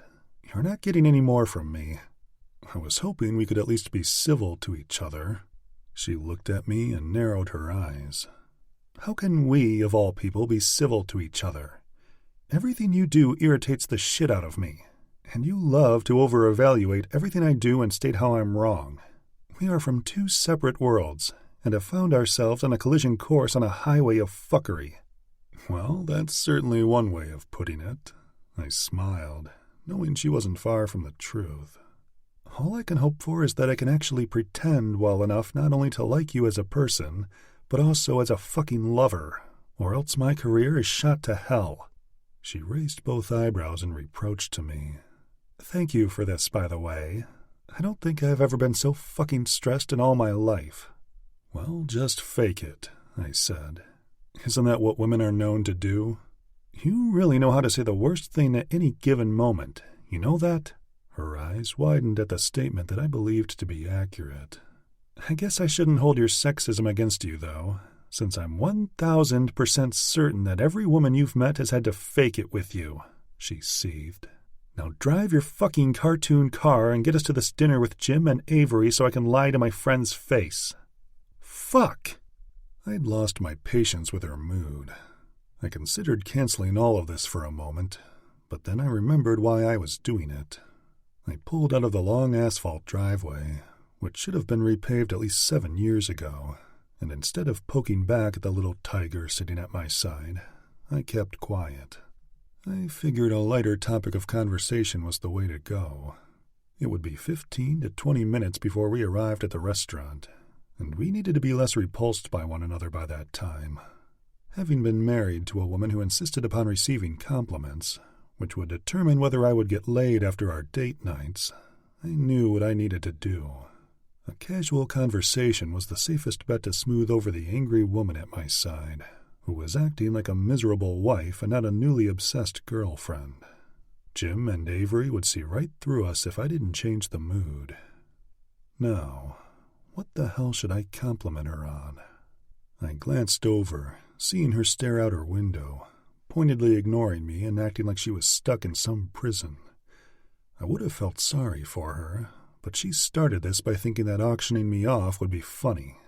So, prison or not, I was stuck in this shit parade with her because there was no way I was being objectified. We were walking through hell together. I inhaled deeply, trying to think, and ended up with a nose full of a fragrance blend of coconut, vanilla, and a hint of woodsy musk that smelled quite refreshing. I wasn't a fan of a musky scent, especially on a woman, but this was nice. That's it. Compliment how she smells, I thought, knowing a man can never go wrong complimenting a woman on her perfume. "You smell intoxicating," I said nicely. "We're not in front of Jim and Avery, so you can save the big romantic proclamations for when we're faking it in front of them," she shot back, continuing to stare out her window. "Maybe the word intoxicating was a bit over the top," I said, rolling my eyes at how bitchy she was acting. "But you smell quite lovely, and I'm not being fake about that." I glanced at her and smiled when I noticed her head turn toward me. Finally, I did something right. I brought my eyes back to the road when I saw a smirk playing on her lips. "Thank you," she said. "Ah, we're getting somewhere at least." "What perfume are you wearing?" "Sand and Sable," she answered with a laugh. "I knew we'd be riding in the car together, and since you blackmailed me into this only to make me miserable, I was hoping to make you the same. So I went into my mom's room, found the old perfume she never wears anymore, and sprayed on this one." I gripped the steering wheel tighter and couldn't resist but inwardly laugh at everything she was doing to piss me off. However, her adorable way of throwing these tantrums and revealing that she was trying to make me suffer in her presence was strangely more amusing than it should have been. It's nice to know that plan backfired on you the same way your auction did, because, unfortunately for you, I find the fragrance quite arousing. You know what I've learned while researching the wealthy? She said, ignoring my last comment and changing the subject. We're impressed that there's a difference between old money and new money, she interrupted, knowing how much it fucking pissed me off. You don't say, I answered, irritated. I do say, she said, and everyone who knows the Aster family knows they're from old money. Correct. Well, if it's true that old money people don't flaunt their wealth as the annoying little upstarts do in your weirdo crowd, she said in her typical smart-ass tone, I wonder why you bought this car, of all cars there are to choose from, to go to dinner. Easy. I like it. It's something I wanted, so I bought it, I answered, knowing I didn't owe her an explanation. What would your parents think of this flash of wealth you're cruising in? This $3 million car their son bought just to go on a dinner date in and show Jim Mitchell up when he arrived. I smirked. Jim Mitchell isn't a rival, and I have nothing to prove to him. He's a business associate, and that's all. Then why would someone from a family that doesn't flaunt their wealth buy a car like this one? Not that I owe you an explanation, I started, but perhaps if I give you one, we can ease into a more friendly rapport. I don't need or really want an explanation. I just thought it was interesting. She cut me off again, and I don't think I'd ever encountered a person who hated me as much as Darcy Burke did. It was no longer cute, and if I had feelings, one might say she was starting to hurt them. It was beyond me that we couldn't even have a civil conversation without me constantly being treated as if I'd intentionally run her dog over and thrown it on her front porch with a smile. Listen, I said, I understand you loathe me, and I know very well this is the very last thing you want to do. But I will state that you are truly a beautiful woman, and I don't think I saw that until you walked out to the car tonight dressed like this. If we weren't from two separate worlds, perhaps I would have allowed the moment to do more than intrigue me.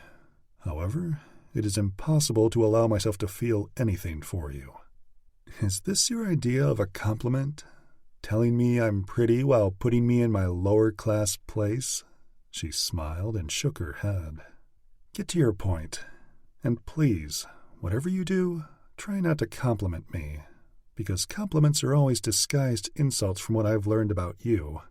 I didn't intend to insult you, I said. I was just taken by your beauty tonight, and your perfume adds to all of that. I smiled, somehow shocked I could pay her a compliment without insulting her. That's all. And before we entered this war, you and I did have a short period of time where we agreed on things. Yeah, that morning the sun was coming up. I remember, she said. Too bad it didn't last. Well, if it is any consolation, you've only met the business side of me. Honestly, before my wife was killed, I was an agreeable man. I smiled, recalling Melissa's personality. Darcy was like Melissa in that she didn't back down from me. And unlike all the other debutantes, Melissa wasn't fake in her personality. She was real, and she could be a real bitch at times, too. It's what made us a tremendous team and admirable power couple. She didn't take shit from her peers, nor did I. She also came from money and acted accordingly, which was the opposite of Darcy. But the strong side of Darcy and the way she stood up to me reminded me of my late wife, and instead of being saddened by it, I enjoyed it. I'm sorry about your wife, she said, snapping me out of my soft moment of reflection. I don't need anyone's sympathies, I said defensively. There you have it, she snapped back. The second I'm actually nice to you and willing to raise a fucking white flag on this bickering bullshit we always find ourselves doing, you go there. Go there? Go where? I questioned, flustered. I haven't gone anywhere. I'm a very direct person, Miss Burke, and what you will find with me is truth and honesty. Whether or not you agree with what I say is on you. Back to formalities, too, I see, she said with the same irritation. You know, if I didn't hate you, I would feel so fucking sorry for you. Hate is an extremely strong word. I know, and it was never in my vocabulary until I met you. There are many reasons why, Mr. Aster, she mocked. You and I could never work out, and none of them are what you just insulted me for. What other reasons could there be? I answered, biting back at her for insinuating I was wrong, and she had the correct answer. The main reason is that I could never be with someone or even fall for someone who brings out the worst in me, she answered while I put the car in park in the private parking area of the French Laundry restaurant. I looked over at her eyes, beautiful in their sky-blue color, yet lethal in her gaze. You're just a really, really bad man. That cut me deeply in a weird way, and for the first time in a long time, I felt upset that I had led someone to see me as a bad person.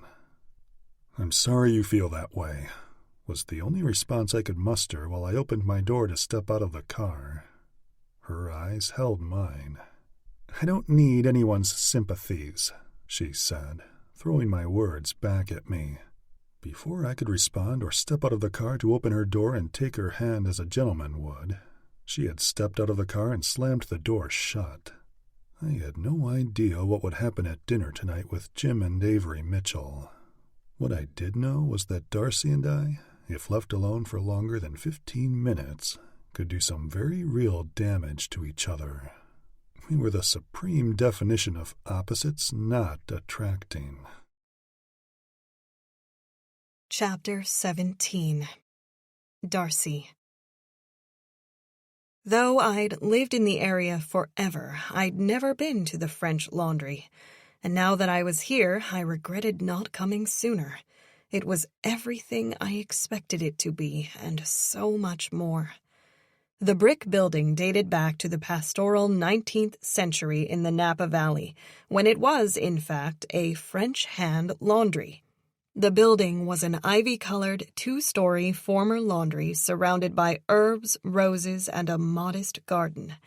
There was nothing especially fancy about the place from the exterior, even down to the small back parking lot, which had no fancy valets to retrieve Mr. Aster's $3 million Bugatti for him.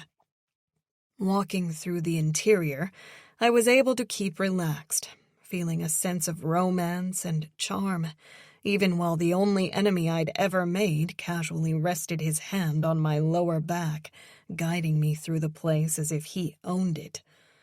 From the moment we entered, we were greeted warmly by attentive staff who ushered us into a meticulously designed dining space. The interior of the place was intimate and understated, with muted colors, soft lighting, and tasteful decor that was befitting the reputation of the world-renowned chef, Thomas Keller. Our table was in a corner with the perfect amount of privacy, almost lending the feeling that we were the only people in the dining room. It didn't surprise me that we were offered the best table. I was here with 2 powerful billionaires who demanded privacy while dining extravagantly, most likely using this dinner for business and not pleasure.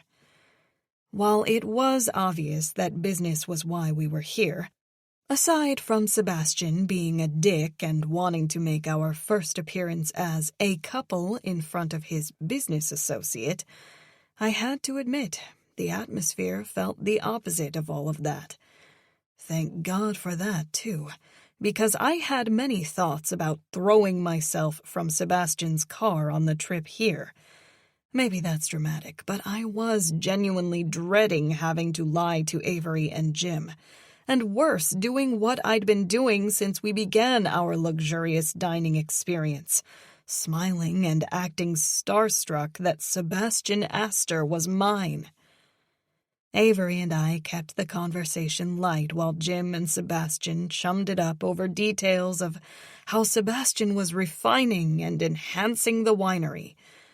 I knew Avery must have had 5 billion questions for me, but instead of getting into it, we ate our food, sipped our wine, and got through the fancy meal, talking about how delicious the food was. I knew the questions were all coming, but right now I was just smiling and acting overly interested in Sebastian, an act that should have won me an Academy Award.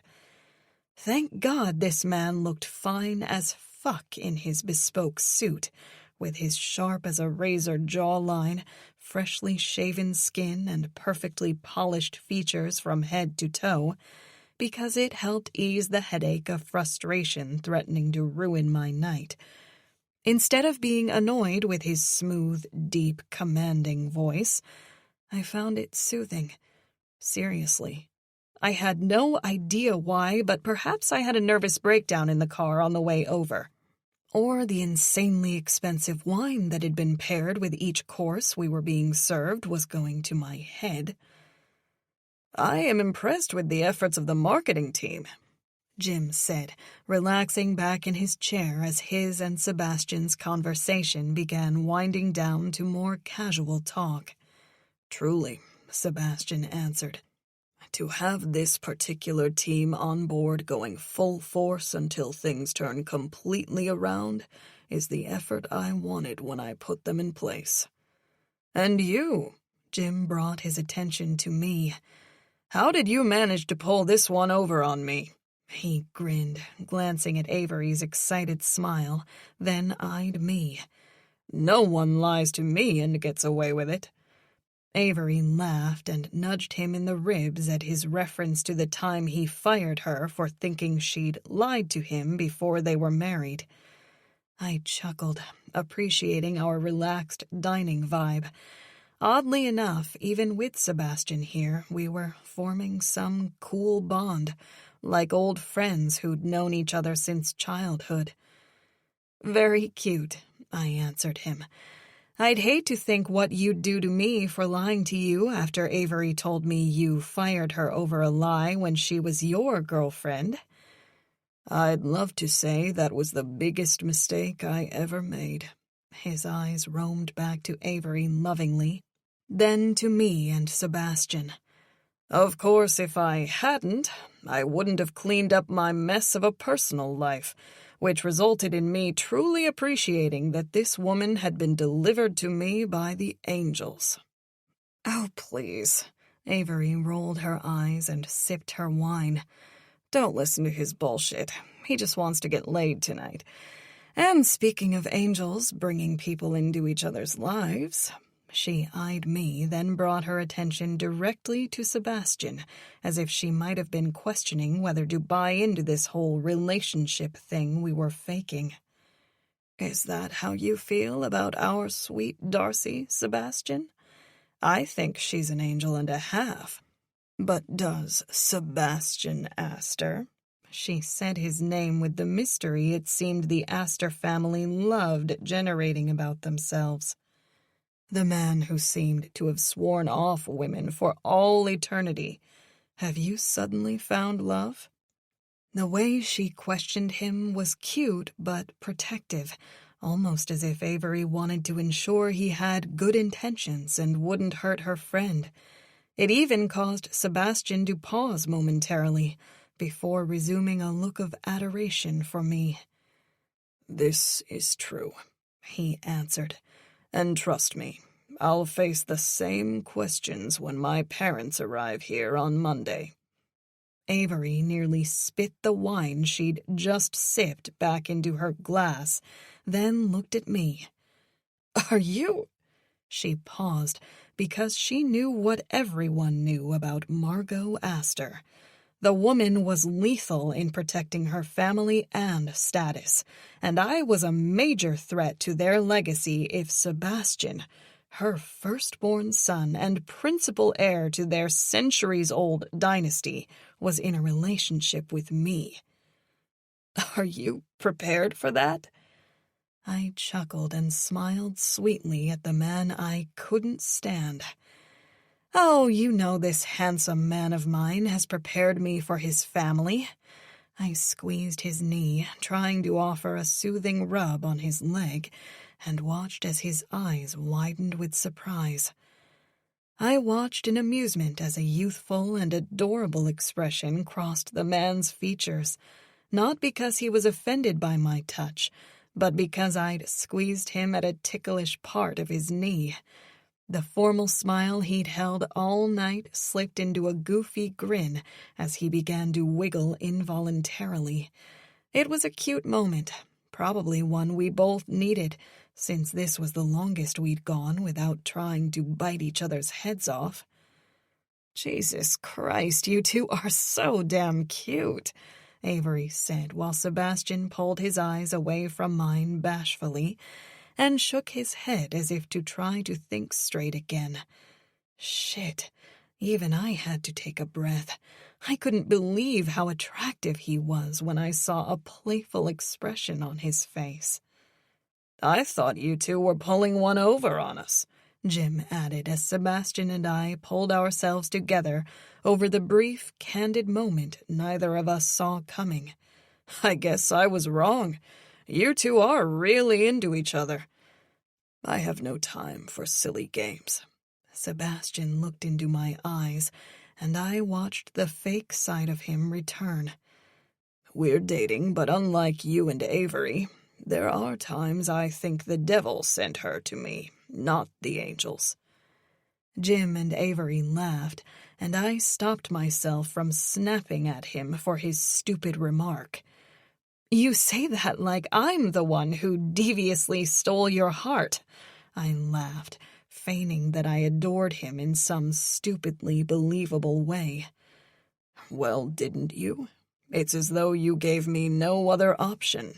Truth be told," he continued to stare fake lovingly into my eyes, "I'm grateful for it."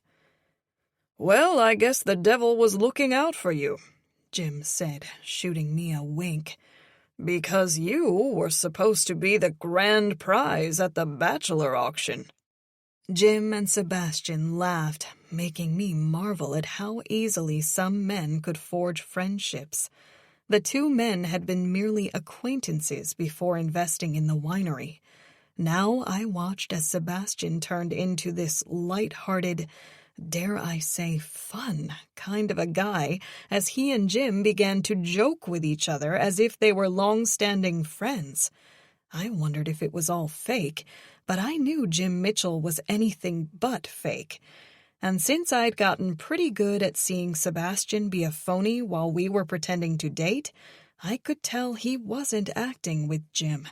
It almost seemed like being around Jim was a breath of fresh air for Sebastian.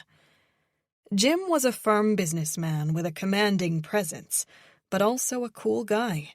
It was as if that was bleeding over onto Sebastian, like the stiff bastard needed a positive light shining around him.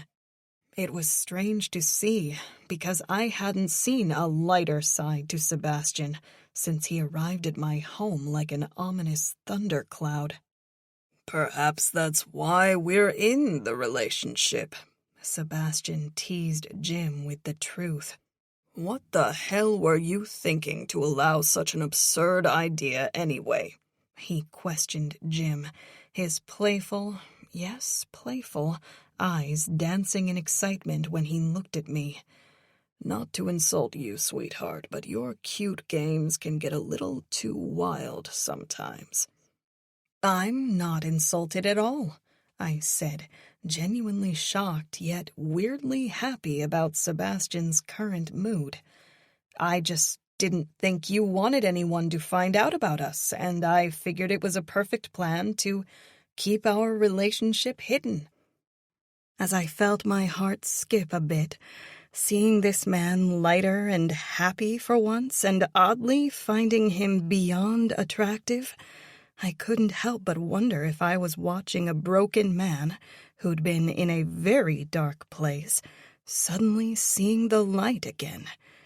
And though I knew that whatever it was that had made him suddenly happy was something small, I could sense that his response was pretty big for him.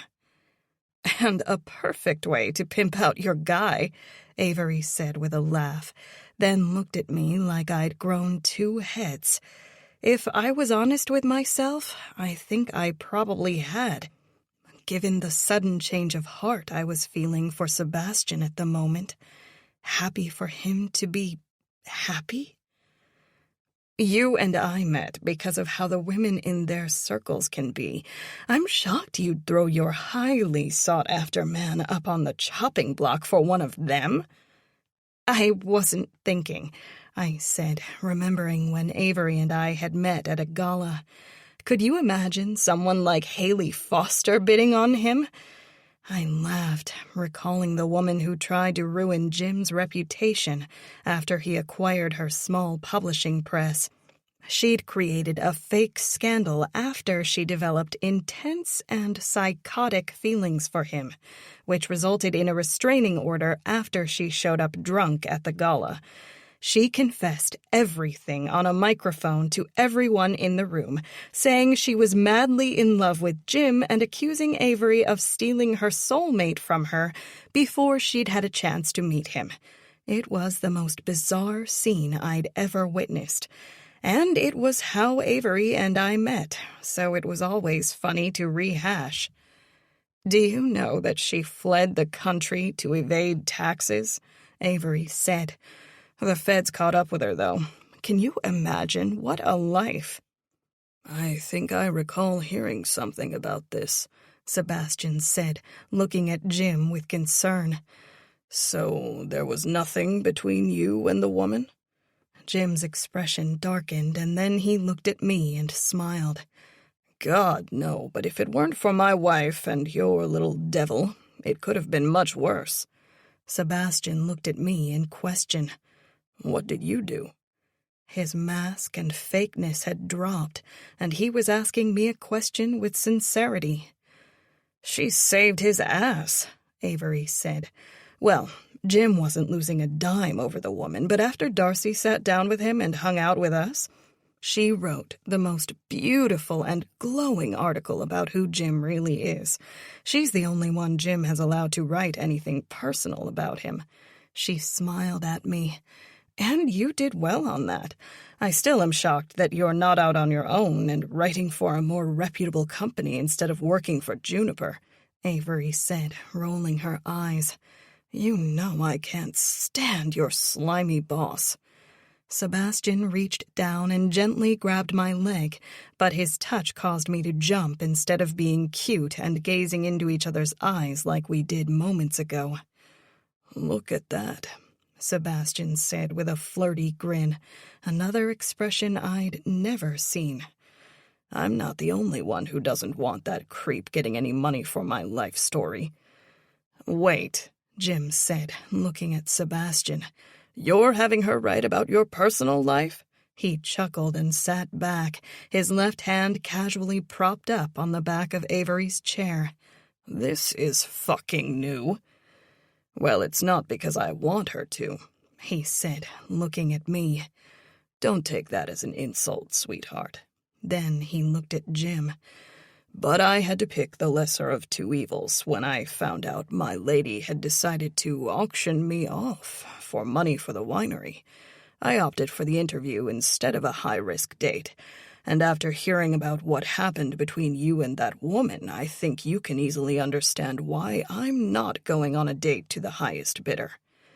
"The more money they have to spend on nonsense, the crazier they are," Jim chuckled. "And I'd rather deal with Juniper and my beautiful girl than take a risk on an auction date." "I can't believe your father went for this," Jim laughed. "I knew you'd try to find a way out of it, but I'm more shocked that your father wanted to do this than I am to learn you're dating Darcy." He looked at me. "No offense, of course." "None taken. Trust me, I never thought it would happen either. I imagined him standing up there and being auctioned off, breaking records for the highest sum of money any woman dared to spend on a man." "The fact that this vixen," Sebastian looked at me in fake adoration, "even had a vision about me being auctioned off for a date, is more than likely why I had to come clean and let everyone know she and I were dating." He challenged me with an arch of his eyebrow, and because of the friendly dining atmosphere and getting tiny glimpses of a different side of Sebastian, I may have found him attractive for a quarter of a second. "Well, it's kind of a bummer," Avery said. "I was hoping to meet both of you in the same room after Darcy spoke like you were the worst man she'd ever known." Avery laughed, referencing my drunken rants about the arrogant Sebastian Aster. "You were pretty brutal." Sebastian looked at me with humor and curiosity in his eyes. "Oh, so you went out of your way to make me appear the worst asshole on the planet, did you?" I shrugged while Jim eyed us in question. What else was I supposed to do? I was surrounded by everyone asking what I thought about you. I wasn't going to give us away and risk your dad losing his shit on you for dating me. So that's where the whole idea to put your handsome ass up on that auction block came from. 2 birds, 1 stone. You make the business all the money you were spending, and no one thinks we're in love." "It's why I fell in love with you," he smirked. "Always so damn spontaneous and creative." "I know," I smiled in return. "Seriously, though," Jim interrupted Sebastian and me as we sat in a silent yet playful stare-off. "what made your dad go for the idea of you getting auctioned off like that? He is certainly not a man who puts his kids in a circus for money." I watched Sebastian, wanting the answer myself, and his face grew somber. "I think he was just worried about me," he said sincerely. "Since Melissa died and left me a widower with a baby daughter, who I still have no clue how to raise or be there for, I've admittedly been pretty checked out on everyone and everything." I sat in shock as Sebastian vocalized his darkness in a way that sounded more like a confession than an excuse. "I know we've already expressed our deepest condolences for your late wife, but truly, I can't imagine what you went through when you lost her," Jim said with a tone that resonated with Sebastian, keeping the man's reaction tame instead of turning dark as it had every time I'd talked to him about it. "I find it very understandable that you would find yourself in a very dark place after such a profound loss. We only met on a handful of occasions, but she was a lovely woman." "I appreciate that," Sebastian answered. For a man who didn't need anyone's sympathies for his wife's passing and his sad situation, he was open to Jim's. I wondered if that's what the poor, grumpy, and miserable man needed all along. Someone who didn't set him off when they mentioned his wife. It was apparent Sebastian was stuck in the anger stage of grieving, and whether anyone had offered him help with his grief, he hadn't gotten it yet. Or maybe up until now, he didn't want it. Jim was a good man, and I could see that he and Sebastian, being close in age and like-minded businessmen, were forming an unexpected bond. It was neat to see, and I found myself sitting there, happy that we'd come to dinner with Jim and Avery. For the first time since I'd met Sebastian Aster, I watched him show some politeness and decency. It was a good look on him, but who knew how long it would last? Chapter 18. Sebastian. Darcy could have won an Oscar for her performance at dinner this evening. In fact, with those bullshitting skills, she should consider looking into a career as an actor. It would pay more than whatever she made with that crackerjack Juniper. I was most impressed by how she'd managed to turn her mood around from the woman caged in misery on the car ride here to the woman who seemed to adore me while she sat beautifully at my side, sipping on her wine, and delicately eating each course that was served tonight. "So, while the lovely ladies gossip about the love affair you and Darcy are enjoying," Jim said as he slid his hands into his pockets, standing at the back of the car where he waited for the ladies to finish in the bathroom, Give me the facts." He eyed me with the same look I'd give any other man I believed was lying. "Facts are, I'm in way over my head with her, but I had no other option than to follow my heart." "You expect me to fall for that line of shit?" Jim said with a smirk. If I gave myself away, Jim would eat me alive, so I held my own. This was the first candid dinner that Jim and I had shared, and as friends, I had to admit that I liked his integrity and had the utmost respect for him. I didn't want to lie to the man, but I also didn't want to offer up the truth, because I knew Jim Mitchell well enough to know that he would never let me hear the end of it. That, and since Darcy did so fantastic tonight, I'd hate to be the one to slip and blow our cover because then we'd both look bad, and I just couldn't do that to her. "I know it's sudden and, quite frankly, ridiculous," I said after searching for the right way to get Jim off my ass about this. "But it couldn't be helped. As someone who took a lot of shit for dating one of your employees, being questioned by everyone, you must understand. I'd known about Jim and Avery's situation for a long time. After all, it wasn't every day that a man with the reach and power Jim possessed got involved with an employee and ended up marrying her. It was one thing to have a passing torrid affair, but to marry the help? It made more than a few shockwaves in the social stratosphere. Well, I'm not questioning her status. I was wondering how Sebastian Aster had fallen for William Burke's daughter so quickly." He chuckled, humor radiating from his expression. "She wasn't in true form tonight for you to see the woman I fell for." I chuckled. "But trust me, when I say that I tried to resist, her charms just got the better of me." "I get it." Jim became more serious. "And I know it's not my place to say anything, but Darcy came through and helped me with that nutcase. Since then, she's become quite close with Avery and our kids. I just hope you know what you're doing. You're concerned about my parents' arrival, and I understand that," I said, knowing he didn't want Darcy hurt. "Trust me when I tell you they will go through me to speak to her. It will not be like what John allowed with his wife. That whole situation—" "No, not that," Jim interrupted me. "At first, I thought you both were bullshitting Avery and me. However, a couple of moments, like the concern she showed for you when you spoke briefly about your wife, made me think Darcy's heart might be in danger if you didn't share her feelings." "As I said," he stated as I stood in silence, shocked that Jim had caught something I didn't. "It's not my place to intervene in anyone's relationship. I would just hate to see a vibrant and happy young woman like her get hurt." "I understand that," I said, a bit concerned myself before remembering there was nothing to worry about.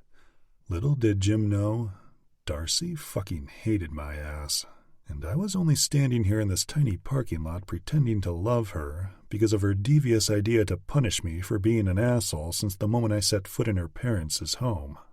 And I promise you I would not have bothered entering a relationship with her knowing I might hurt her. That was me being honest.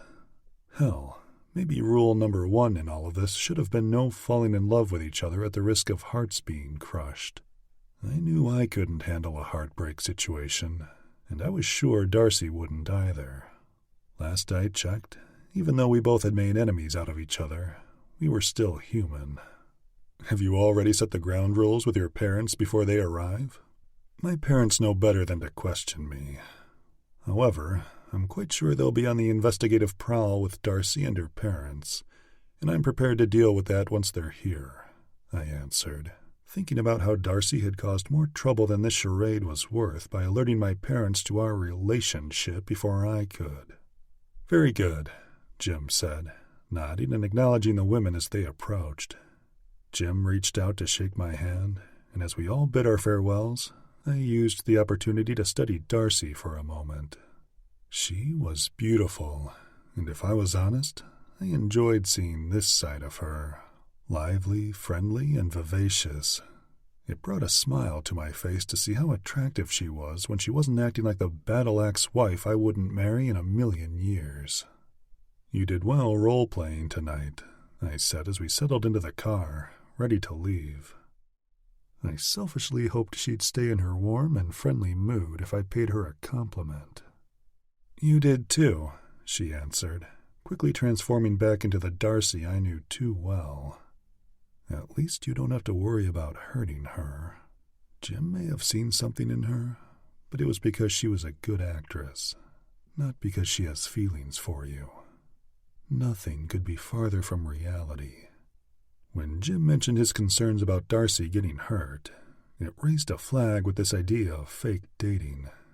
Sure, I could be a ruthless man, but that was in business. Playing around with a woman's heart, however, was unlike me. As ironclad as Darcy's feelings might be, I was sure they were no match for Margot Aster. If Darcy was upset about the changes I wanted to make to her home, just wait until she met my mother and heard about all the changes she'd like to make for Darcy. My mom would tear her apart, from the shade of white on her teeth to the way she held a glass.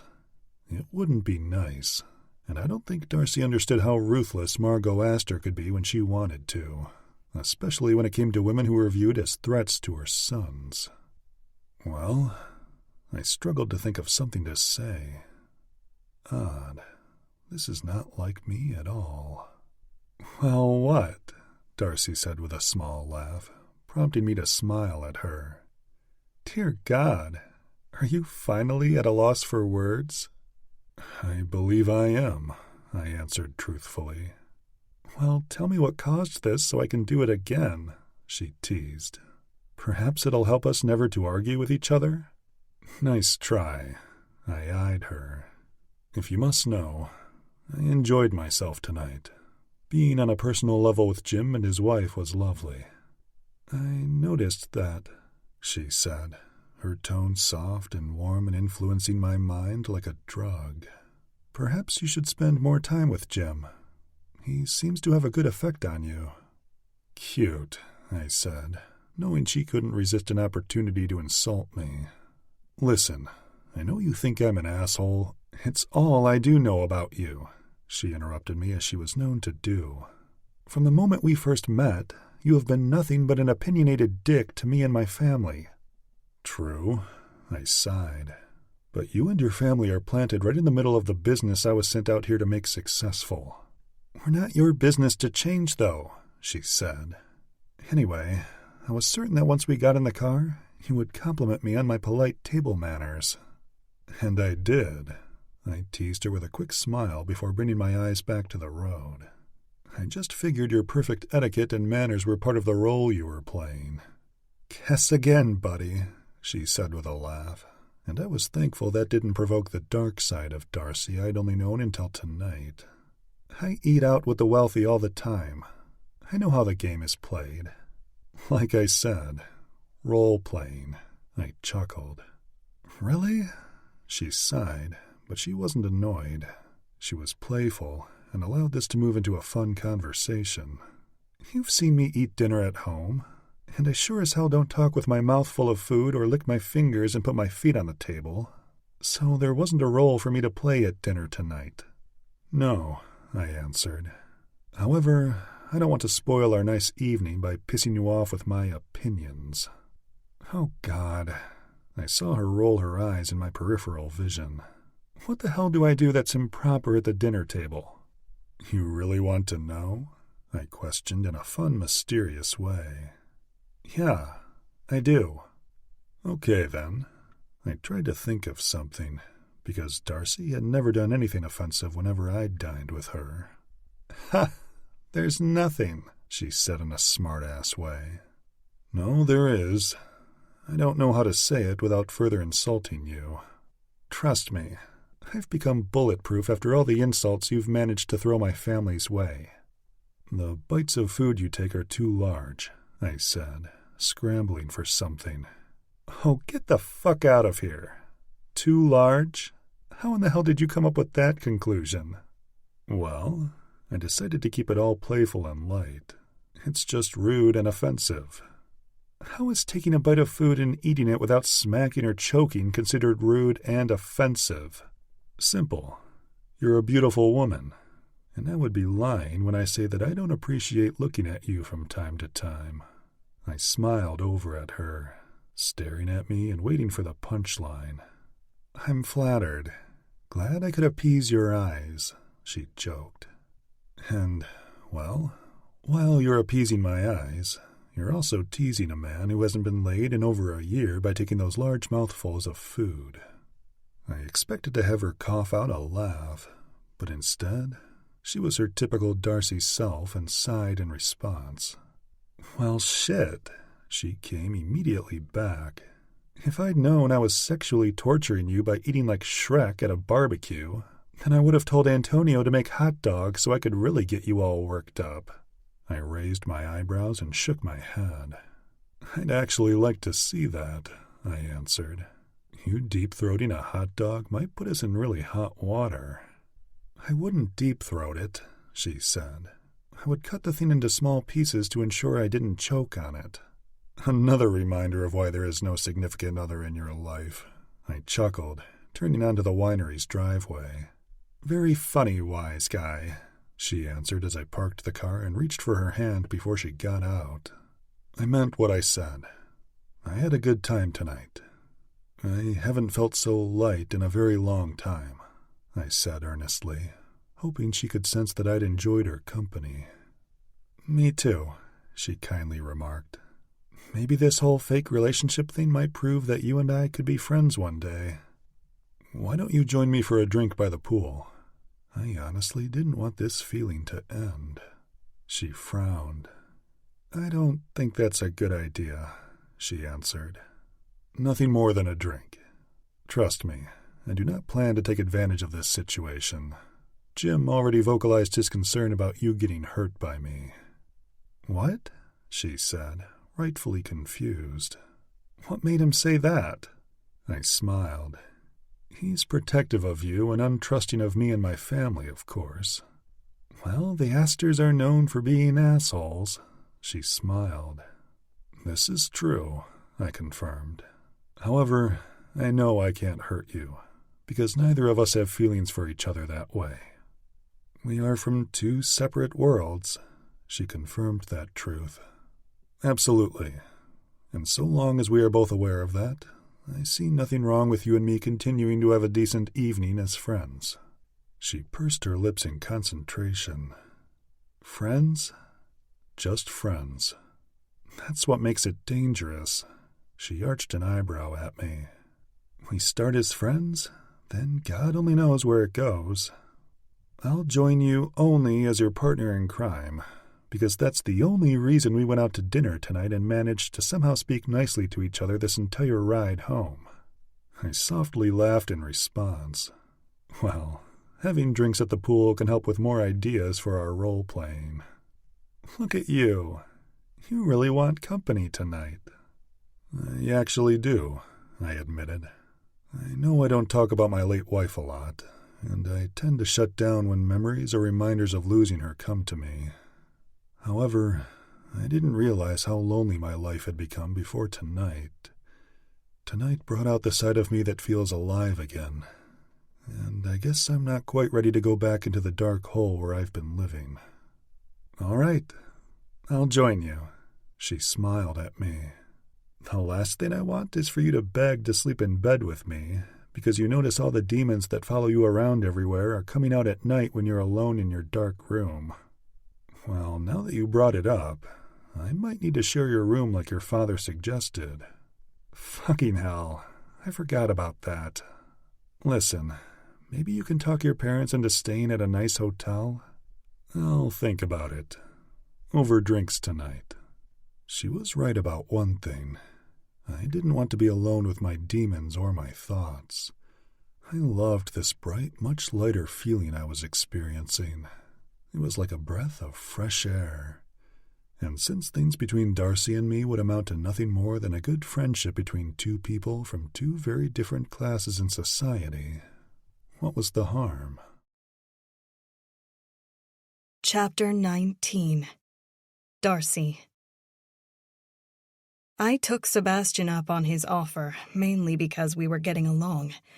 If I were ever going to write an article about him, I would have to ease into wanting to be around him. If I hated the guy and his presence, My article would suck no matter what inside info he gave me out of this deal we found ourselves stuck in. Since I didn't want to lose out on the exposé of the century, I'd eventually need to spend time with him anyway.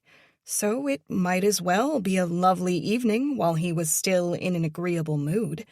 A few glasses of tequila wouldn't hurt either. "So, tell me why you got into writing," he said after we found a comfortable area by the pool and took a few sips of his fancy tequila in silence. I smiled at him, still enjoying the warmer side of the cold man I'd come to know. Simple. I love writing, and I love studying people. "Studying people?" He chuckled, taking another sip and reclining back on the patio sofa across. As this quiet moment unfolds, let the soft music guide your thoughts into a calmer space before the story returns.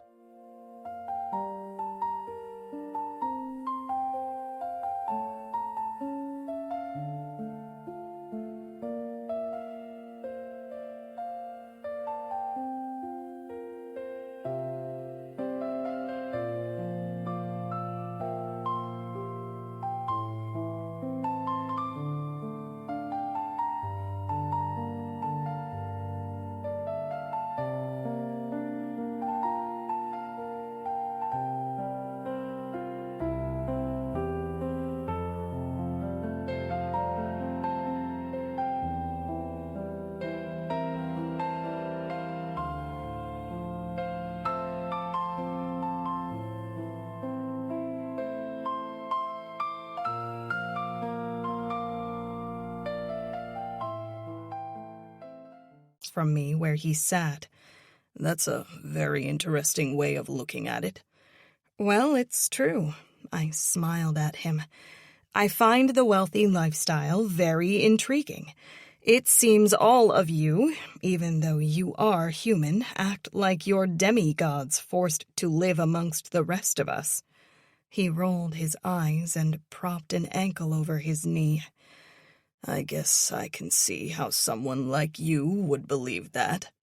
Someone like me? I arched an eyebrow at him, thankful for my tequila buzz. If it weren't for that, I'm confident I would have shot right back at him for that remark. You see, that's what I'm talking about. It's like you people look down at us. Your comment proves that. "No," he simply stated. "You've already put yourself in a position beneath me by categorizing me as someone who believes they're a god because I have been raised with money, and I know how to utilize the power it gives me." I narrowed my eyes at him. Exactly. You utilize that power to give yourselves a godlike complex. However, not all of you are like that. Some are powerful and savvy businessmen, but they don't carry themselves on that high of a pedestal. "I imagine you're referring to your friend, Jim Mitchell?" That's exactly who I'm referring to, and some others in that circle. I studied him briefly, but was loosened up on tequila, so I didn't overthink what I wanted to say. You and Jim seemed to hit it off rather well tonight. "Jim is a good guy," he said. "I admire him, and I always have. Though we have never been close friends, we are very similar in business. I respect that." That's not what I was talking about. I was just surprised by how... I don't know, I said.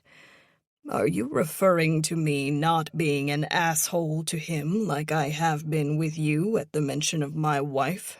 he asked, practically pulling the question out of my head. Yes, actually, I was. I don't want to overstep or anything, but if you haven't been able to talk about all of that, your tragic loss, maybe it's something you should do. "And you think that would help me be a nicer person to you?" he teased, and I knew he was only reacting so casually because of the booze. Not just me, but everyone around you. And no, you don't have to talk to me about it, that's not what I meant. I just saw that it almost seemed like a relief for you to have that moment. Maybe Jim's concern about your unfortunate situation was a catalyst to relieve some of your burden. You live in your head too much, he chuckled. And by that, I mean you fabricate things that aren't exactly true. Perhaps that is why you have made me out to be El Diablo, the horrible man who stalks around this place looking to insult you at every turn. That isn't in my head, though, I said. That's exactly what you've done since you arrived here. And how would you know that I refer to you as El Diablo? I've overheard you call me that to anyone who will listen. Antonio, your parents, and Inés. Well, that's not creepy at all, I said, eyes wide and wondering if the man had hidden cameras around the place, because I know he wasn't around when I talked about him like that. Your voice carries when you're pissed off, he answered my thoughts again for me. And you're quite adorable then, too.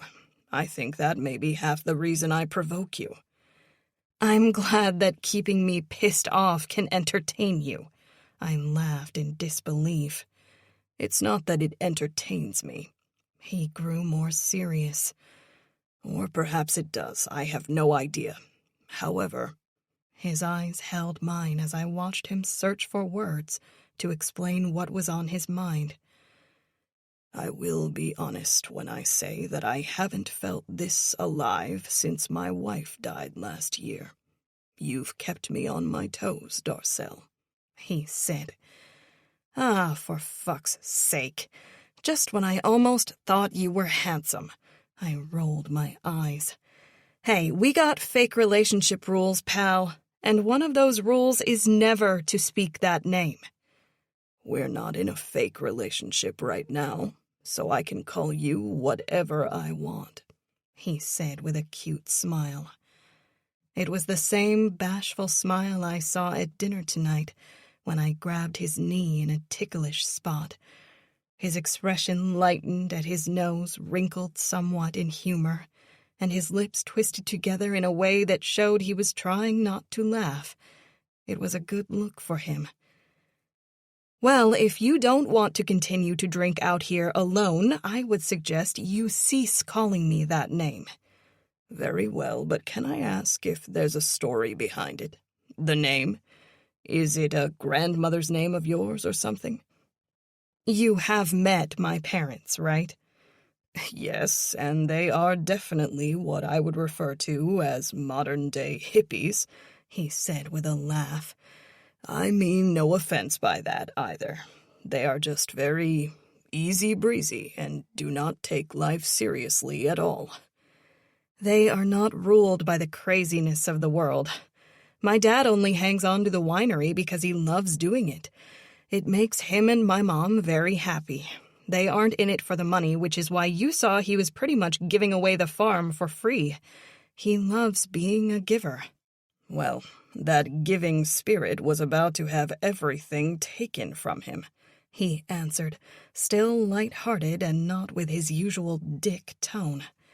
I can tell he's very passionate about making wine and loves to watch others enjoy it. However, the business must run for him to continue to produce the wine he wishes to share. Once everything here is set and in order, I believe he will be happier than ever as he watches more clients taste and enjoy his wine. He's really an exceptional winemaker. I like this side of you, I said bluntly. You should go out with Jim more often and constantly drink tequila. I like feeling like this, he answered. I haven't felt this loosened up in quite some time. I don't think it was really dinner or the booze, he said, staring at his glass. Maybe you and your parents are just affecting me. Ah, I chuckled. So our hippie ways have helped you soften up some? I might even name my next child Darcel. He laughed. Seriously, where did the name come from? Since you and I are getting along, and you seem a bit genuine about being nice for the first time since I've met you, I'll answer. Go on, he said, smiling as if I had some unique reason. My mom had named me after a monkey she'd adopted in Asia. Well, the reason for the name is far more embarrassing than the name itself. He licked his lips in humor, and I shouldn't have felt anything when he did, but I found the gesture highly attractive. My mom was living in Thailand after pretty much running away from home, I said, eyeing him and making sure he wasn't going to smart off. So, after meeting my folks, you can understand why both were considered black sheep in their families. Right, I wasn't going to ask about their families, but more so how your mother came up with the name. Why do you care so much? I asked, wanting off this topic. Because you hate it so very much. And frankly, I don't think I've ever met or heard of anyone with the name. Darcy, yes, quite common, but Darcel? No. Usually, people's personalities match their names, but you seem quite the opposite of your name. Because I don't see it as my name, I answered. What made your mother choose it? I inhaled deeply, knowing I would regret this, but unable to resist because of the handsome, lighter expression of the man sitting across from me. Everything was attractive about him right now. His humor, his intrigue with my stupid name, all of it. It was not a side of him I'd seen or believed could exist. I tipped back the last of the tequila, sighed, and stared at him. Our eyes locked and his were filled with humor. Allow me to pour you another glass, because part of me believes this story will never be told unless you are half drunk. That's the damn truth, I answered, holding my glass for him to pour more booze into it and more for him. Take a shot, and then just let it fly. He laughed. I did, feeling it go straight to my head, giving me the liquid courage to spit it out. If I tell you this and you laugh, oh, I'm quite confident I'm going to laugh because I'm already finding it humorous to watch these cute expressions play out on your face in fear of telling me. I strummed my fingers on the rim of my glass and tightened my lips in concentration. Fine. My mom named me after a monkey.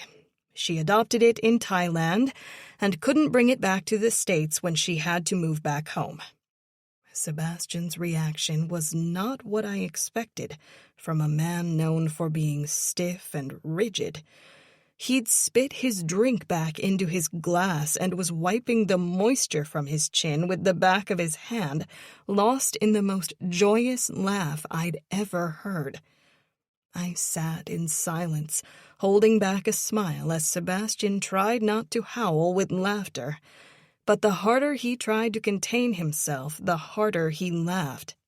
Tears streamed from the corner of his eyes as he tried to catch his breath, and I was shocked the man was so lost in humor. It's not that funny, I said, laughing at his reaction. No, he said, shaking his head and making a solid effort to silence his humor. It's not. He wiped the tears from his eyes and tried to compose himself. Oh my God. Wow, you're named after a fucking monkey. If you ever use this against me, ever. I paused, watching him laugh more and starting to regret telling him. I will cut your dick off.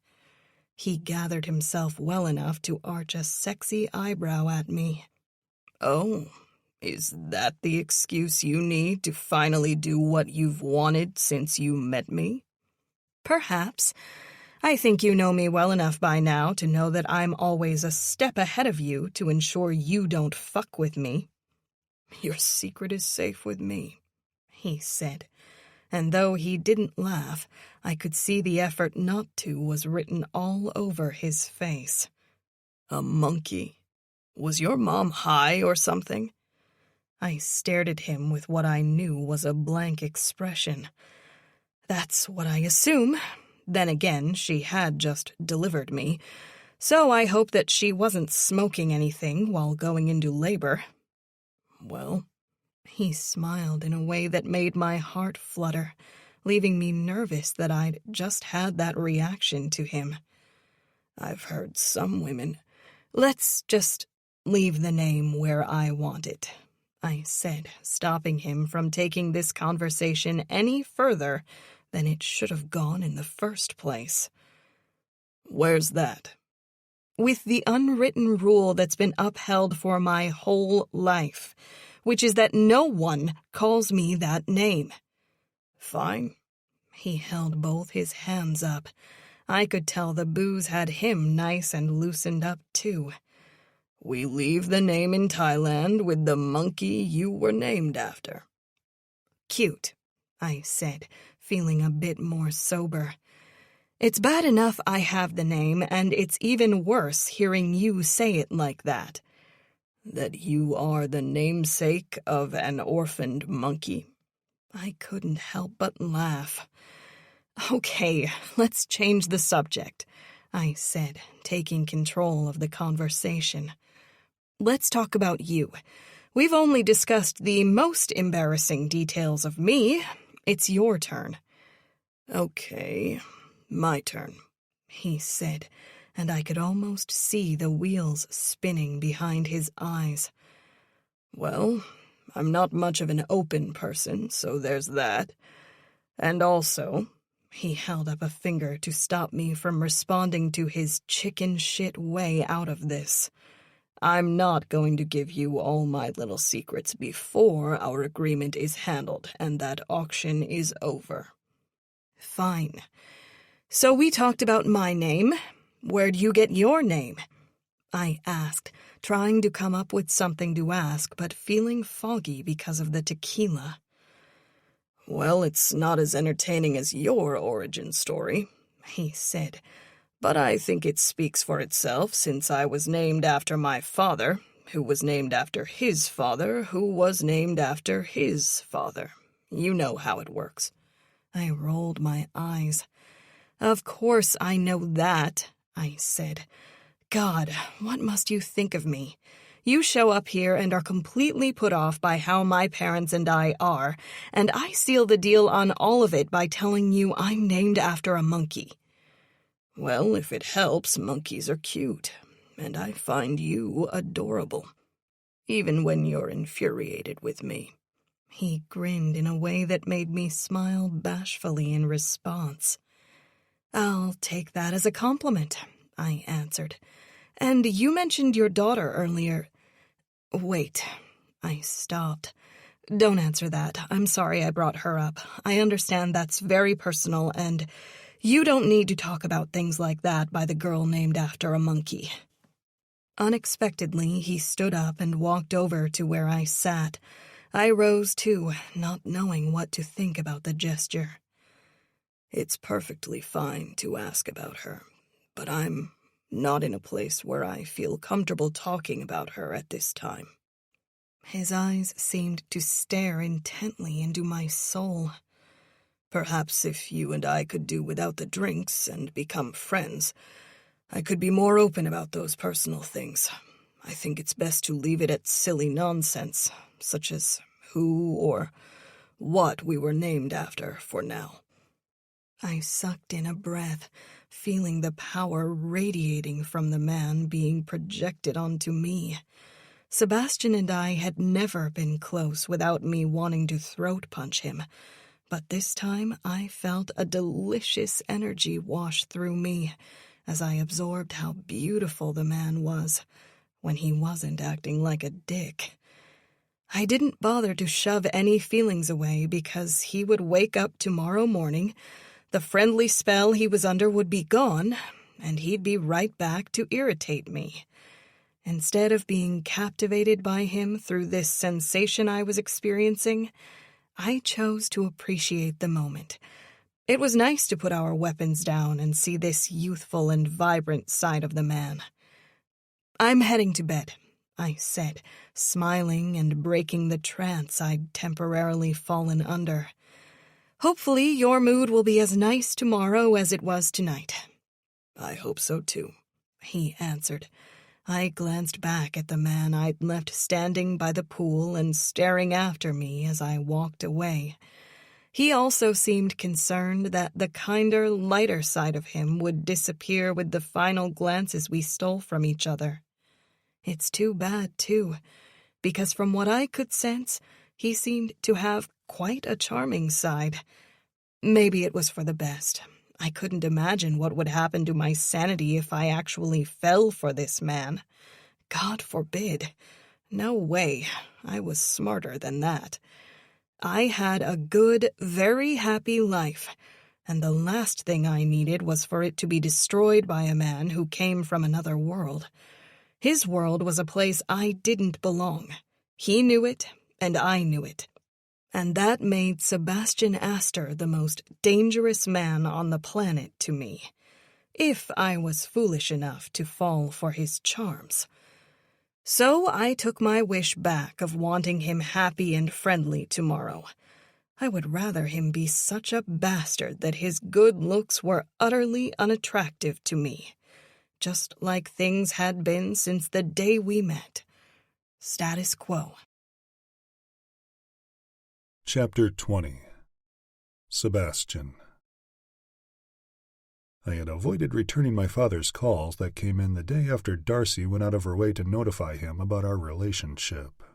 Part of me was waiting for the call that the old man was in the hospital on life support after suffering a stroke or massive heart attack after Darcy's call. But no more calls came after that day.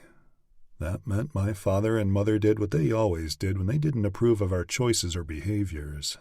They avoided us and offered the silent treatment. I'd never been on the receiving end of their silence because I was the star child, or, as most therapists referred to it in toxic and dysfunctional families, the golden child. I'd worked hard to dismiss everything I wanted in life so I wouldn't be a burden to my parents, excelling in every way and making them proud of their eldest son. So, the phone call I was about to make was sure to be one of the most harrowing. It probably would have been wise to call Mark or John first, since my brothers had found ways of navigating these conversations of letting our parents down easily, but I didn't want to deal with them too. And since both of my brothers were alive and well, it wasn't going to kill me to get this conversation with my father out of the way. "Hello, Sebastian," my father said coldly, his tone filled with the disgust I knew he felt for me. "Yes, hello," I said, not knowing how to start this conversation. "Well, getting right to it. I'm told you've been made aware of my relationship. There is no other reason your mother and I would take time out of our busy schedules to visit in 3 days. That's why I'm calling. There's no reason for either of you to visit. It's a simple relationship, and I'm going to stop you right there," he said in a tone that silenced me immediately. "The very fact that you do not wish for us to visit is alarming in and of itself. If this were a simple relationship, then the simple-minded woman you've chosen to enter a relationship with would not have called us, and you wouldn't be trying to interfere with our attempt to find out what the hell is going on in Napa Valley." For some bizarre reason I could not explain, it irritated the shit out of me to listen to my dad insult Darcy. He didn't know her, and it was fucking rude, and typical of my family, of him to say such a demeaning thing about someone he'd never met. Granted, I didn't really know Darcy all that well either, but I wouldn't refer to her as simple-minded. "All I'm saying is that it's not worth a visit," I snapped. "There is nothing serious about the relationship that would warrant you and Mother coming here and attempting to scare her off of any hopes and dreams of being part of our family. I want to know what is going on with you, Sebastian. First, and understandably, you completely checked out on us after Melissa passed. I sent you there hoping it might put some wind in your sails again, giving you an opportunity to readjust and live again. The first chance you get, you wind up in a relationship instead of doing the job that Mr. Mitchell and I expect for that failing business. I'm doing just that. Being with Darcy has helped encourage the wind to fill my sails again. I imagined that you and Mother would be happy for me to walk amongst the living these days, not buried with my wife at Greenwood Cemetery. That you are revitalized is something your mother and I are pleased about, so do not twist my words to mock me. Stop pretending this situation is black and white, I said. The simple fact that you want my girlfriend to fix the family name by writing an article says more about our family than it does about me dating her. What is that supposed to mean? You know what it means. Very well, then, he snarled. We wouldn't have to stoop to the levels of tabloids to clean up our name within our circle of friends if you and your brothers can manage your dicks around women you know better than to associate with. It is bad enough that you boys entertain these women as friends, but that's not enough for you ungrateful children. You won't be happy until you fucked them and brought the trash into our home. I immediately hung up the phone after that line of bullshit. My father never spoke to me in that manner. He was disgusted and repulsed by me, Darcy, and anyone else associated with this winery. I was shocked he hadn't backed out of the business deal with Mitchell at this point. I wondered if going through this fake relationship bullshit was worth it. I wasn't going to sit around and be verbally assaulted by my father, and I sure as fuck wasn't planning on being around while he was at the winery, sniffing around and insulting this place and family even more than I'd already done. I needed to leave, and I planned to take the woman who'd put a smile on my face last night, something that had given me the most peaceful sleep in far too long. I had to think of something quick. I could hire a private helicopter to take us out of the area for the week my parents would be here, but I couldn't leave Billy and Tina without first telling them not to take anything my parents said personally. I would press them to be themselves, because the more uncomfortable my parents were while they were here, the quicker they would leave. The winery would be okay while I was gone, too. I hadn't felt this light in years, and I wasn't going to have that ruined because my parents overreacted when it came to things their sons did outside of their wishes or control. I owed them no excuses, but I would let them know that Darcy and I were going away for the week, so they might as well not waste their time visiting. Hopefully it would end their trip before it started, but I highly doubted that would be the case. Instead of calling my father back, I chose to send a simple and direct text. Sebastian, Darcy and I won't be here the week you and Mom plan to arrive. If we don't see you before the charity event, I hope your stay is to your liking. As expected, my dad didn't respond, so I jumped in the shower, cleared my head, and made plans for Darcy and me to be gone for the next week. I had a feeling she and I would do better on a more casual level with me throwing business to the side for a while, and doing what my father had hoped I would do when he sent me to live out here. I wouldn't leave if I thought this place needed my supervision, but I knew it would be fine. I needed to clear my head, and when Darcy was half agreeable, I enjoyed how I felt in her presence. Maybe I was just ready to get out of this dark place in my life. Regardless, something told me she was the answer. Unlike what my parents thought, I knew this wasn't a real relationship. We would just have fun like last night. Nothing weird. Maybe she could even learn enough about me for her article so I wouldn't have to waste my time sitting down with her and Juniper to answer mundane questions about myself. It was another win-win situation. After my shower, I waltzed into the kitchen in full role-play mode, ready to pop this surprise on my fake girlfriend. Just as I'd hoped, she was having breakfast with her mom. "Good morning, beautiful," I said, offering her a wink. She wore a simple V-neck t-shirt and khaki shorts, and I found her quite attractive with her hair pulled up in a messy bun. "Good morning, handsome," she said, her mood still pleasant as the night before. "You two have stolen my heart," Tina said wistfully. "Don't get too carried away, Mom," Darcy said, obviously containing the responses from her mother, who I knew would be extremely let down once she learned we weren't a couple anymore. "We're just dating. We're not even sharing the same room as you and Dad think. Well, you are free to do whatever you want. No judgment here." I was hoping you'd offer me that permission. I smiled at Tina, because I have plans to steal my little Hope Diamond away for the coming week. "Hope Diamond?"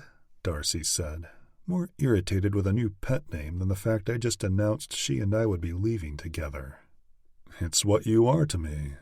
I sipped my freshly brewed cappuccino, something so rare and priceless that it belongs in a museum.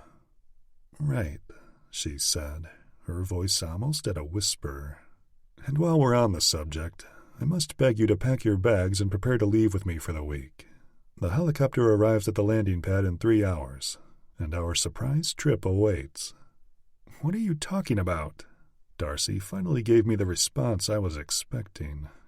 "I'm still waiting to hear back from my brother and his wife, but Jim and some other friends are excited to go on a fun little trip." "Why are we leaving? Your parents will be here on Monday." "And today is Saturday, so if we are gone for a solid week, they won't be here when we return." I smiled at her. "Trust me, after my phone conversation with my father this morning, I'm sure you'll find numerous creative ways to thank me for this later." She arched a sexy eyebrow at me, knowing I was being a dipshit, but I assumed she knew it was best not to be subjected to my horribly rude parents. "Won't they miss you both?" Tina questioned. I suddenly felt terrible that I wasn't taking her with us. "Unless you have ways of working your charms on stiff, ultra-wealthy people who cannot stand the presence of anyone beneath them, I recommend that you and Mr. Burke plan a fun week-long getaway with us. You both are invited." I couldn't help it. Tina and Billy, though highly insane with their free-loving way of looking at life, didn't need to be at the mercy of Margot and Sebastian Aster. Maybe if my parents arrived and only the chef were here to greet them, they'd leave. Was I avoiding and escaping my parents? Absolutely. But I didn't see it that way. I saw it as being smart and removing myself from toxicity that I had no desire to be around. I'd lived the last year of my life in darkness, and I wasn't in the mood to welcome back the slightest sight of it into my life. I'd gotten a sliver of sunlight and felt desperate to hang on to it. "Well, if we can handle your moodiness," Tina finally dared to come clean with how I'd been making her feel, "then we can handle theirs." "I am sincerely sorry about my rudeness toward all of you," I said as I looked directly at Darcy. "I hope you accept my deepest apologies." Darcy didn't shy away from our locked gaze. Instead, her eyes narrowed as if wondering who possessed me this morning. "Mom?" She looked at Tina. "Maybe Sebastian's right. Maybe you and Dad should come with us." "Not this time, honey. We won't interfere with your trip while you both are enjoying the company of good friends. Your father and I welcome any opportunity to share good and wholesome love with others. When people are nasty, it's usually because they're covering up the pain inside. I'll invite Margot to attend a couple of my wellness yoga sessions, and I know your father is excited to take Mr. Aster on tours of everything his son has been accomplishing. I should love to be a fly on the wall as you attempt to convince my mother to do yoga," I said with a laugh. "Oh, honey, I'm sure she'll try to bat the idea away like an annoying fly, but once she sees how joyous I am in my womanhood and sexuality, I'm sure she'll want to know what the secret is." Darcy choked on her orange juice but recovered in a way that made me find her adorable, as I had been doing a lot lately. "Mom, have you read any of the articles I write about the wealthy? Or are you just lying about it to make me feel good?" "Of course I have. And the one thing I noticed about every one of them is that those people love to find their spiritual side."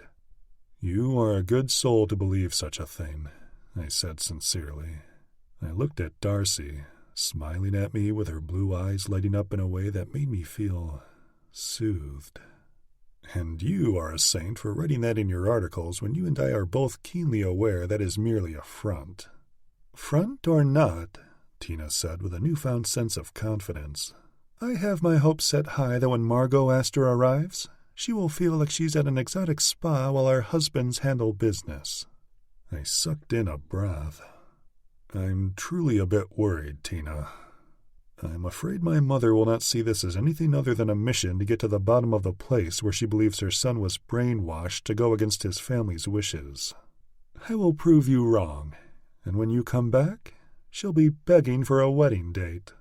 I exchanged glances with Darcy, who didn't seem as worried as I was about my mother raising hell for Tina, while I snatched Darcy away from Margot's ridicule.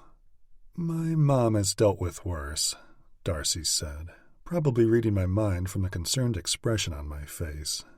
"However, I think the responsible thing for me to do is stay here, since I invited your parents to our home." "I understand that," I answered, knowing Darcy started this entire mess, but in no mood to point fingers. "Tina, I will have my pilot and the chopper on standby should you need to escape." Tina chuckled.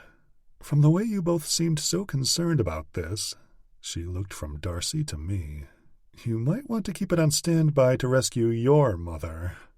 "True," I laughed. "You kids go and have a great time. I'm glad you're going to take some personal time away from the winery to focus on my daughter. It's beautiful when you show the woman you are falling for that she is worth more than money, if you know what I mean." "Thank you," I said. I was uneasy leaving the Burkes to deal with my parents, but I would make the best of this situation. My only concern now was how long Darcy and I would be able to get along before I started pissing her off again.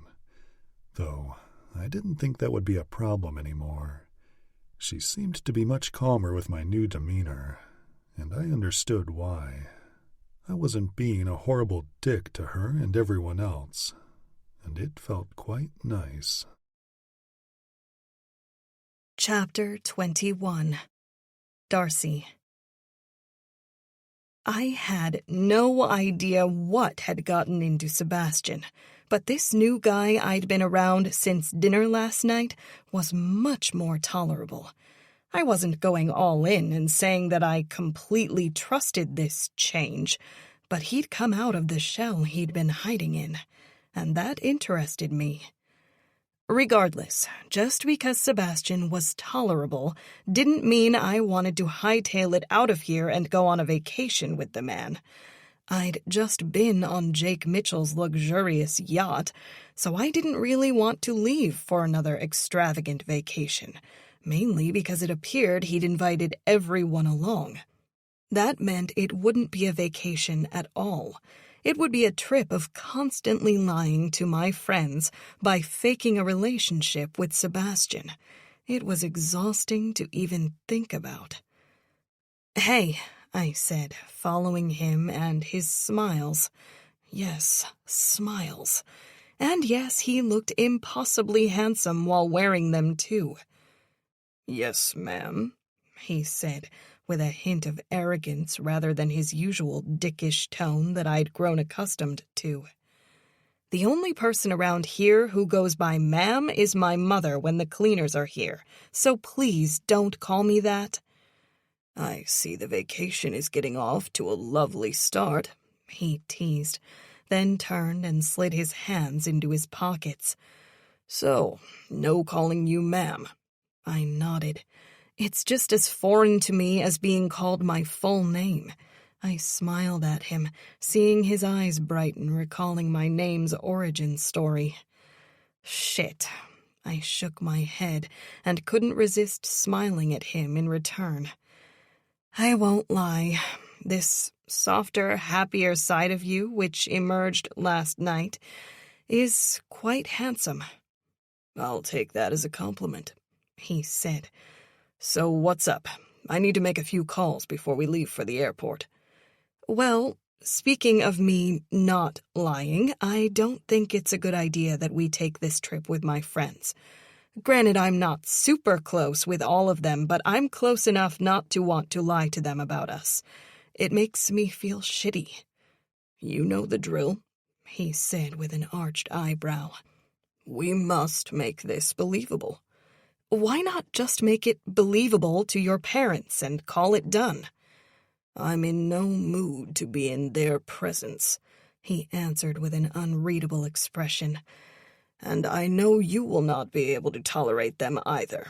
You could barely tolerate my presence, and I was merely insulting you by requesting a change of decor. I wasn't insulting you in the worst ways imaginable, as both my parents will undoubtedly do after they arrive." "I can handle myself.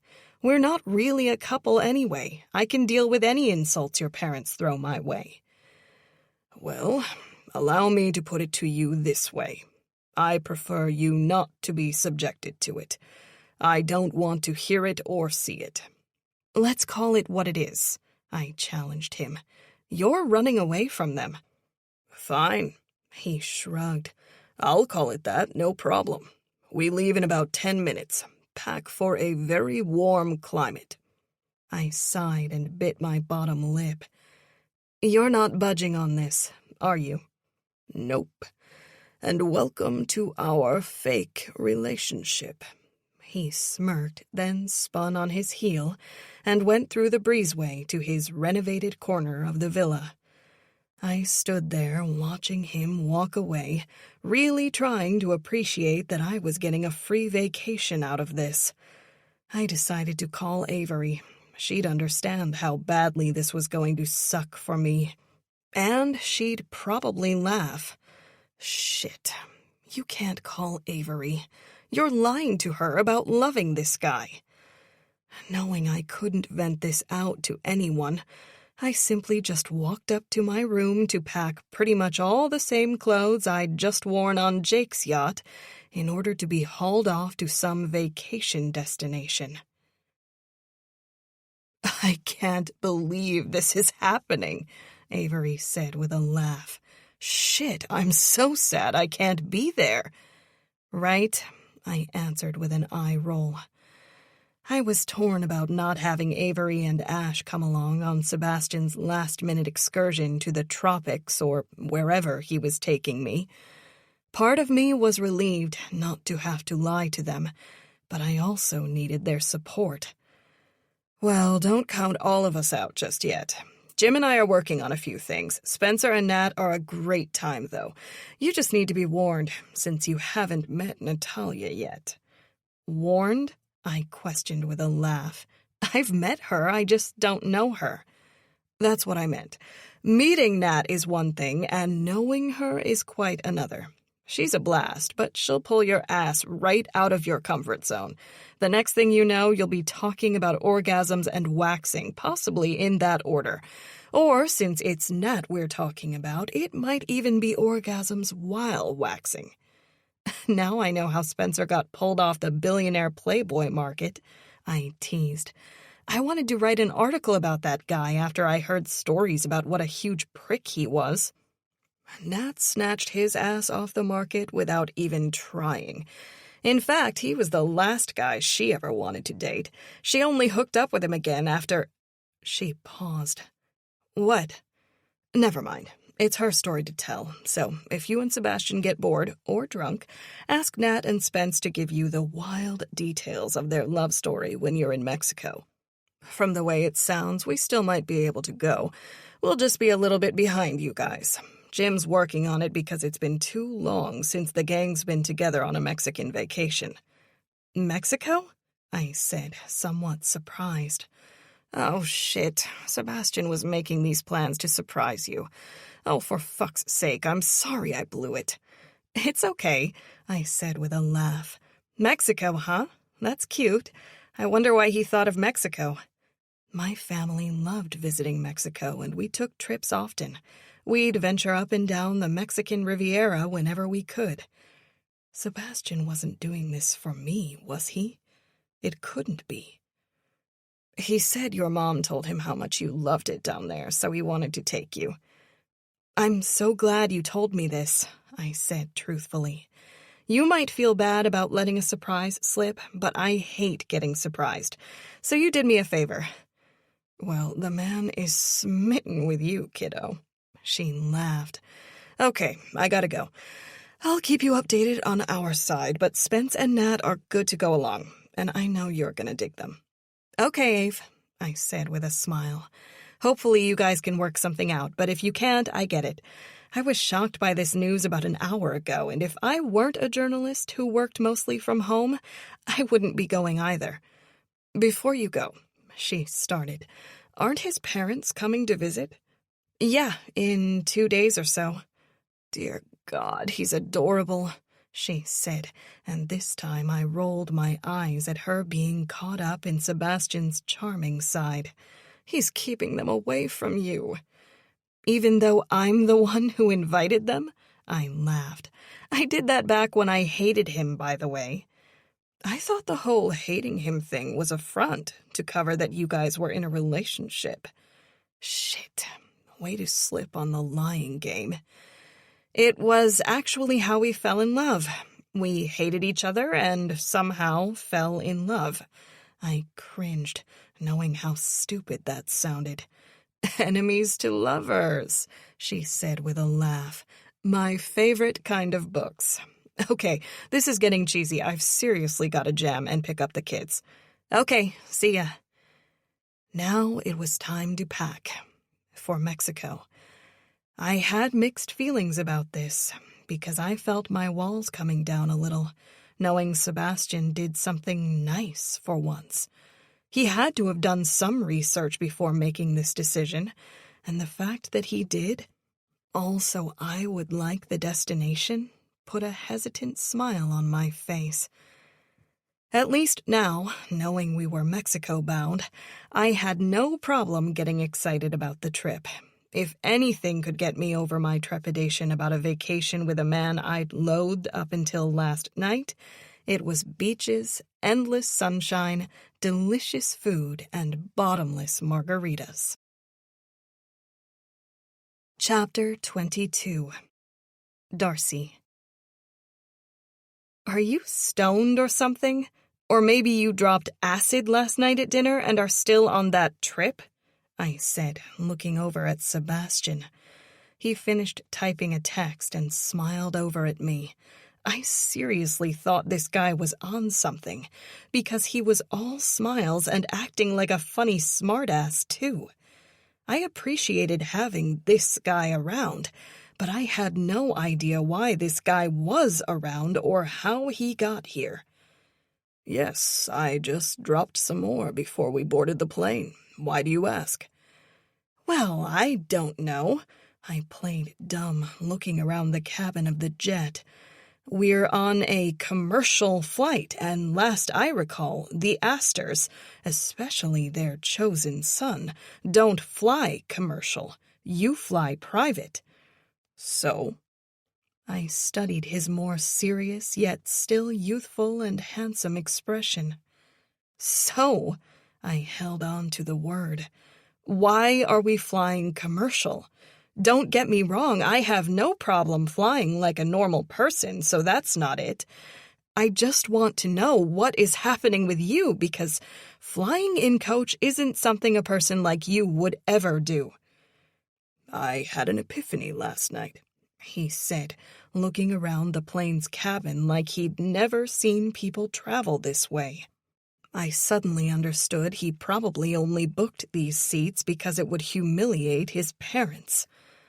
I realized that we only have a few short years on this planet, and I want to spend those years with you, sweetheart.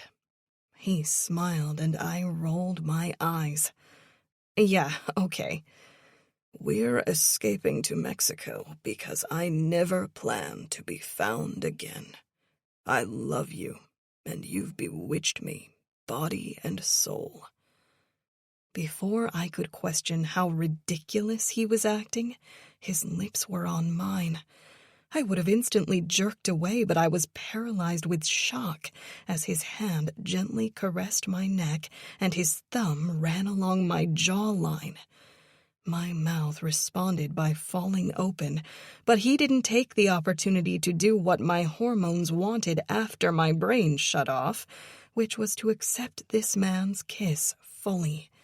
He merely nipped at my bottom lip, pulled back, and met my dazed eyes with his vibrant gaze. I just want to get away with you. I've never felt love for anyone the way I feel it for you. You've been a constant during the darkest times of my life, and this is just a tiny way of thanking you for loving me the same way in return. I frowned, staring at him. He was sitting next to the window, and I was in the middle seat, with my back facing the audience I knew he'd just created. I pulled myself together, only able to smirk in response to this man who'd taken my breath and my brains away with that kiss. Of course, he was playing a role, and when I turned around and saw a handful of teenagers and young adults with their phone cameras on us, most likely recording him, I understood why he'd upped the ante. He wanted this to go viral, and all those busybodies were the answer to Sebastian's prayers. I still don't know how this happened.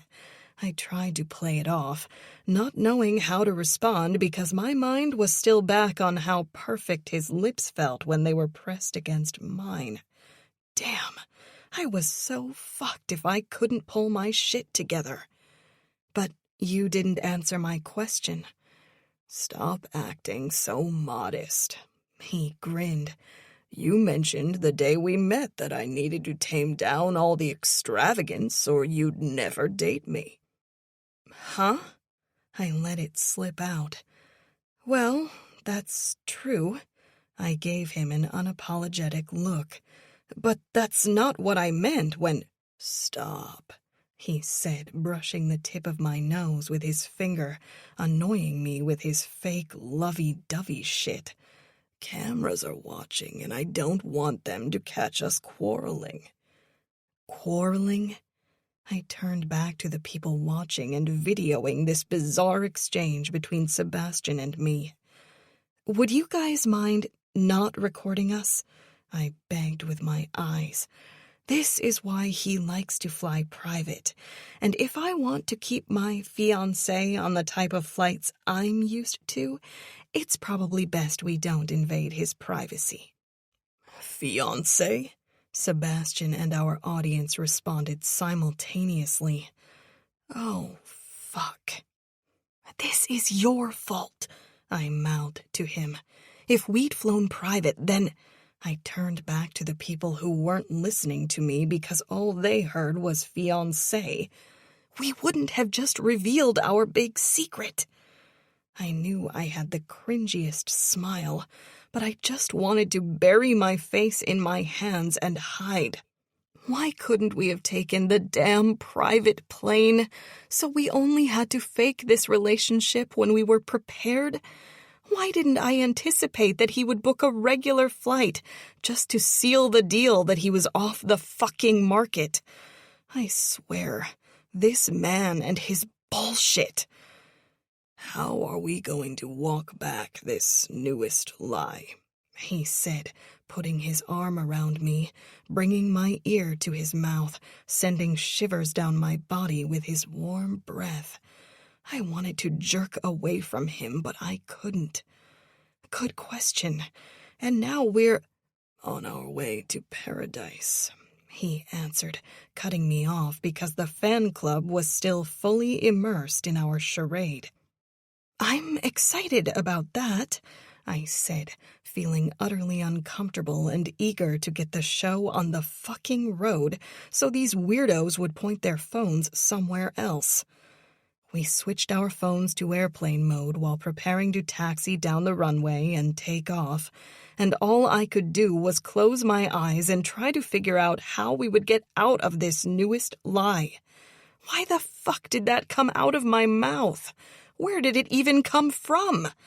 I was mortified that it slipped, knowing that Sebastian would probably question me about it too. Once we were at cruising altitude, I opened my phone, put it on Wi-Fi, and tried to forget everything that had transpired before takeoff.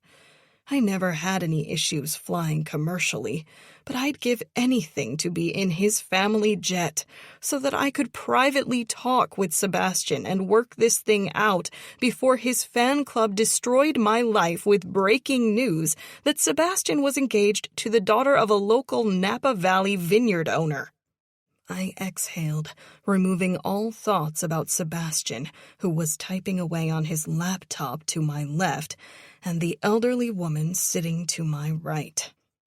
Ding! Avery, Engaged? Why didn't you tell us? I had no idea this was why Sebastian invited everyone to Mexico. I stared at the text, knowing we'd only been at cruising altitude for about 30 minutes. There was no fucking way the little shits across the aisle got their videos uploaded and seen that fucking fast. I didn't even know how to respond to Avery. This whirlwind of shit had just escalated to unimaginable heights. Of course, it would appear as though Sebastian had invited everyone to Mexico to celebrate a surprise engagement. I dared to glance at Sebastian. He was intently focused on his laptop screen, and I wondered if he was typing so rapidly because he was putting out fires that I'd started by speaking without thinking.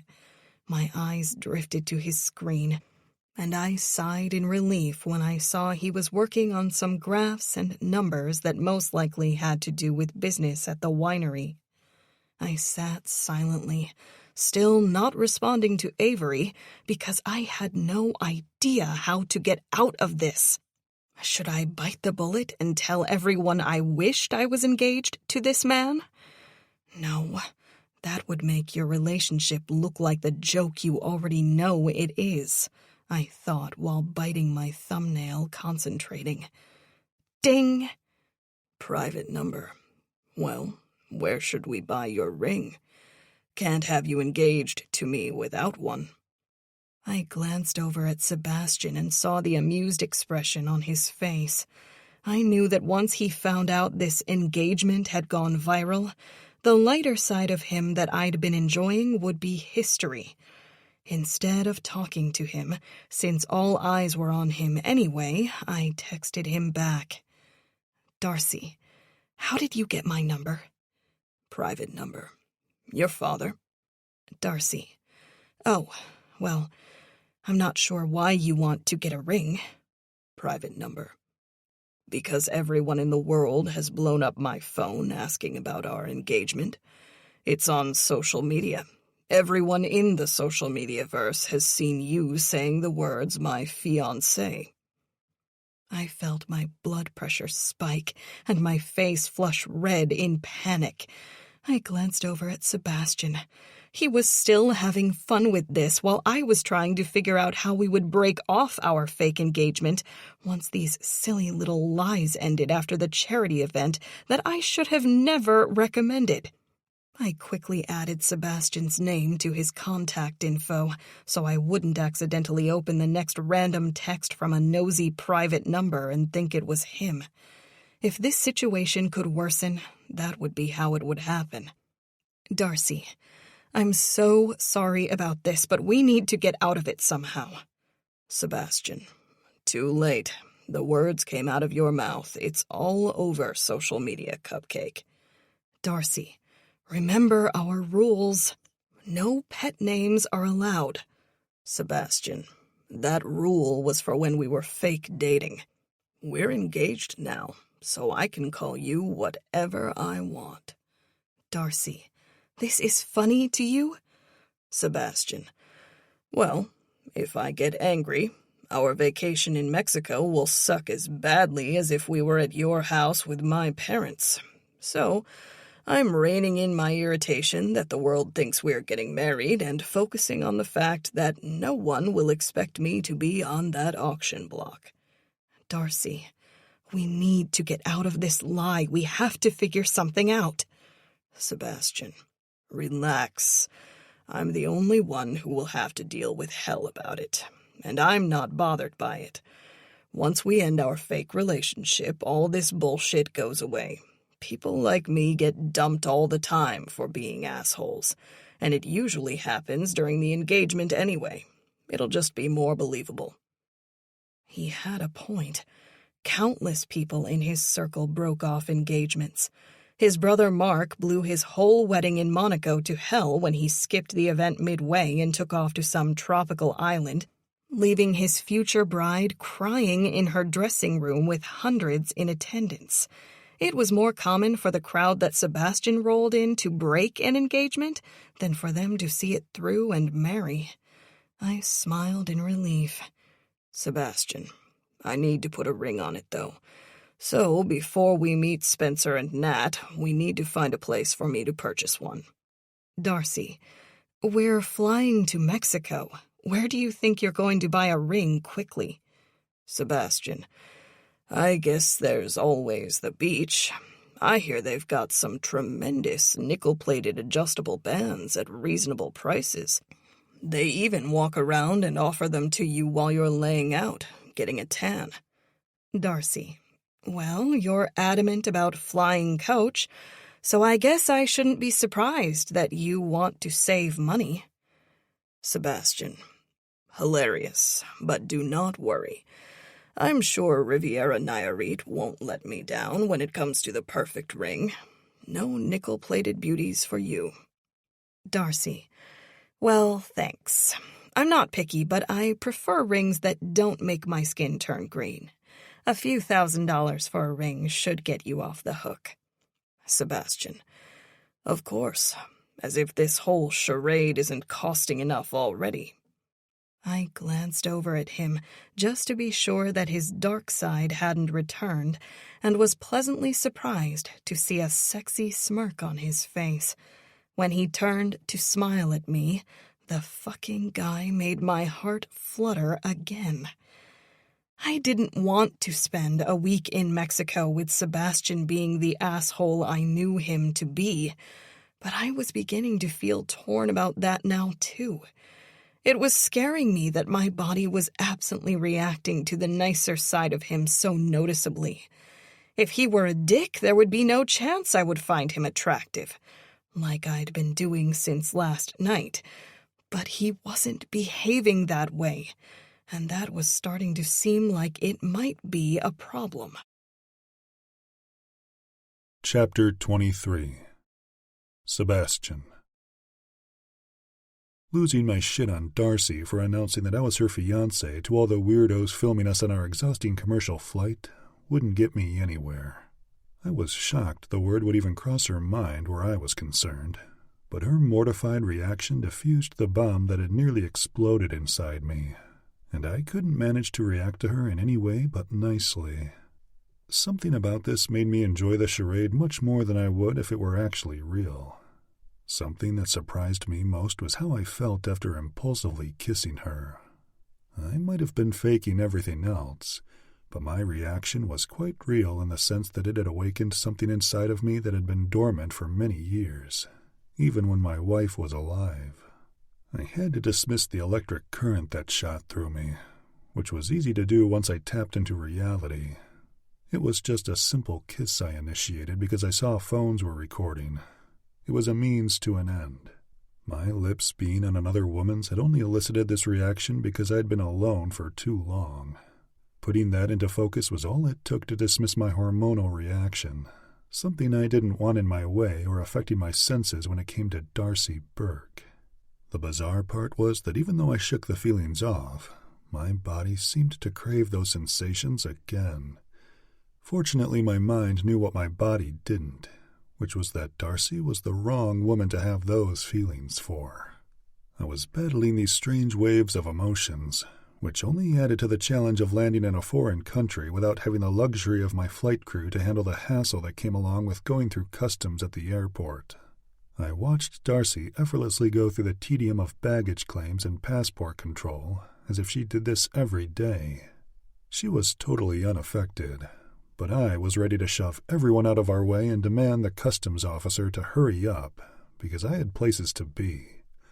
Luckily, I was able to restrain myself, but barely. I'd booked the St. Regis Hotel in Punta Mita, and I couldn't wait to arrive so I could take a fucking nap. After returning countless texts and emails about my private life, thanks to social media, I began working on a new financial budgeting system for the winery. I'd done all those things to keep my mind off the stupid kiss I never should have stolen, but it was exhausting nonetheless. Once loaded in the private van I'd hired to take us to the hotel, the faint smell of strawberries and coconut smacked my olfactory senses, giving my brain the green light to think about the softness of that berry gloss-flavored kiss again. I blinked a few times and pinched the bridge of my nose in growing frustration. Headache already, darling? Darcy said, taking full privilege of using pet names again now that we were engaged. If you only knew, I thought, bringing my eyes to meet her sky-blue ones that seemed to brighten all of Mexico. I'm going to be in trouble if I don't pull it together. Hunting for the perfect ring has forced my eyes to cross. I smirked at her, knowing the driver wasn't about to gossip about my personal life if he wanted to keep his job. Well, we could call off the engagement. She shrugged, eyeing the driver as if he were rude enough to add his input. He said nothing but brought his eyes to inspect us in the back seat through his rearview mirror. Why would I call off an engagement with the love of my life? Because maybe it's not meant to be. Last I checked, things like rings and stuff should come naturally when you're in a relationship. If it's not working out, maybe that's a sign. That's just it, I said, reaching over to play with her hair since our driver was taking too much of an interest in us. Everything has come naturally from the moment I met you. The ring is just something to represent how I fell in love with you and how I plan to love you for the rest of my life. Darcy's eyes were dazed, which amused me further, leading me to run my hands over her shoulders and follow the goosebumps I'd created down the back of her arms. Here I was, trying to fuck with her, but I had a feeling I was about to fuck myself over again.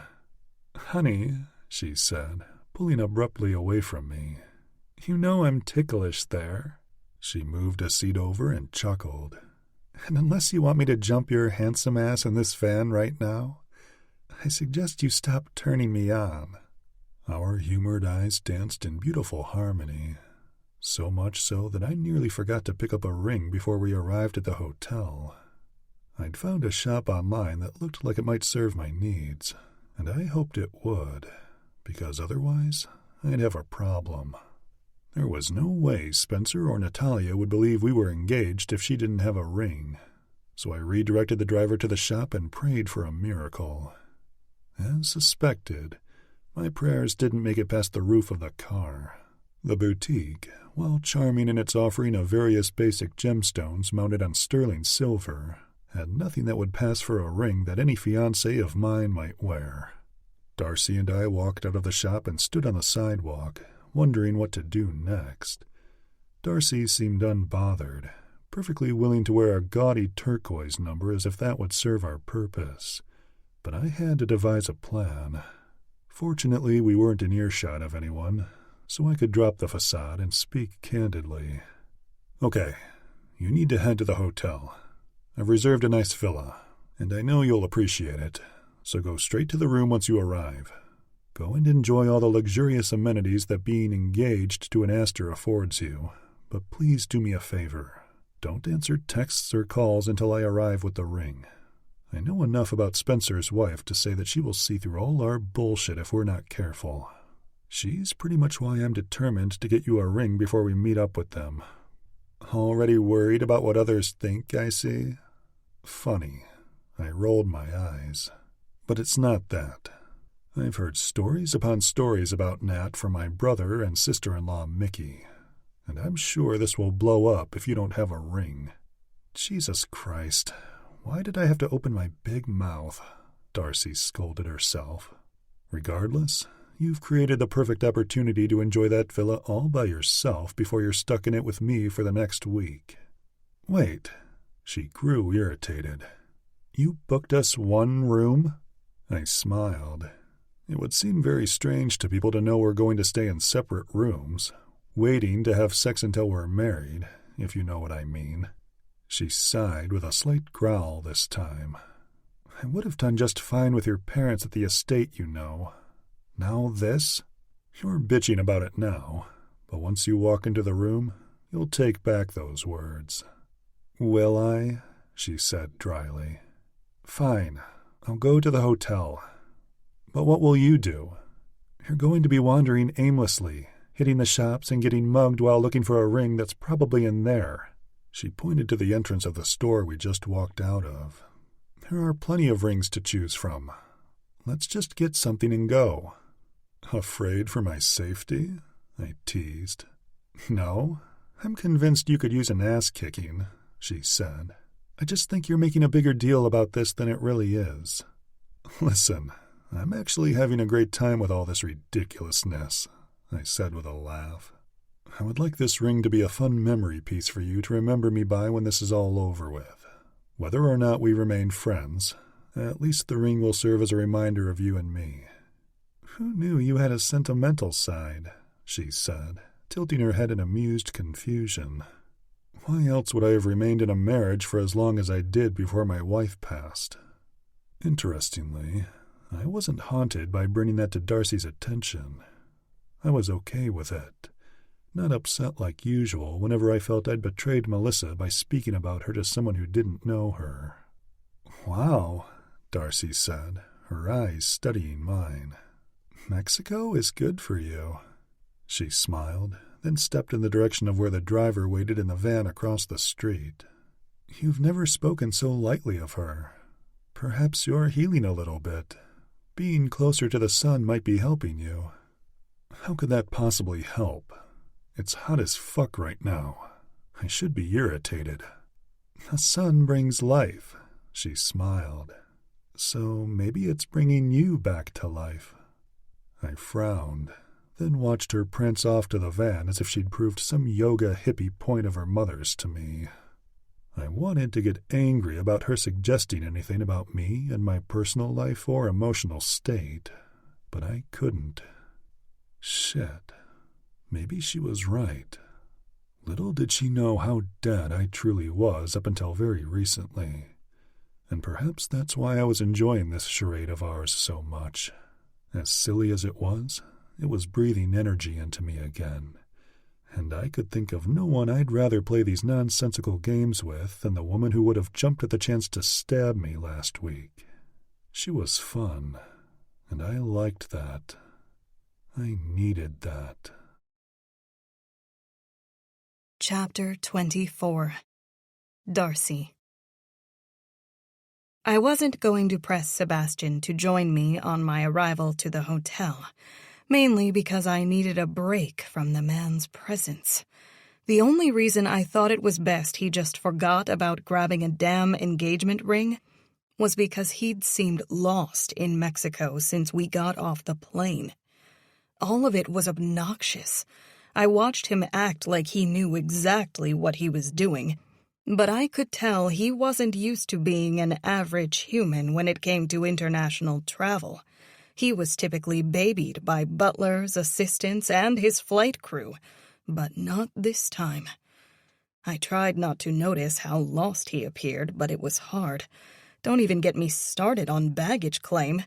The guy had ordered the baggage to be picked up by another driver and brought to our hotel room so he wouldn't have to stand around that stupid conveyor belt with 200 other impatient travelers, waiting 30 minutes for luggage to start whizzing by while people crowded around to grab their bags laboriously off the belt, creating a chaotic pileup.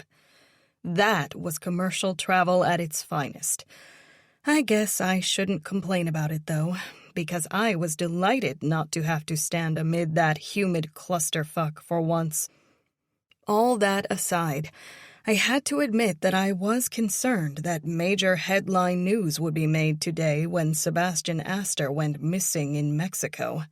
I had no idea why this ring was such a big idea. He said it was because Natalia Monroe would be able to read right through us without a ring to seal the deal, but that had to be a line of bullshit. My mind stayed on this merry-go-round of thoughts until the room's personal butler welcomed me after the van pulled in front of the hotel. I walked through the entrance of the St. Regis Resort, noticing how everything was focused on the luxuries that only a hotel like the St. Regis could and would offer. I was offered a margarita and asked for a time frame for when I should expect my fiancé, Mr. Aster, to arrive before being whisked off to a beautiful and luxurious suite. It was breathtaking, and when I entered the massive suite, I should have noticed the sprawling views of the ocean that spanned the entire horizon beyond the infinity pool. I also should have been extremely impressed that this room sat on beachfront property, complete with a private outdoor shower terrace. However, all that slipped my mind as the most prominent amenity couldn't be found anywhere. ¿Dónde está el otro dormitorio? I asked the butler Ricardo where the second bedroom was, because it certainly wasn't in my line of sight. Perdóname, pero el señor Aster solicitó la villa de un dormitorio. He requested a one-bedroom villa? I repeated his sentence to myself in English out of shock. I was speechless, trying to find the right words in Spanish to convey my concern and struggling because the only words coming to mind were curse words. Pinche cabrón. I can speak English if you prefer, señorita, Ricardo said considerately. Fantastic, thank you, I said, flustered, knowing Antonio would be laughing his ass off if he could see this. He always told me I liked the Spanish curse words too much, and it turned out he was right. Since you're our butler, do you know why he requested a one-bedroom suite? Why would I fucking ask this man that question? Ricardo was the perfect gentleman, trying to remain that way with no help from my questions about why a billionaire would book a one-bedroom suite with a young blonde in a cute little summer dress. I'm pretty sure Ricardo had all kinds of reasons why Sebastian had booked only one bedroom. I just couldn't understand why Sebastian had done this. No one would know if we slept in separate bedrooms inside our suite. Booking one bed was utterly pointless when it came to keeping up the ruse.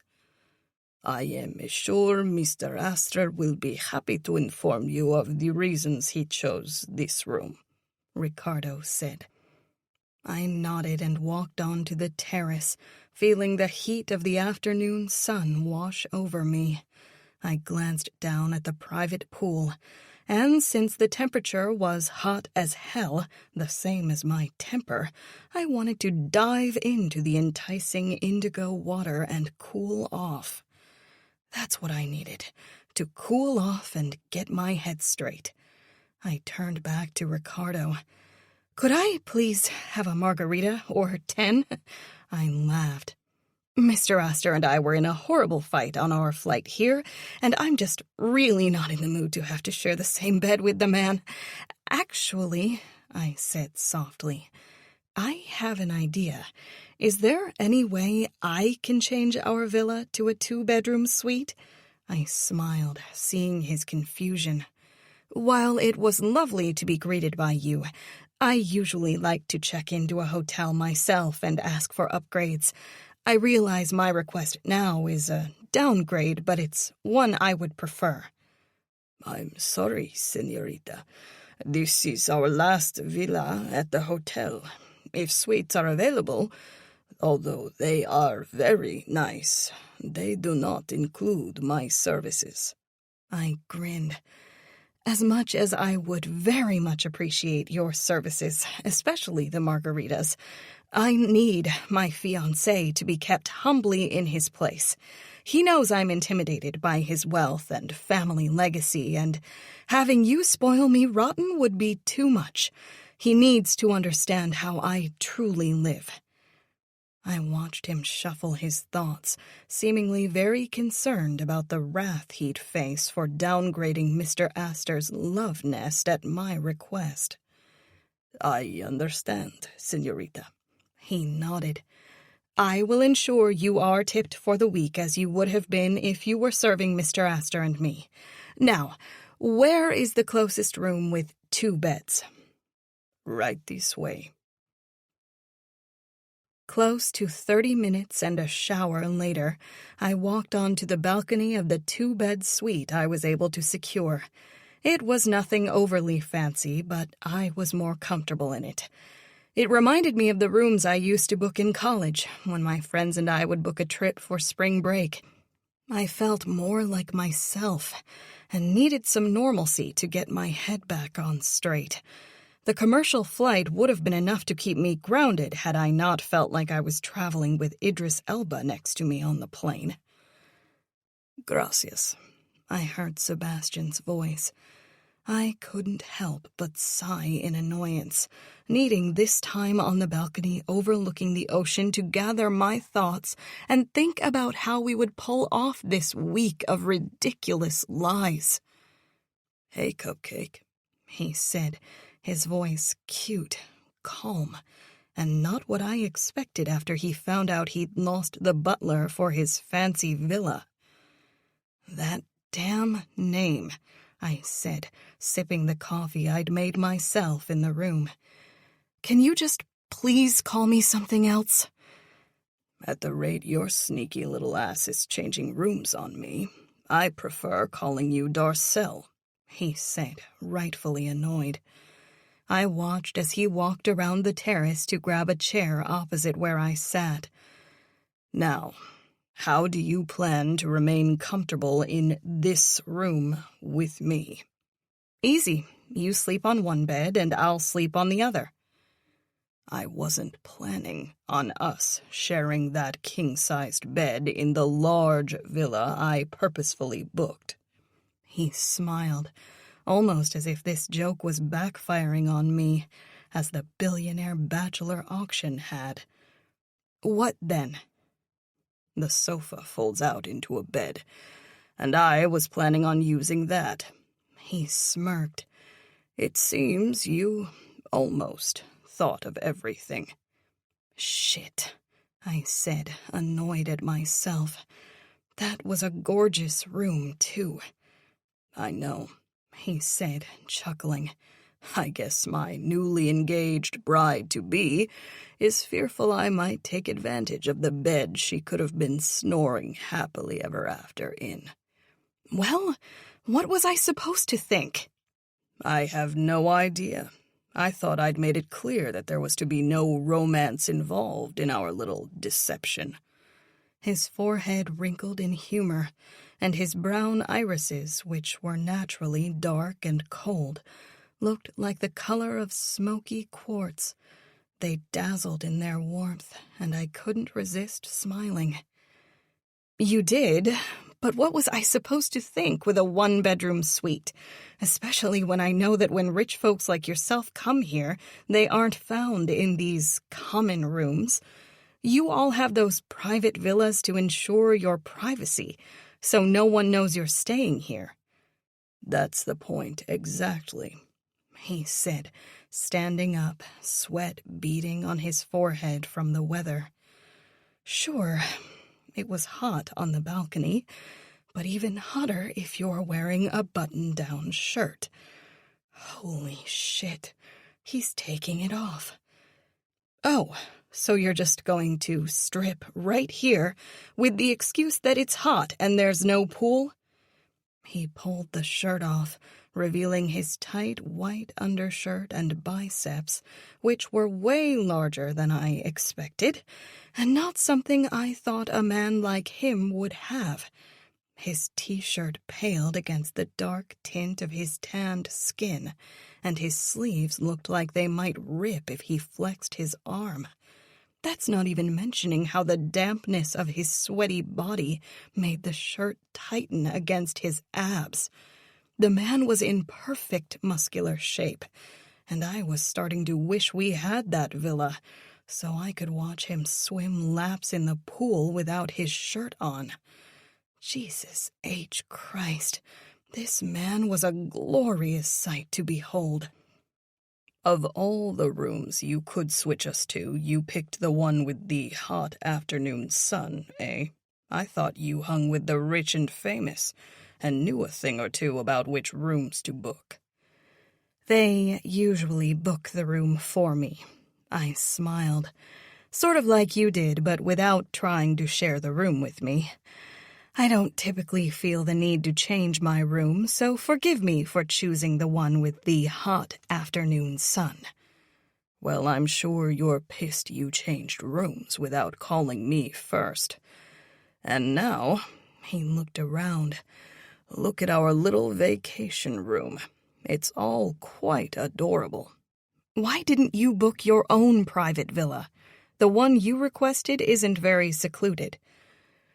I need people like those inconsiderate passengers on the plane to invade my privacy, he said. I chose that villa because it's upgraded and nice while keeping us around the general population. Why? So people can video us in our room while you're sleeping on the sofa? He chuckled. No, we can't fight while on a lovely vacation in Mexico, and most certainly not while we are newly engaged. It was to ensure everyone knows I'm spoken for, and by you. There is no way now that I'll be a part of that auction. See, that's cheating. You're ensuring that you don't go up for auction before I get my story. I raised my eyebrows at him in reprimand. And now that I think about it, it looks like I won't be breaking any news about your private life before anyone else. You let those kids do it. No, he said without apology. They haven't broken anything personal, aside from the fact that I'm engaged to you. I probably helped you and Juniper gain popularity by allowing that to happen today. Yay for me. I rolled my eyes, ready to ditch my coffee for tequila. I would have rather gained popularity by doing a good write-up about you. Well, that's up to you. I'm just trying to put you on the map is all. Subject change, I said, not wanting to discuss how the man ensured he got out of this alive regardless of where I landed in our little deal. Did you find a ring? I was sure you'd get mugged or lost back there after seeing you look so out of your element at the airport. I did, he said, exhaling and ignoring my insult. So here you are. He pulled a black box out of the leather bag he brought out here with him. I managed to secure what is known as a Mexican fire opal. After researching what the particular opal represented, I thought it was perfectly fitting for you. Wow, I said, my hand covering my heart as he opened the box, revealing what looked like a 3 to 4 carat cushion-cut stone set in what looked to be white gold. The gemstone's fiery color resembled the beauty of an exquisite sunset's red and orange hues. It was a genuinely gorgeous piece of jewelry. It's stunning. I looked at him and smiled. I'm impressed you pulled this off. And here you thought I couldn't. I don't only shop at Harry Winston, you know. I'm creative, too. Now let's see, he said, sliding it on my ring finger. Damn, it's a little loose. He concentrated on my ring finger, moving the stone around as if that would tighten it somehow. Well, we could just say we're waiting for the jeweler to fit it for you. Or we could say it was so beautiful that I didn't want to take it off after you put it on my hand. I laughed. This really is gorgeous. The fire opal is associated with passion, creativity, and vitality. He glanced up from what he was reading aloud on his phone. Its intense color is thought to ignite the spirit and inspire enthusiasm. Well, looks like you and Google have it all figured out, I said, trying to play down how adorable this moment really was. This guy, who I'd been referring to as the devil until a few days ago, was showing a side of himself that made me secretly wonder if he were the sweetest man I'd ever known. Only my mom would think of getting me a unique gemstone representing what she thought about me, not El Diablo. Never would I have imagined that he was capable of being so charming, especially with someone of my status. I could go on, he said with excitement. I think you'll like the part where it matches the sunsets from our room. I highly doubt we'll survive this balcony during the hot sunset hours, I chuckled. And now I feel bad for changing the room because it is quite sweet of you to choose this ring, knowing the real history between us. I told you. He smiled, standing up. You've only met the business side of me, and you and your family were planted right in the middle of that business. Now you'll see a better side to me that I believe you will find more agreeable. I could definitely get used to this side of you. I smiled. I wanted to hug him in appreciation, but I realized that this gift was just part of a lie, because he didn't want to be found out by Natalia and Spencer once we met with them later. Well, good, he said, because I might want to share that damn king-sized bed with you once we return to the original room I booked. Ricardo will be here to snatch our luggage, and I think you'll enjoy comparing the sunset colors to the colors of that gemstone before we meet Natalia and Spencer for dinner tonight. You are a very spoiled man, I said, standing up. Frankly, my sweet little sprinkle-top cupcake, I don't give a fuck, he said. I'm not staying in a room so cramped that if I fart it'll blow you off the balcony. I couldn't help but laugh. The room wasn't small by any stretch, but nothing but the best would do for an Aster. I wasn't going to put up a fight about moving rooms again, though. As long as I got the bed, I was good to go, and since the afternoon sun had taken its toll on me, I was ready for a margarita and a dip in that refreshing pool. Chapter 25. Sebastian. I wish I could say I was shocked that Darcy had transferred us into a smaller room, but I wasn't. In fact, when I arrived at the hotel to ensure that everything was to my liking and found she had downgraded the room, I laughed. The woman was relentless in her pursuit to put me in my place at every turn, and I almost allowed the downgrade. However, I did want her to be comfortable and have a little fun on this trip. I knew it would be exhausting for us to role-play this fake relationship role in front of our peers, but it was necessary. Dinner reservations were for 15 minutes ago, and I'm quite confident that Spencer and especially Natalia do not like to be kept waiting, I said, calling for Darcy while she finished up in the bedroom. Not my fault you took all the time in the shower, she said in her defense. Where are we going anyway? Meet Mary, I answered after texting Spencer to let him know we were behind schedule. Meet Mary? Darcy repeated in question, walking out of her room and looking so stunning that my mind went blank.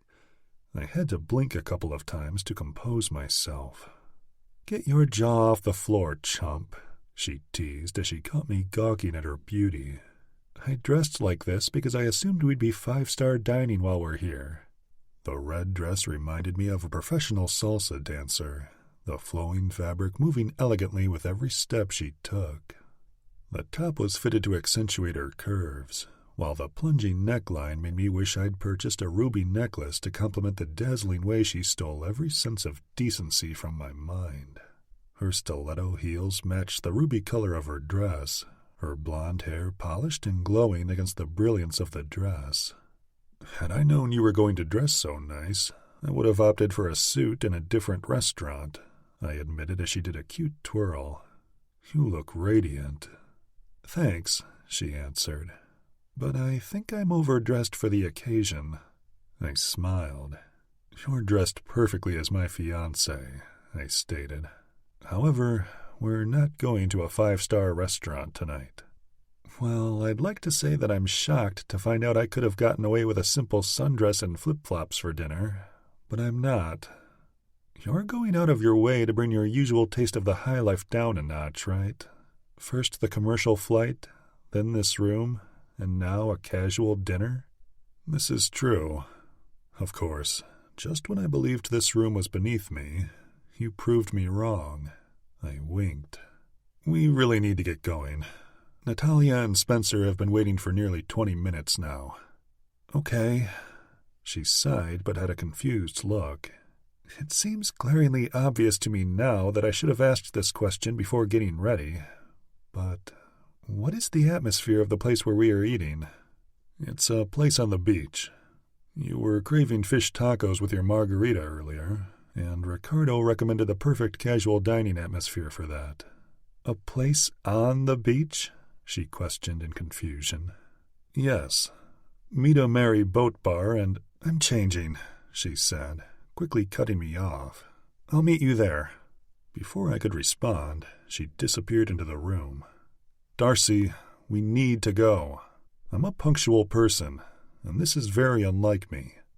Well, you're engaged now, honey, she said, and it's time you get used to a woman making you late again. I smiled. I was happy that the mention of my late wife in this instance didn't upset me, even though not having that reaction was odd because I was so used to it. Melissa was never late to anything, I teased, knowing the comparison wouldn't hurt Darcy's feelings since we weren't really in a relationship. So I am unaccustomed to this new way of being in a relationship with a woman. Well, many women tend to run late, and it's almost always because of wardrobe issues. You looked beautiful, and there was no issue with how you were dressed, I said, talking to her through the closed door of her room. No, that is not the thing. The thing is that I was overdressed, and we would have looked like idiots once your social media fan group started recording us at dinner. There's no way she could have pieced together that I'd intentionally chosen this place on the beach so I could remain in the limelight. It'll be dark. No one can see us, I said, trying to get her mind off my ulterior motives. So let's go. This is a 5-star Mexican resort. There will be lights and music and people everywhere. You will be recorded with me, and I'm not going down in history as the idiot fiancé who is overdressed and trying to fit in with you and the Monroes. I rolled my eyes. My God, you worry about the silliest things, I said as she opened the door, leaving me standing there with my mouth agape as soon as I saw her again. Eyes on mine, she said with a knowing smirk. The twins are not for your enjoyment. Twins? I said, confused. My breasts, she said, clasping on one of her earrings. I know they look good in this halter top, but I don't need to know that you know they look good. Well, it's hard not to notice, I answered, exhaling, entirely taken by the woman's beauty. Her black halter top had a deep V-line cut that gave perfect definition to her cleavage, and she wore white wide-leg pants that framed her tight ass better than the jean skirts I'd seen her wearing at her parents' house. She grabbed her black purse and smiled at me, her vibrant blue eyes dancing in humor. Well, are we going to hang around here all night? Or do you want to stop being rude and go meet Spencer and Natalia? You're right. I'm so sorry to keep you waiting, I said, shaking my head. You look ravishing. Now you're lying to me. She eyed me. I swear to God, I have no problem going back in that room and changing again. Since when did you, of all people, give a shit about my opinion? Since I am being blasted on social media as your fiancé, she stated. Have you even read the comments? Comments about what? About us being engaged, she said. The comments on the videos that were uploaded? I tightened my lips, so I didn't smile at how adorable Darcy looked when I realized she was insecure about what others thought of her in this situation. I suppose everyone had weak moments, and she was very valid in hers. It wasn't every day that someone was made suddenly famous because of who they were dating. I understood where her trepidation came from, and I knew it was wrong and childish to find it humorous. Still, I couldn't help adoring her reaction, mainly because I didn't think she would be insecure about anything. I didn't read them, because I don't allow keyboard warriors and people who don't know me to take up space in my head or have that kind of control over save your psychological bullshit for someone who isn't your fiancé on social media, where the venomous snakes have hatched and come for her. Are you concerned about other people's opinions of you? I questioned, wondering if I needed to shield her from the public eye. I don't want you hurt in any of this. Too late for that, she said, pulling her arm from mine. Let's just say that the world will once again rejoice when you go back on the market as an eligible bachelor. For now, they hate me because you're not. Well, mostly children are on those sites. That's what you think. Social media is the lifeline for everyone with a smartphone these days. I understand, I said sincerely. And we don't have to go to dinner tonight. I didn't consider the possibility of people forming nasty comments about you. It's just annoying, she said grumpily, because if they knew the truth, specifically about you, they'd feel sorry for me. I looked at her with concern, ignoring what she implied about her true feelings about me. I was more concerned with what the people were saying about her. How many comments are there? And how many views of these uploaded videos? Hundreds of thousands of likes and views. It's the #1 watched reel on social media. As for the comments, I have no idea, because I forced myself to stop looking once I realized the vast majority of them are focused on hating me and feeling bad you lost your wife, only to be stuck with me. The one comment I remember most is the one that said, "This isn't surprising. He's been living in a cave for the last year, so when he comes out into the light, his eyes are still adjusting, and he can't see how nasty this chick really is." Super sweet stuff. What the fuck? I get it.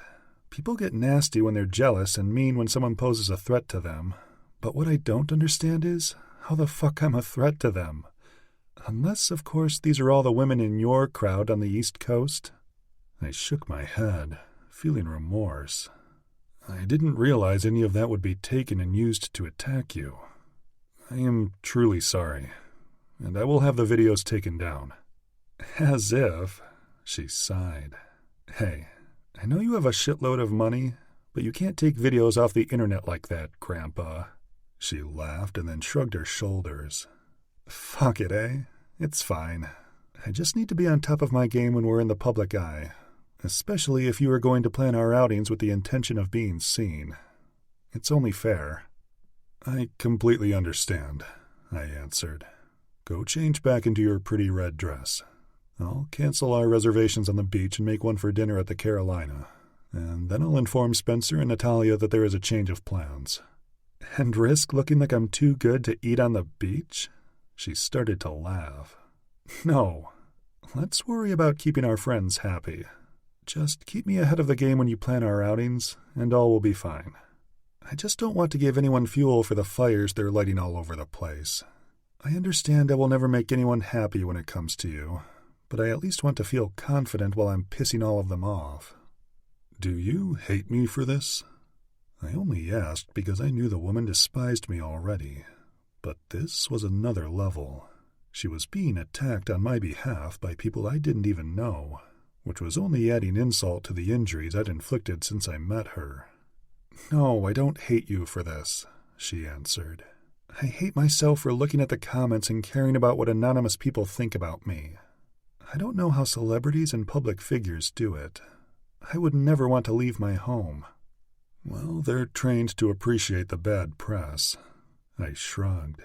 However, negativity is negativity, and whether you make money off the bad press or not, foul comments are painful, even if they aren't true. And you would know a thing or two about that? She arched an eyebrow at me. Not at all, I smirked. I'm only upset that you allowed those miserable individuals into your headspace. You look much too beautiful tonight to have anyone dull your sparkle. Well, thank you for that. Her cheeks blushed as she cleared her throat and stood tall and confidently with her shoulders back. Now, let's go to the beach. And here's the couple of the year, Spencer said, standing to greet us as we arrived at the boat bar. How are you doing, Seb? He questioned, then looked to Darcy, reaching for her hand to politely greet her. And you're still as gorgeous as the last time I saw you on Jake's yacht, Darcy. Not much has changed in a couple of weeks, thankfully, Darcy laughed. Well, I don't know about that. Spencer eyed me again. A lot has changed, I reckon, especially since I thought you'd be a miserable, lonely bastard for the rest of your life. That much has certainly changed. I chuckled, greeting Natalia as she rose, hugged Darcy, and then placed her hand in mine for a delicate handshake. "Well, we flipped the script on everyone, didn't we?" I said with a grin. "Sorry we're late," Darcy said as we sat in the chairs across from them. "After my ass got handed to me in the comments section of this man's social media video debut, I got a little insecure when I found out we'd be eating in full view of everyone's phone cameras." "Don't tell me you give a damn what those assholes say," Natalia said frankly, which was the only way she ever spoke. "I certainly don't give a shit what people have to say, and they're almost always stating facts about me." She laughed and looked at Spencer, who gazed at her like she was his pride and joy.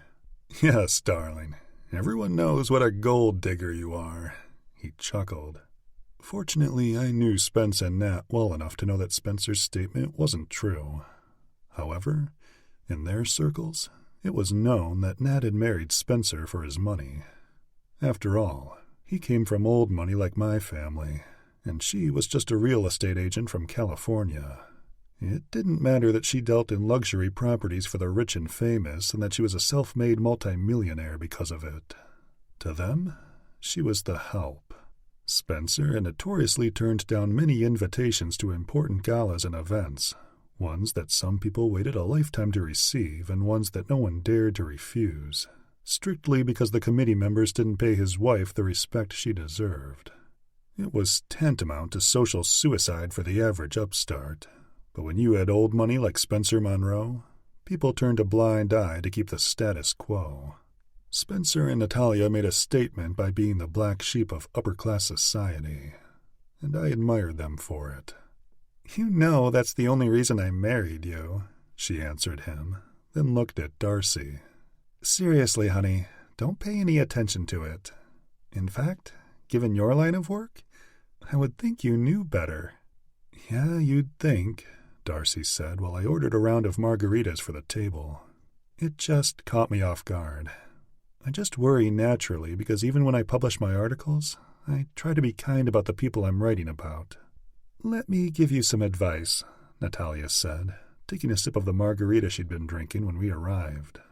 "You will be eaten like a guppy fish if you want to play kind in this evil and opinionated world, especially if you're dating this one," she said, pointing at me. "So do not think that because you do nice things for people, they will do nice things in return. Karma loves to take a bite out of everyone's ass, but sometimes that process is too slow. Sometimes you must stay ahead of what karma takes too long to set straight." "That's one way of looking at it." Darcy smiled. It was nice to see Darcy loosen up, but everyone around Natalia Monroe was always loose. The woman had a charisma that instantly drew people in, and I was glad she was here. I felt extremely protective of Darcy, and I was beginning to realize that protectiveness had started even before the social media videos.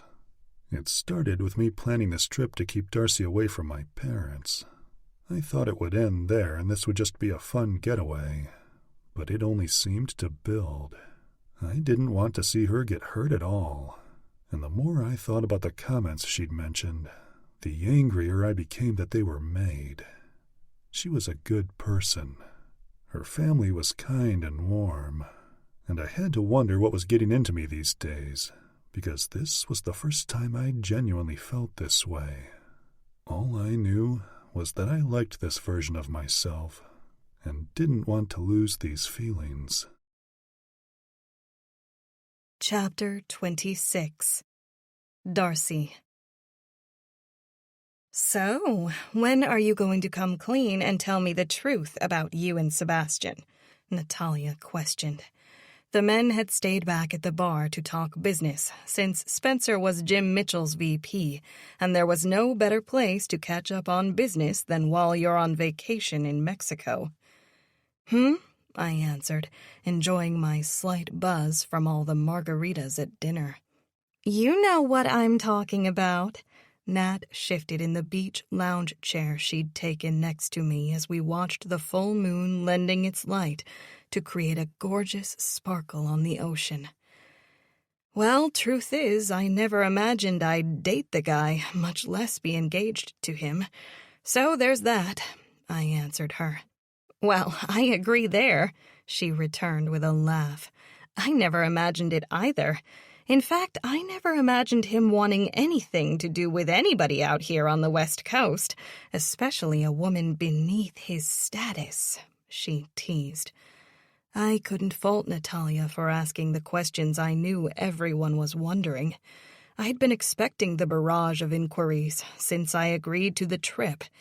Hell, the fact that Avery and I hadn't even had a minute to discuss this outside of Sebastian's presence was probably why Nat was asking. Did Avery send you with a list of questions? I thought I'd just come out and ask. She and I didn't have time to talk about it before I went viral on a plane to Mexico. She chuckled. No, I haven't talked to her too much since the yacht. That little cookie is one busy mama. Parenting is no joke, let me tell you. Between parenting and constantly being on the go with work, I told my husband that if he rejected Sebastian's invitation for a free trip to Mexico, I would reject him for the freebies he gets every night from the marital bed, if you know what I mean. I grinned, seeing her daring expression as she hinted about their sex life. I had no idea that Sebastian paid for everyone's trip. No? She questioned, but I could tell she was fishing for information. Nope, I said, acting like there was nothing wrong about not knowing that Sebastian would be so obvious and desperate to fly everyone down here just to avoid being auctioned off. God, that man had more money than brains. Well, that's definitely why I could believe you both were engaged, if it were true. What? I questioned her with a laugh. Why wouldn't you believe it were true? Because, honey, I know the look of a man who hasn't been laid and needs to be laid. And I can tell you that Sebastian Aster hasn't been laid in 2 years, minimum. 2 years? I laughed. Well, his wife has only been gone for a year, not 2. I met his wife before, and not to speak ill of the dead, but that man got cut off from the watering hole at least a year before she passed, she said with a shrug. She was a smart woman who knew how to put a man like him in his place. Sadly, he's a stubborn, inflexible asshole, and when you combine his stubbornness with hers, you're in for a Sahara-level dry spell. It's written all over him. Good God, I said, glancing around, hoping desperately that Sebastian didn't hear any of this girl talk. Look at you, she smiled. Worried about something? Fucking hell. How and why was I up against a woman who was relentless as hell in trying to get the truth out of me? Don't play coy with me, honey. I mean this as no insult to you, but Sebastian Aster would never dip down from his high and mighty social status to date a woman who, in his mind, didn't compliment the powerful man he believes himself to be. I can't imagine why I would take that as an insult. I laughed, knowing her intentions were good. It's not one. If the man did have the balls to match his brains, he would date you, and yes, immediately snatch you off the market before someone else did by proposing marriage. But he doesn't, obviously, she said, reclining as if she were soaking up the moonlight.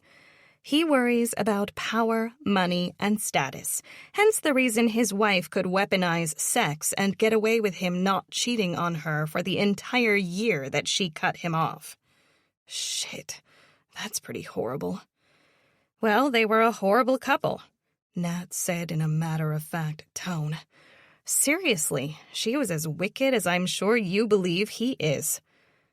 Was she a fly on the walls of my parents' estate for the last few weeks? I thought, shocked Nat was talking to me as if it were a given that Sebastian and I hated each other. Word gets around like wildfire in those upper circles, and I have a lot of East Coast friends who love filling me in on all the gossip about their enemies. Trust me, the Asters hold themselves so high above everyone else that their enemies are abundant. Not that any of them would ever let on. They're too afraid of them to speak out of turn. Sebastian the Third is quite the motherfucker. I laughed, probably louder than I should have. You're right about that much, I said, but we probably shouldn't talk about his late wife. I knew Nat was coming from an honest place, but a weird part of me felt like Melissa was listening. I had enough trouble with people stirring up shit in the physical world. I damn sure didn't need anyone fucking with me from beyond the grave. Fair enough, Nat answered. Why don't we get the truth out of the way then? That way I don't have to watch you both act so ridiculous all week long. You're both shitty actors, by the way. She chuckled. So, tell me why you're doing it. Oh my God, I said, rubbing my forehead and wondering if we'd slipped somehow.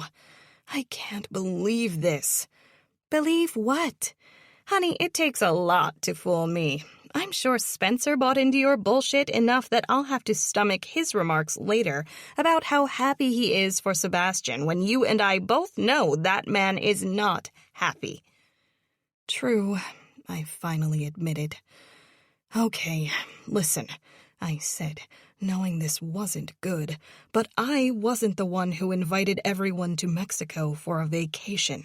Sebastian was. He was 100% confident that we could pull this off, and somehow Nat saw right through it like a human lie detector. He and I have an arrangement, and our fake relationship is part of that. How in the hell did you manage to make a deal with the devil? She questioned. Funny, that's what I call him too, I chuckled. I know, you had a bit of holy fire in your eyes when you spoke about him on Jake's yacht, and I don't blame you, because Sebastian Aster is a world-renowned dick. That is also why he's a vital asset to his family's fortune. His parents are going to destroy you for coming along and interfering with him, you know, like making him nice and things of that nature, she said with a laugh. For the record, even though the relationship between you two is fake, I watched both of your mannerisms as you walked up to the table tonight. I noticed that he seems a lot lighter in your presence. Do you know what I mean? He's typically such a heavy, foreboding guy, but he wasn't his usual pensive and broody self. The reason we're doing this is because of my bold move to get him back for being a raging asshole and constantly insulting my parents, their home, and me while he's been here. I thought it would have been hilarious to watch him get a taste of his medicine and get auctioned off to the people he is accustomed to lording over. That's why I loved the idea when you mentioned it on the boat. She softly laughed. So, let me guess, after he found out your plan, he made you an offer you couldn't refuse. Well, I didn't just bend over and take his first offer, or threat, I said with an eye roll. The deal is that I help him pull off this fake relationship to stop from being auctioned off, and then he'll give me a story to write about him. After that, we end it. No one gets hurt because we aren't attracted to each other. We're just doing this business deal, and once the event is over, we go back to our lives as usual. I have to say, I went on, barely catching my breath while Natalia listened, I'm relieved that I can talk to you about it because I've been having the hardest time lying to everyone I care about. But that's part of the deal. Your secret is safe with me, sweetie, she reassured me. However, you must be extremely careful getting close to him like this. I am, trust me. I want nothing to do with him outside of this. You say that now, but sometimes the heart will go after what it wants, leaving your brilliant mind in the dust. The second your heart takes over, you're fucked. And with that man, you'll be a shattered mess on the ground, and we may never put Humpty Dumpty's pieces together again. I'm very well aware that falling in love with him is a nightmare scenario because he's more about finding happiness in money than love. Exactly. But remember, your mind is still in the driver's seat, so keep it there. I will. And whatever you do, no sex, she advised. You think I'm going to let that man charm me into bed? You'd be shocked by how married men can act when they realize the woman they are fucking around with has feelings for them. Suddenly, they're devoted husbands who will never leave their wives. Sebastian will treat you the same. The moment he feels you have expectations of him is the moment he sobers up and wants nothing to do with you. That happens after you are intimate. He's lonely and has been stuck in grief for over a year now, so he's capable of anything. Hence the reason he pulled this fake relationship idea out of his ass and dragged me into it. Exactly. The Sebastian I know wouldn't operate like that. Strong words and hostile threats would have been thrown around until you pulled back that auction idea, but for some reason he's decided to play silly games. She sat up. Don't get me wrong, I'm all for fun and games with a hint of danger, wildly casual sex, and all that other good stuff. But he's on another level, and I'm afraid these games will get one or both of you hurt. I hear you. I tried to get out of it more than once, I said. Just be careful. I'll be here to listen to you bitch about all the annoyances this will most likely bring you, especially when Jake and Jim get here in 2 days. Then you get to deal with all those jackasses as well. God love them. Oh, they're coming? Well, Ash and Avery wanted it to be a surprise, but I think we're all worn out on cute little surprises. She chuckled. At least you have someone to vent to if you wish. Just remember what I said and be careful. There are so many good men available for you to choose from. That's just the thing. I'm not looking to get into a relationship, and that's the damn truth. Don't kid yourself, sweetie. She smirked. Everyone wants to be in a relationship, but it's got to be with the right person. People give up on love because finding a good person is challenging sometimes, but that doesn't mean you should put yourself on a shelf. And sure, this is all easy for me to say now. Before Spencer came along, I was rock solid in wanting never to get married. Now look at me. The relief of being able to unburden myself and confide in a friend came when I needed it most. And who better to talk to about this situation than Nat? She had made her way through all the upper-class circles, and she could see through bullshit immediately. Having a strong, intelligent woman on my side was what I needed to keep my head on straight, and I was determined to do just that. Chapter 27. Sebastian. "Hey," I heard Darcy whisper, forcing my eyes to open. "Are you okay?" I instantly sat up from where I'd been sleeping on the sofa. The moon peered into the room, but it was muted when Darcy switched on the end-table lamp to investigate something I'd seemingly done to awaken her. As I tried to gather my senses, I realized I was drenched in sweat. "Did I wake you?" I asked. "I'm sorry, but I'm fine. Apparently I'm just premenopausal, and the hot flashes are starting in." I tried to laugh off the awkward position I found myself in on our first night sharing this room. How fucking embarrassing. "Last I checked, menopause doesn't make you holler for people in your sleep," she said with a smile. Something was off. I could see Darcy's sympathetic expression, filled with concern. "Was I calling for you?" I asked, wondering what had happened because I couldn't remember my dream if I'd even had one at all. However, if history were any indicator, I was most likely having that wretched recurring nightmare about the day Melissa died. "No," she smiled sweetly at me. "You were repeatedly calling out for your wife. I didn't want to disturb you, but after a while, I thought I should, because it sounded more and more like you were having a nightmare." Jesus, I sighed, rubbing my hands over my face, mortified and pissed that I didn't consider the possibility of this happening in my sleep. I'm truly sorry about that. I used to have these bad dreams every night, and then they stopped happening as much. It seems they were waiting until I shared a room with you to reemerge. It's nothing to apologize for, she answered, kneeling alongside the sofa where she'd woken me up. I disagree. I smiled at her, groggy and needing to jump in the shower to rinse all the sweat off my body. I swear that, until she died, I never talked in my sleep. In fact, Melissa always teased me for my ability to lay my head on my pillow, fall asleep, and not move a muscle all night. Half the time, she didn't know if I was still alive or not. I turned and placed my feet on the ground, keeping the sheet and blanket over my lap since I was wearing only my boxers and didn't want to give Darcy any more entertainment than she'd already had tonight. I think I've just turned into some weird person who talks in their sleep now. It's normal, and you're not weird, she said. It's a trauma response, and it's your subconscious way of getting through it. As you heal and more time passes, you'll return to your usual sleep patterns. I smiled at her. Did you learn this in one of your mom's yoga sessions? Yoga psychology. She chuckled and stood up. Okay, I just wanted to make sure you were good. I'm going to head back to bed.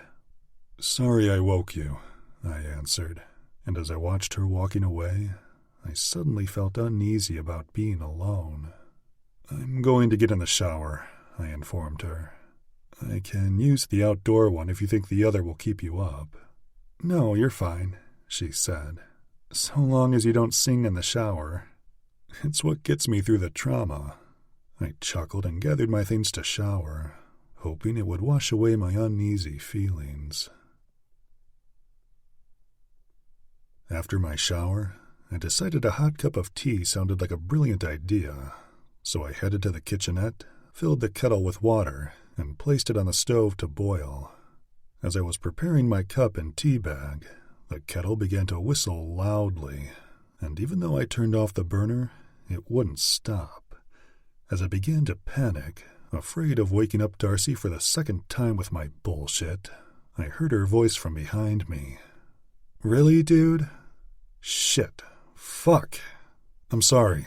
I turned off the burner, but it won't stop whistling. I stopped talking when Darcy walked over, grabbed the kettle, and set it on the opposite burner. Well, shit. Would you look at that? I said, laughing even though I knew I shouldn't. I'm sorry. You're saying that a lot tonight. She eyed me with tired eyes. I think your best side comes during vampire hours when the humans are trying to sleep. How did you get the damn thing to shut up? I asked. She had no makeup on, her hair was a mess, and those breasts were peering at me through her white see-through camisole top. I needed to quickly pull my attention away from her, because I found her irresistibly gorgeous. I turned off the burner. It's an electric cooktop, and the burners take a while to cool down on these ceramic glass stoves, she said. Have you ever cooked anything? I mean, you could have called for the room's butler. I wasn't going to bother Ricardo to make me a cup of tea, I said, placing a sugar cube in my cup and pouring water over my tea bag. I didn't want to wake him. Well, at least Ricardo gets to sleep through the night, she laughed.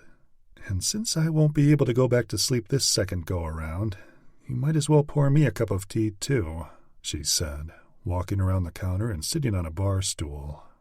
Take mine, I said, searching for another mug and tea bag.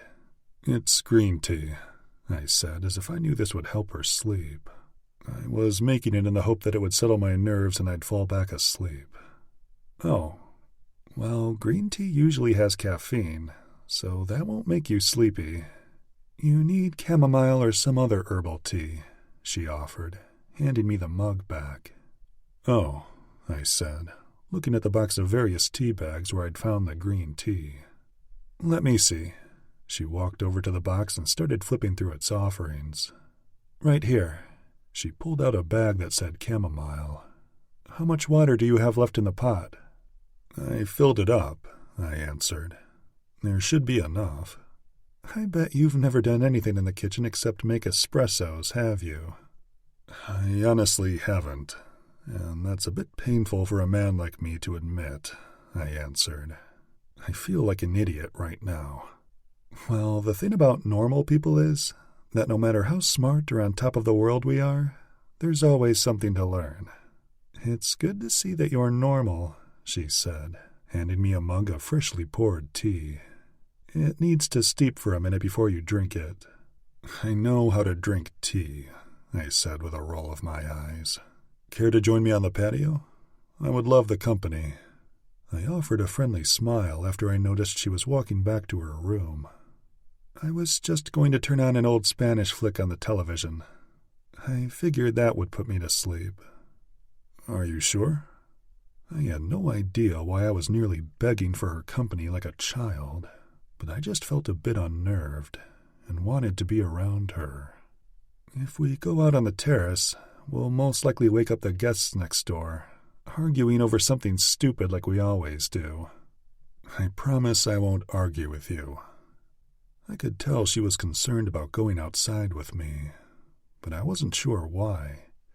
She and I had been getting along fine, no fighting or bickering, and I thought it was quite nice to be in her company since we'd arrived here. Hell, I'd been enjoying being in her company since we had dinner with Jim and Avery. A lot of it was me, though. I felt much less dark in thought since we started this whole role-playing of the fake relationship, and that had to be because I was doing something entirely out of the norm. It served me well to behave in such a silly way because it was something I had never done. My whole life I'd had too much pressure on me to perform at the highest level, never taking a moment to slow down or behave frivolously like my brothers, and getting a taste of that now was refreshing. I liked how it made me feel, and I liked how it affected Darcy. It showed me a different side of her, one that was adorable instead of combative. It was just something different, and I knew that was fueling this turn for the better in my mood, which had been horrible and dark for the last year. It might have been 2 a.m, but I felt awake and filled with life, even though I was tired from not sleeping well. Fine, I'll join you, she said. But once I get tired, I will rudely leave you and insist that if you can't sleep for the rest of the night, you stay outside and let me sleep in peace. Deal, I said, and then led the way to the glass doors that opened to the beautifully lit patio and pool area. This is perfect. It is beautiful, she answered, taking a lounge chair to my right. Look at that moon, she said, looking out where the orange moon sat just beyond the ocean's horizon. I smiled. My wife was obsessed with the moon, no matter what phase it was in, I said. She would find this particular moon fascinating, I'm sure. It really was beautiful, and as the memory of my wife flooded back to me, I felt like I wanted to share a little about Melissa with Darcy. My emotions felt raw and wide open right now, and because I was appreciative of Darcy joining me, I figured it wouldn't hurt to be a little vulnerable. Chapter 28. Darcy. I took a sip of tea, not too upset by the events that had occurred since Sebastian woke me during his dream, saying Melissa's name over and over with agony in his voice. It was heartbreaking, and as much as I didn't want to wake him up, it had reached a point where I couldn't bear to hear his anguish anymore. His inability to use a tea kettle was a much more annoying wake-up call than his dream, but ultimately I felt more pity for him than upset. I never would have imagined the rigid man had a weak or soft spot, but the wee morning hours showed me a different side. So I think it's obvious you're still getting through the hard parts of grieving your wife's loss, but I think it's good and very healthy that you're willing to talk about her, especially with me. I finally spoke after watching him studiously pull his tea bag in and out of his mug. It's not just you. I don't like speaking of her passing to anyone. It's as if I mentally just shut down. A very understandable defense mechanism, I answered, completely relaxed and prepared at any moment for him to shut down again. Well, if I'd allowed you to meet my parents, you'd understand why I'm not in touch with my emotions. I'm just not the kind of guy who talks about things like that. Well, you don't have to, I reassured him. You get no pressure from me. We can discuss anything else, like dinner tonight with Spence and Nat, or the delicious fish tacos. The fish tacos were certainly impressive. He smiled at me. But it's healthy to talk it out. You know that, right? Just to get the poison from all the pain and any negative emotions you're feeling about her loss out of your system. I say this only because if you do ever want to start dating again, you need to have a more agreeable personality, or you're just plain fucked. He chuckled. The women I'd be dating don't give a shit about my personality. They care about my wallet, not me. That's horribly sad, I admitted. Almost as sad as you considering dating someone like that, knowing that's how they are. Dating? He looked over at me with a funny smile. I married the woman who wrote the handbook on how to date for money and status. My eyes widened. How long were you two in a loveless marriage then? Because trust me, there is no love when money takes precedence. You mean to tell me you wouldn't love me for my money? You'd love me for me? He raised his eyebrows as if he couldn't believe anyone would do such a thing. I laughed, taking another sip of tea and shaking my head. To keep facts straight, I wouldn't date you for your money or you for you. Well, that sucks. What, being rejected? I grinned at his sad little boy expression. If it helps, you're just not my type. Like we agreed a while ago, we're from two separate worlds. And if those worlds ever collided, I'd imagine it would make a nuclear bomb look like a firecracker. He chuckled. Very true. I just can't understand how you could be happy in a relationship with someone who doesn't love you. Who gives a shit about money? It comes and goes. Well, it's fairly permanent in my family. He shrugged and laughed. He had a point. His family fortune had survived world wars, civil wars, and revolutions near and far, and it showed no signs of decreasing within the next millennium. Well, being with someone just for money sounds awful to me, I said, even though he probably couldn't understand where I was coming from. In Melissa's defense, I didn't truly love her for her either in the beginning. Don't get me wrong, she was an extremely attractive woman and very agreeable in the public eye. But she also came from an excellent family, and that was the thing that mattered. What eventually drew you to her, if you don't mind my asking? I don't want you to shut down, so tell me now if you're uncomfortable. I'm fine. He sat back in his chair and crossed his ankles, resting his tea in his lap. What drew me to her? I watched as he studied his tea for answers, as if I'd asked the most complicated question on the planet. It's hard to say, I guess, he said before a humorous grin crossed his face. Have you ever heard about old couples who talk about being in love with their spouses of 60 years or so? Oh, like those cute articles on social media?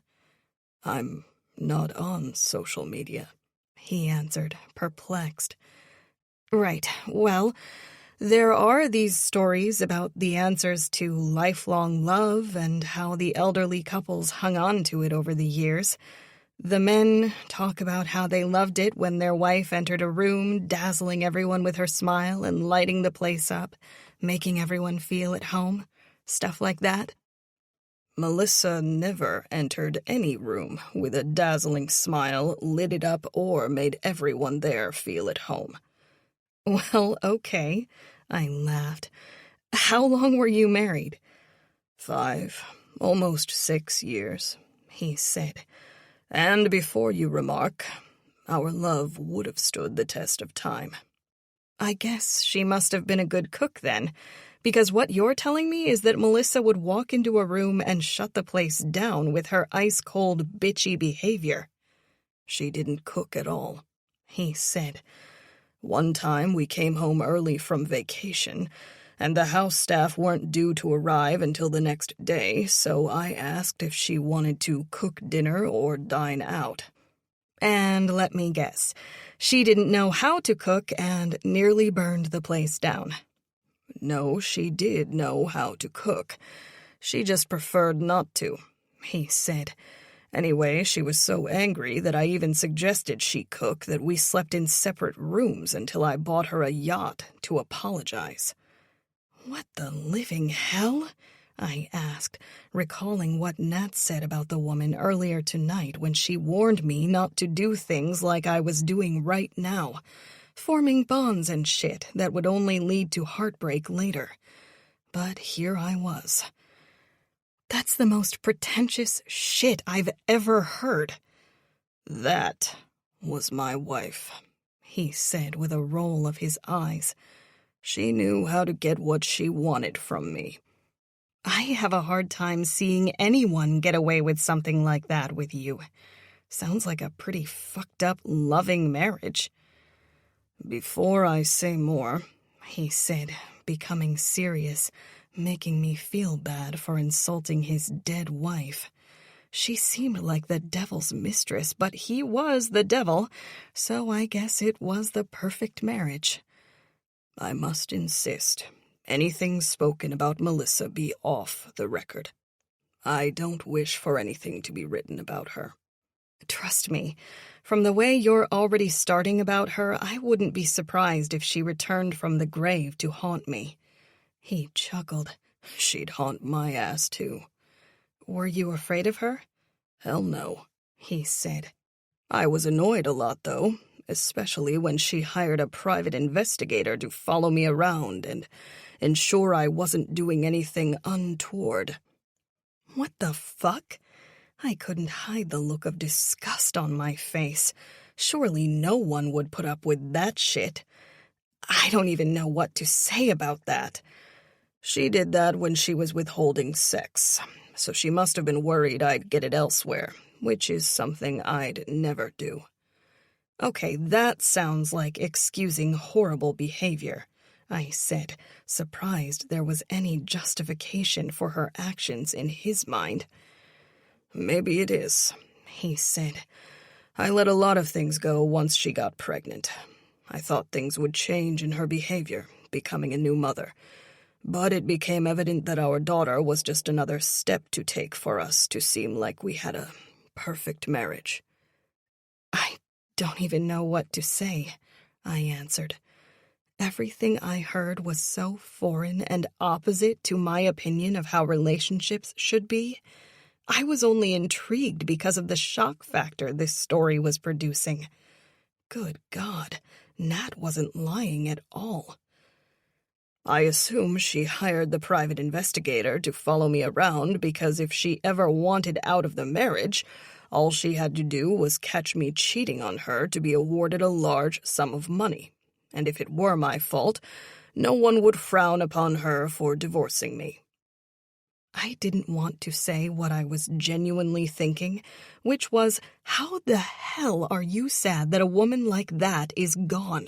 How are you grieving and not rejoicing? But I knew it was best to keep my mouth clamped shut. That didn't mean I couldn't think it, though. To say I was appalled to hear any of this would be an understatement. Was there anything that you, loved about her? I only ask because I can tell you're having a difficult time in the grieving process, as any husband rightfully would. But I am starting to wonder why you're having such a difficult time after hearing the things you've said." "Aren't you the psychologist?" he teased. "I'm not trying to be," I answered. "I just see that the lights seemed to have come on in your life again, and the angry devil who stormed the winery halls with his rude opinions has left the building. Usually, people who behave that way hate themselves or their relationship or are grieving. In your case, it might be all the above." He offered me that bashful smile from the other night, and I felt my stomach do a tiny flip in response. "Yes, I did love her. She was my wife." "I know she was your wife, but what did you love about her, aside from her being your wife?" "I loved her brilliant mind," he said, staring at the moon. "I loved how she was charitable and lent her time to many different programs for the underprivileged. She put a lot of effort into planning events and fundraisers for retirement homes, counseling for veterans, orphaned children, and schools desperate for funding for books and such. After she passed, they even named a school after her." "That's very amazing," I answered truthfully. "That's what you loved about her, though? And I mean love. Like if you lost everything, material possessions, statuses, money, and all of that, and you had nothing but the dirt beneath your feet and jobs that barely covered the rent, what would keep you together during those hard times?" "Holy fuck," he laughed at me. "I don't even think I love myself that much to stick around if my entire world imploded in that manner." "Well, many people go through it. But they survive it because they have each other and they rebuild." He sucked in a breath and concentrated. "I loved her eyes," he finally said, then looked at me.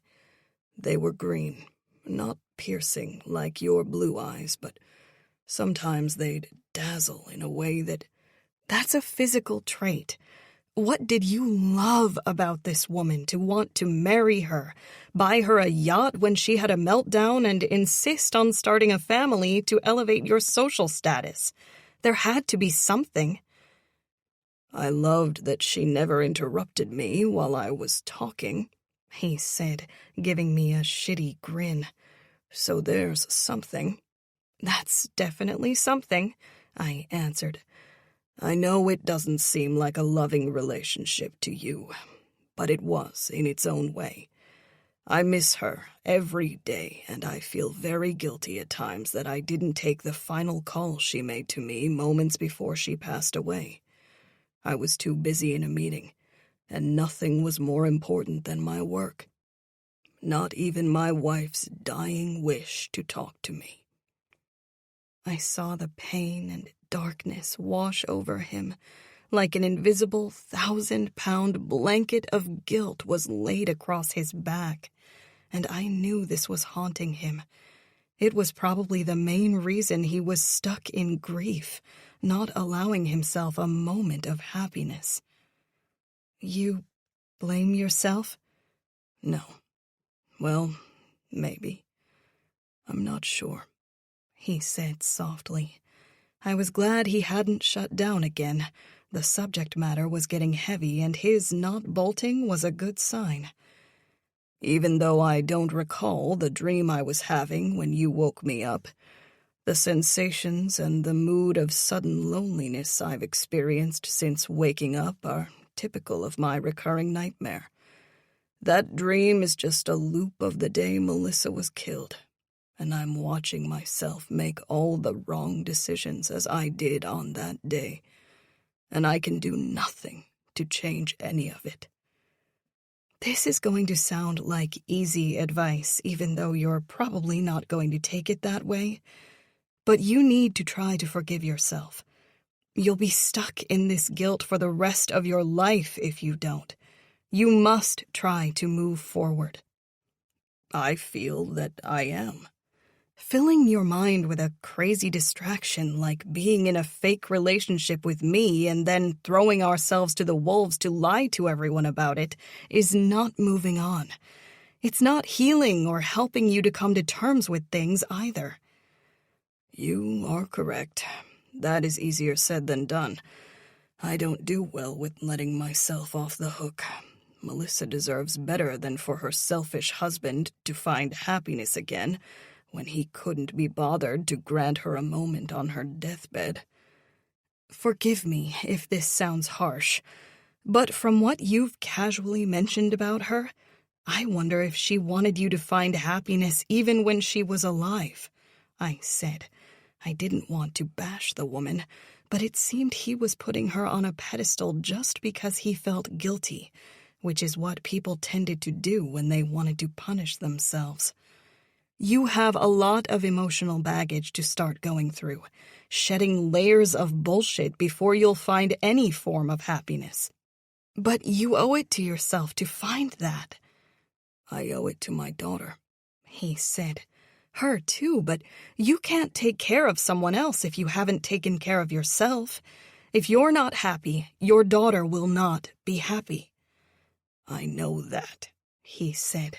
His tone was edgy, so I felt it was best to stop psychoanalyzing the man I hardly knew. It was easy to see he had no idea what real love was. All he knew was the life he was born into. I wasn't a psychologist, to be sure, but I was more convinced than ever that this poor guy could really use one. Years of living a life of wealth and privilege had skewed his perception of reality. He lived in a world where money was the only thing that mattered, and it wasn't because he was a horrible person by nature, but because he'd had no examples to the contrary. Until now. He'd brought me on this trip to get away from his parents, and now I would show him how the other half lived. Tomorrow, we were going to see if he could get a glimpse of happiness without endless luxuries and deep pockets filled with cash to throw around. I'm heading to bed, I said. I was tired and wanted to sleep before dragging him all over town like an average tourist, shopping and eating street food, something an Aster would never do. You should too. I have plans for us tomorrow, and they consist of you leaving your wallet at home. Oh? He smiled up at me. You'll see. With a sassy smile, I left him sipping his tea and appreciating the beauty of the moon as I started making my plans for tomorrow. I was excited to spend time in Mexico my way, not his fancy resort way. Chapter 29. Sebastian. I still think it is kind of rude to leave Spencer and Natalia behind, I said to Darcy, sitting in the back seat of the car she'd requested to bring us somewhere away from the security of the resort. They'll be fine. And we're in love, remember? I understand, but how are they to know we're in love if we hide from them? Here, smile, lover, she said, turning her phone to take a photo of us. I did, and she laughed. Her mood was surprisingly peppy after being kept awake most of the night. You look like you're holding in a fart, she chuckled. Try again. Now smile. I am smiling, I said, mimicking her tone. She pulled her phone down and turned to face me. That is not a smile. Your lips are barely open, and your teeth are clamped together like you're trying to keep the dentist from drilling a cavity. I laughed. Try again. She turned, positioned the camera, and again I smiled. Oh my gosh, she said in annoyance. That's not a smile. That's a painful expression. That is me smiling, I said truthfully. Didn't your mother teach you how to smile? She asked, dropping the phone. Since you have been fortunate enough never to have met my mother, you wouldn't know that Margot Aster didn't raise her boys to smile on command. If you can't figure out how to smile on command, she mocked my tone in some low voice, then how do you plan on ever finding another wife in the future? If I wanted another wife, I wouldn't need to worry about my smile. My money will bring the women, not my smile. I teased with an arch of my eyebrow. With a smile like that, I guess it's a good thing you've got money then, she teased, raising her eyebrows smugly. But since we're living in my world today, you'll have to learn how to smile whether you're happy or not. Today, you will learn how to derive joy from the simple things in life. I do not need a lesson in joy or happiness, I said. I'm pleasantly content with my life the way it is. As a matter of fact, I fear that life might get cut short by going to a shopping street outside the safety of the resort without any bodyguards. Bodyguards? She said with wide eyes. Indeed. It's quite the norm where I come from, and I'm shocked that's news to you, given the people you write about. I understand, but I haven't seen any bodyguards in your family's usual entourage since you came to California. That was at my request. I didn't need the additional bullshit of a personal security detail watching my every damn move. I just wanted to handle the business and get home. I bet your parents hate themselves for not sending a spy along, now that they probably know you're engaged. Not hearing a word from them since that video was uploaded allows me to know I'm all but kicked out of my family by this point. I chuckled. Well, you'll be fine. I used to run around this little place all the time. I used to surf here when I was a teenager, and my parents lived in Mexico. Wild child, I said, finding it intriguing that Darcy lived such a carefree life and seemed virtually fearless in everything. Nothing wild about it. This was my home, but just like any other place, there are dangers if you go to the wrong places. I know the places to avoid so you don't get your sweet little ass kidnapped. We are truly from two separate worlds, I said, cocking my head to the side to study her. She'd had an excited expression since I agreed to go along on this outing. You don't say, she sighed with wide, humored eyes. I do say. I find it amusing that having a security detail with us while we're in the streets today would make me comfortable, but make you uncomfortable. That's 1,000% true, she confirmed. Now, smile for the picture, champ. Think of something funny so your smile looks genuine and not like a reaction to sitting on razor wire. Why are we taking the picture? Social media again? Will that help you smile, knowing it will be uploaded to social media to keep you off the block? Cute way of saying auction block, I said. Smile, damn it, she said. I'm sending this to Nat and Spence so they know we're in love without having to be in their presence to prove it. God, the chore, I said. It wasn't a chore on the plane when you were quoting Pride and Prejudice, talking about how I was bewitching you, body and soul, she laughed. It's because I was in control and planning the whole thing, I answered. Well, you will do this for me, even though I know you don't want to, she said with a flirty grin that made my desire to kiss her like I did on the plane come flooding back. Turn around and pull the camera up, I said, needing her and her attractive expressions to leave my lustful eyes. I'll think of my parents finding out about my engagement and the horror show that must have been for them. Holy shit, that's a sexy smile, she said, instantly snapping the picture before catching the eye roll I offered when she made the comment. So, where are we going? Sayulita Market, she said, looking at her phone and composing a message for Natalia. It's a popular surf town about 30 miles from the resort. They have an amazing market with delicious street food, locally made items, and unique art pieces in case you want to buy a painting for your mom. To watch her burn it because it has something to do with my relationship with you? That's a bit harsh, she said. Taking someone's artwork and burning it because she hates the person her son was with when it was purchased? You'd have to meet my mother to understand why she wouldn't give two fucks about insulting anyone's artwork, I assured her with a smile. Seems like a real stand-up woman. She didn't teach her boys to smile and would destroy a gift they've given her? You are correct, I chuckled. Mommy dearest.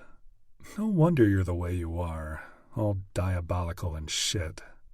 Let's not trade insults since we are having a decent time, I teased. Speaking of having a wonderful time, I wanted to thank you for dealing with my neuroses last night. No need to thank me. Coming along on this shopping trip to enjoy Mexico my way is good enough for me. Knowing I'll be stressed the entire time seems to appease you? Meh, kind of, she chuckled. Hey, by the end of this outing, you'll be thanking me not only for babysitting your insomniac ass, but also for showing you some fun ways to live outside the rich and famous box. Unless I drink the water?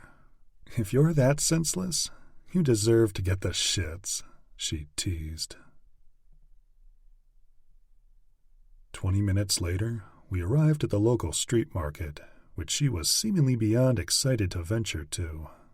The atmosphere was euphoric, and the air was filled with the mouth-watering fragrance of homemade Mexican food, which made me crave a fresh tortilla.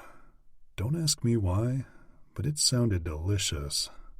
Damn, I said, snatching Darcy's hand to keep her close to me whether she agreed or not. She tensed and went to pull away. Seriously?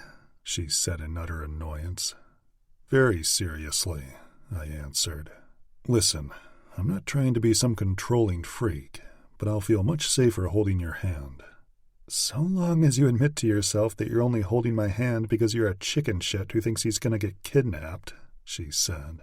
I could see her eyes fill with reproach even though she wore dark sunglasses to shield them from me and the sun. Okay, I'm the chicken shit, I smiled. Now, take me to where they have homemade tortillas. That sounds delicious. Already missing Ines, eh? She questioned with a laugh. You're not wrong, I said, not realizing that's probably what made me crave them. Ines made the most delicious tortillas I'd ever eaten. They practically melted in your mouth. Well, we're not getting homemade tortillas, because we can eat that at home any time that we want, she said. It's the tlacoyos that you want to pig out on while you're in Mexico. They're my absolute fave. Antonio rarely makes them, which is fine, because it gives me something to look forward to when I visit. What are they? I asked as we walked through the vendors. They're these oval-shaped masa cakes. She pulled her hand from mine to make an oval shape, using that as an excuse to stop holding my hand. They're stuffed with beans, cheese, or even pork rinds.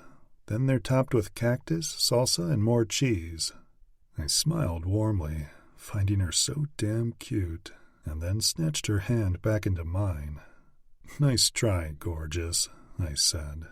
But you forget that I'm scared, I know, she cut me off, answering me dryly. Are they that good?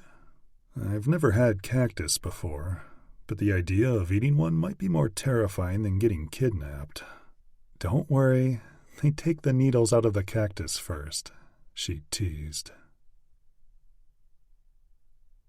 After a while, I began to chill out about not having security with us, and it made it much easier to enjoy this enjoyable date we'd found ourselves on. My favorite part was seeing a new side of Darcy. Her eyes and expression seemed to brighten to match the bold colors of all the handcrafted items each booth had for sale. Darcy seemed as at home in Mexico as she was in California. She was comfortable, happy, and more fun than I expected her to be. I didn't think I'd ever seen anyone so happy. It brought to mind the day I surprised Melissa with her brand new yacht. I thought no woman could have ever been happier than my wife that day, until I saw Darcy's reaction to being at a street market. Darcy smiled from ear to ear, bouncing joyfully around and examining each vendor's wares. She smelled all the candles, sampled creams and lotions, tried on jewelry, and examined various leather goods, all while talking and laughing with the people in the booths. Her effortless, casual way of being warm, open, and friendly was intoxicating. She was like a happy butterfly, flitting weightlessly around, and I'd never seen anyone seem so joyful. I was fascinated that something as simple as her environment had made Darcy come alive so vibrantly, and it made me want to know so much more about her. Chapter 30. Darcy. Do you love it? I asked Sebastian, covering my food-filled mouth, trying not to choke from the combination of food and laughter. That shit is so disgustingly good. He laughed after swallowing his bite. Isn't it? I reached for my cantarito, a cocktail served in a personal-sized pot I'd already consumed 2 of since sitting at this taco hut. Now you've officially been welcomed to Mexico the right way. Bottoms up, baby, I said, raising my cocktail, laughing, half-drunk, and thoroughly enjoying watching Sebastian taste the finer foods to initiate him into a trip to Mexico with me. He raised his pot to mine, tipped it back once it reached his lips, and downed half the glass in one shot. I'm not shitting you. It's delicious, but knowing what's in it is the disgusting part. He laughed and raised his hand to the bartender to bring us 2 more cantaritos. I have to say this drink is quite refreshing and delicious as well. I think the clay pots enhance the flavor of the lime juice, tequila, and jarritos, I said. And the ant larvae I just ate? Do tell me what is used to enhance those flavors, Little Miss Mexico. I laughed at the nickname he'd given me since being out here and walking through the street fair. It's called escamoles, I reminded him. Maybe if you call it by its Spanish name, it'll be just delicious and not deliciously disgusting? Yeah, no, he said, offering me that shy smile I found utterly irresistible, especially when intoxicated on tequila and larvae. Nothing will make this not disgusting. Well, now that you've indulged in what is known as Mexican caviar, you have to try this, I said, moving the tiny sampler plate back to him. Chapulines and... I'm not eating dehydrated grasshoppers, and I'm most certainly not trying corn fungus.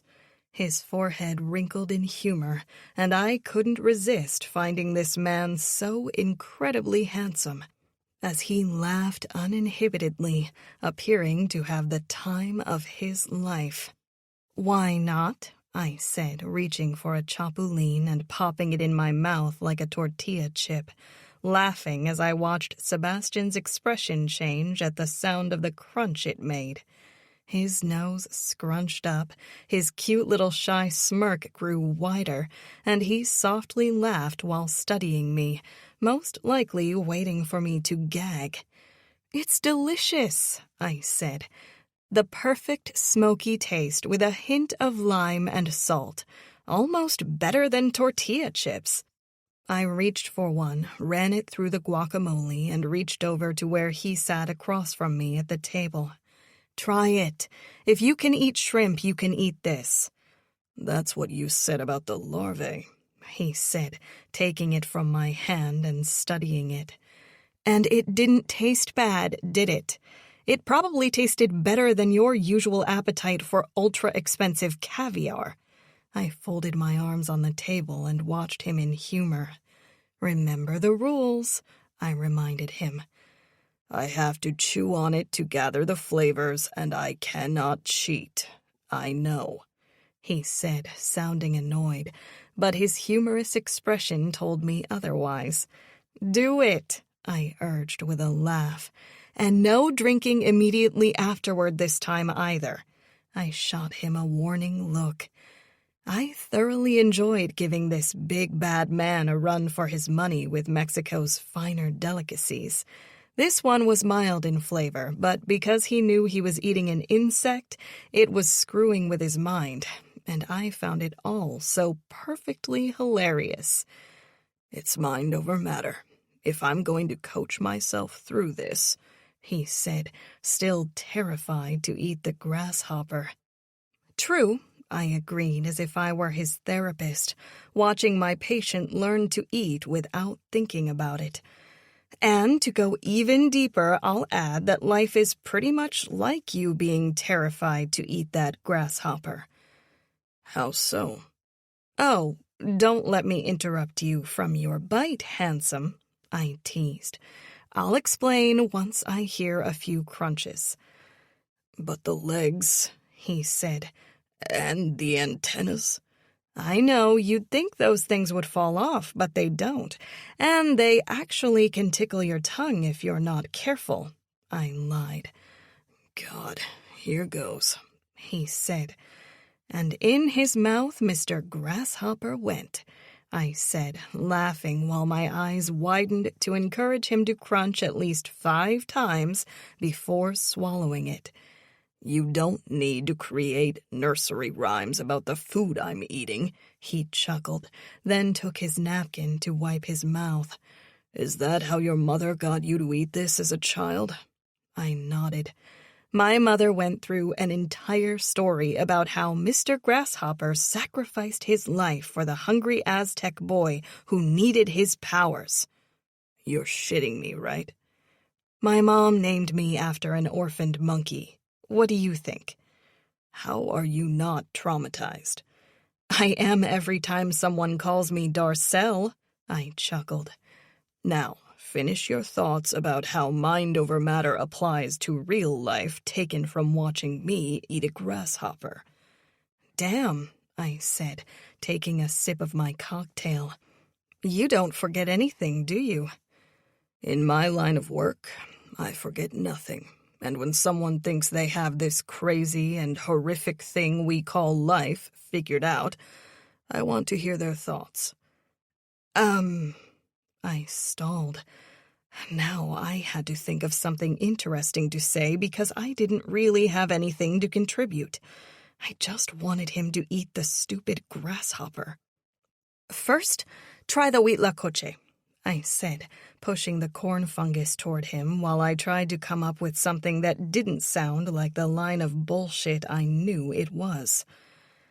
No, he said firmly, not until you tell me what you meant. Well, it's very simple, really, I said, still thinking. A lot of people are terrified to live their lives. They're afraid to love someone, to embark on new beginnings, and things like that. And then one day they trust their gut and take the plunge to find out that living is better than dying. I cringed at my boozy, jumbled-up mess of pseudo-wisdom. Just like you found out eating that grasshopper. You were afraid of it, and now you're not. Very deep, he said, mocking me. If I weren't half drunk, that would have made sense, I chuckled. Well, being that I am half drunk with you, I can interpret it, he said. And I know what you are trying to say. I've been afraid to be happy, or do anything that made me feel good about myself after Melissa passed away. The guilt has held me hostage, but since I've begun to let that go, something I have been terrified to do, it feels like the weight of grief is finally lifting. It's natural to feel some survivor's guilt, but thankfully you're learning to move past that. When did you start to take the grasshopper challenge route with it all? I said, trying to keep things light, because I was too buzzed to get serious in conversation. Our first fake date with Jim and Avery, he said. That was the first night I'd not felt so heavy and burdened in a long time. It was like taking an anti-anxiety pill or something, and all my nerves, overthinking, and everything else was muted to where it didn't control me. I haven't been willing to let go of those feelings since. Well, since you do not want to let those feelings subside, it's time for your final taste challenge to become fully initiated into the marvelous world of Mexico, Darcy style. God, corn fungus. But why? Why would they think this is something a person should eat? Probably for the same reason we eat mushrooms. Now quit bitching and eat it. Our snorkeling adventure awaits, and you're not going to go play in the ocean until you've eaten all that grub. I chuckled. And if it helps, the corn fungus is high in nutrients. It helps, he said before digging in. 5 chews, I reminded him again, watching him wrinkle his nose in disgust as he chewed on the tiny bite he'd just taken. You're only disgusted by it because I told you what it was. Wasn't that the point, though? He questioned, downing the last of his drink. To ensure I went through your whole Miss Mexico initiation process correctly? Absolutely. And I wouldn't dare feed you something without making you aware of what it was. Ordinarily, I would demand to know what I was eating in a foreign country, but this time I believe I would have done better had I not known. Oh, you would have loved all of it. The flavors alone are what makes it addicting. So damn delicious. No shit. I think I know why your parents moved Antonio and his family into their home. He chuckled. And Antonio is 10 times a better cook than all of Mexico's street chefs combined, I said. I'm not lying when I say that.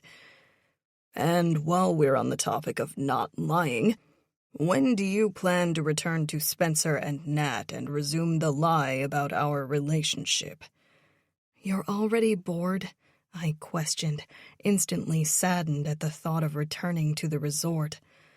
You seem bummed about going back, he said, cocking his head to the side to study me. I am. I'm having a blast, aren't you? Eating grasshoppers, larvae, and fungus? Absolutely, he chuckled. Well, you did have other delicious street food, too, I said. You loved the elote, remember? The street corn? I said. Yes, I did, he said, nodding in agreement. You know, I find it amusing that you seemed to liven up once we got out here and away from a resort where most people would die to spend their vacation. Well, I'm not like most people. Big, fancy resorts don't impress me. And what does impress you? Beer, grasshoppers, and watching you eat them, I said, making the conversation light again because I watched a new expression form on his face, and it made my stomach tighten in a nervous spasm in response. He looked impossibly handsome, while his dark brown eyes searched mine for something more. His lips were slightly parted, lending a perfect expression for a man who seemed overly intrigued by me for some strange reason. You look like you're about to kiss me, I said, trying to diffuse this look because of what it was doing to me. What if I am? He said, his sincere expression not faltering. I stood up. Then you and I will have bigger problems than the ones we've already created with our lying and scheming.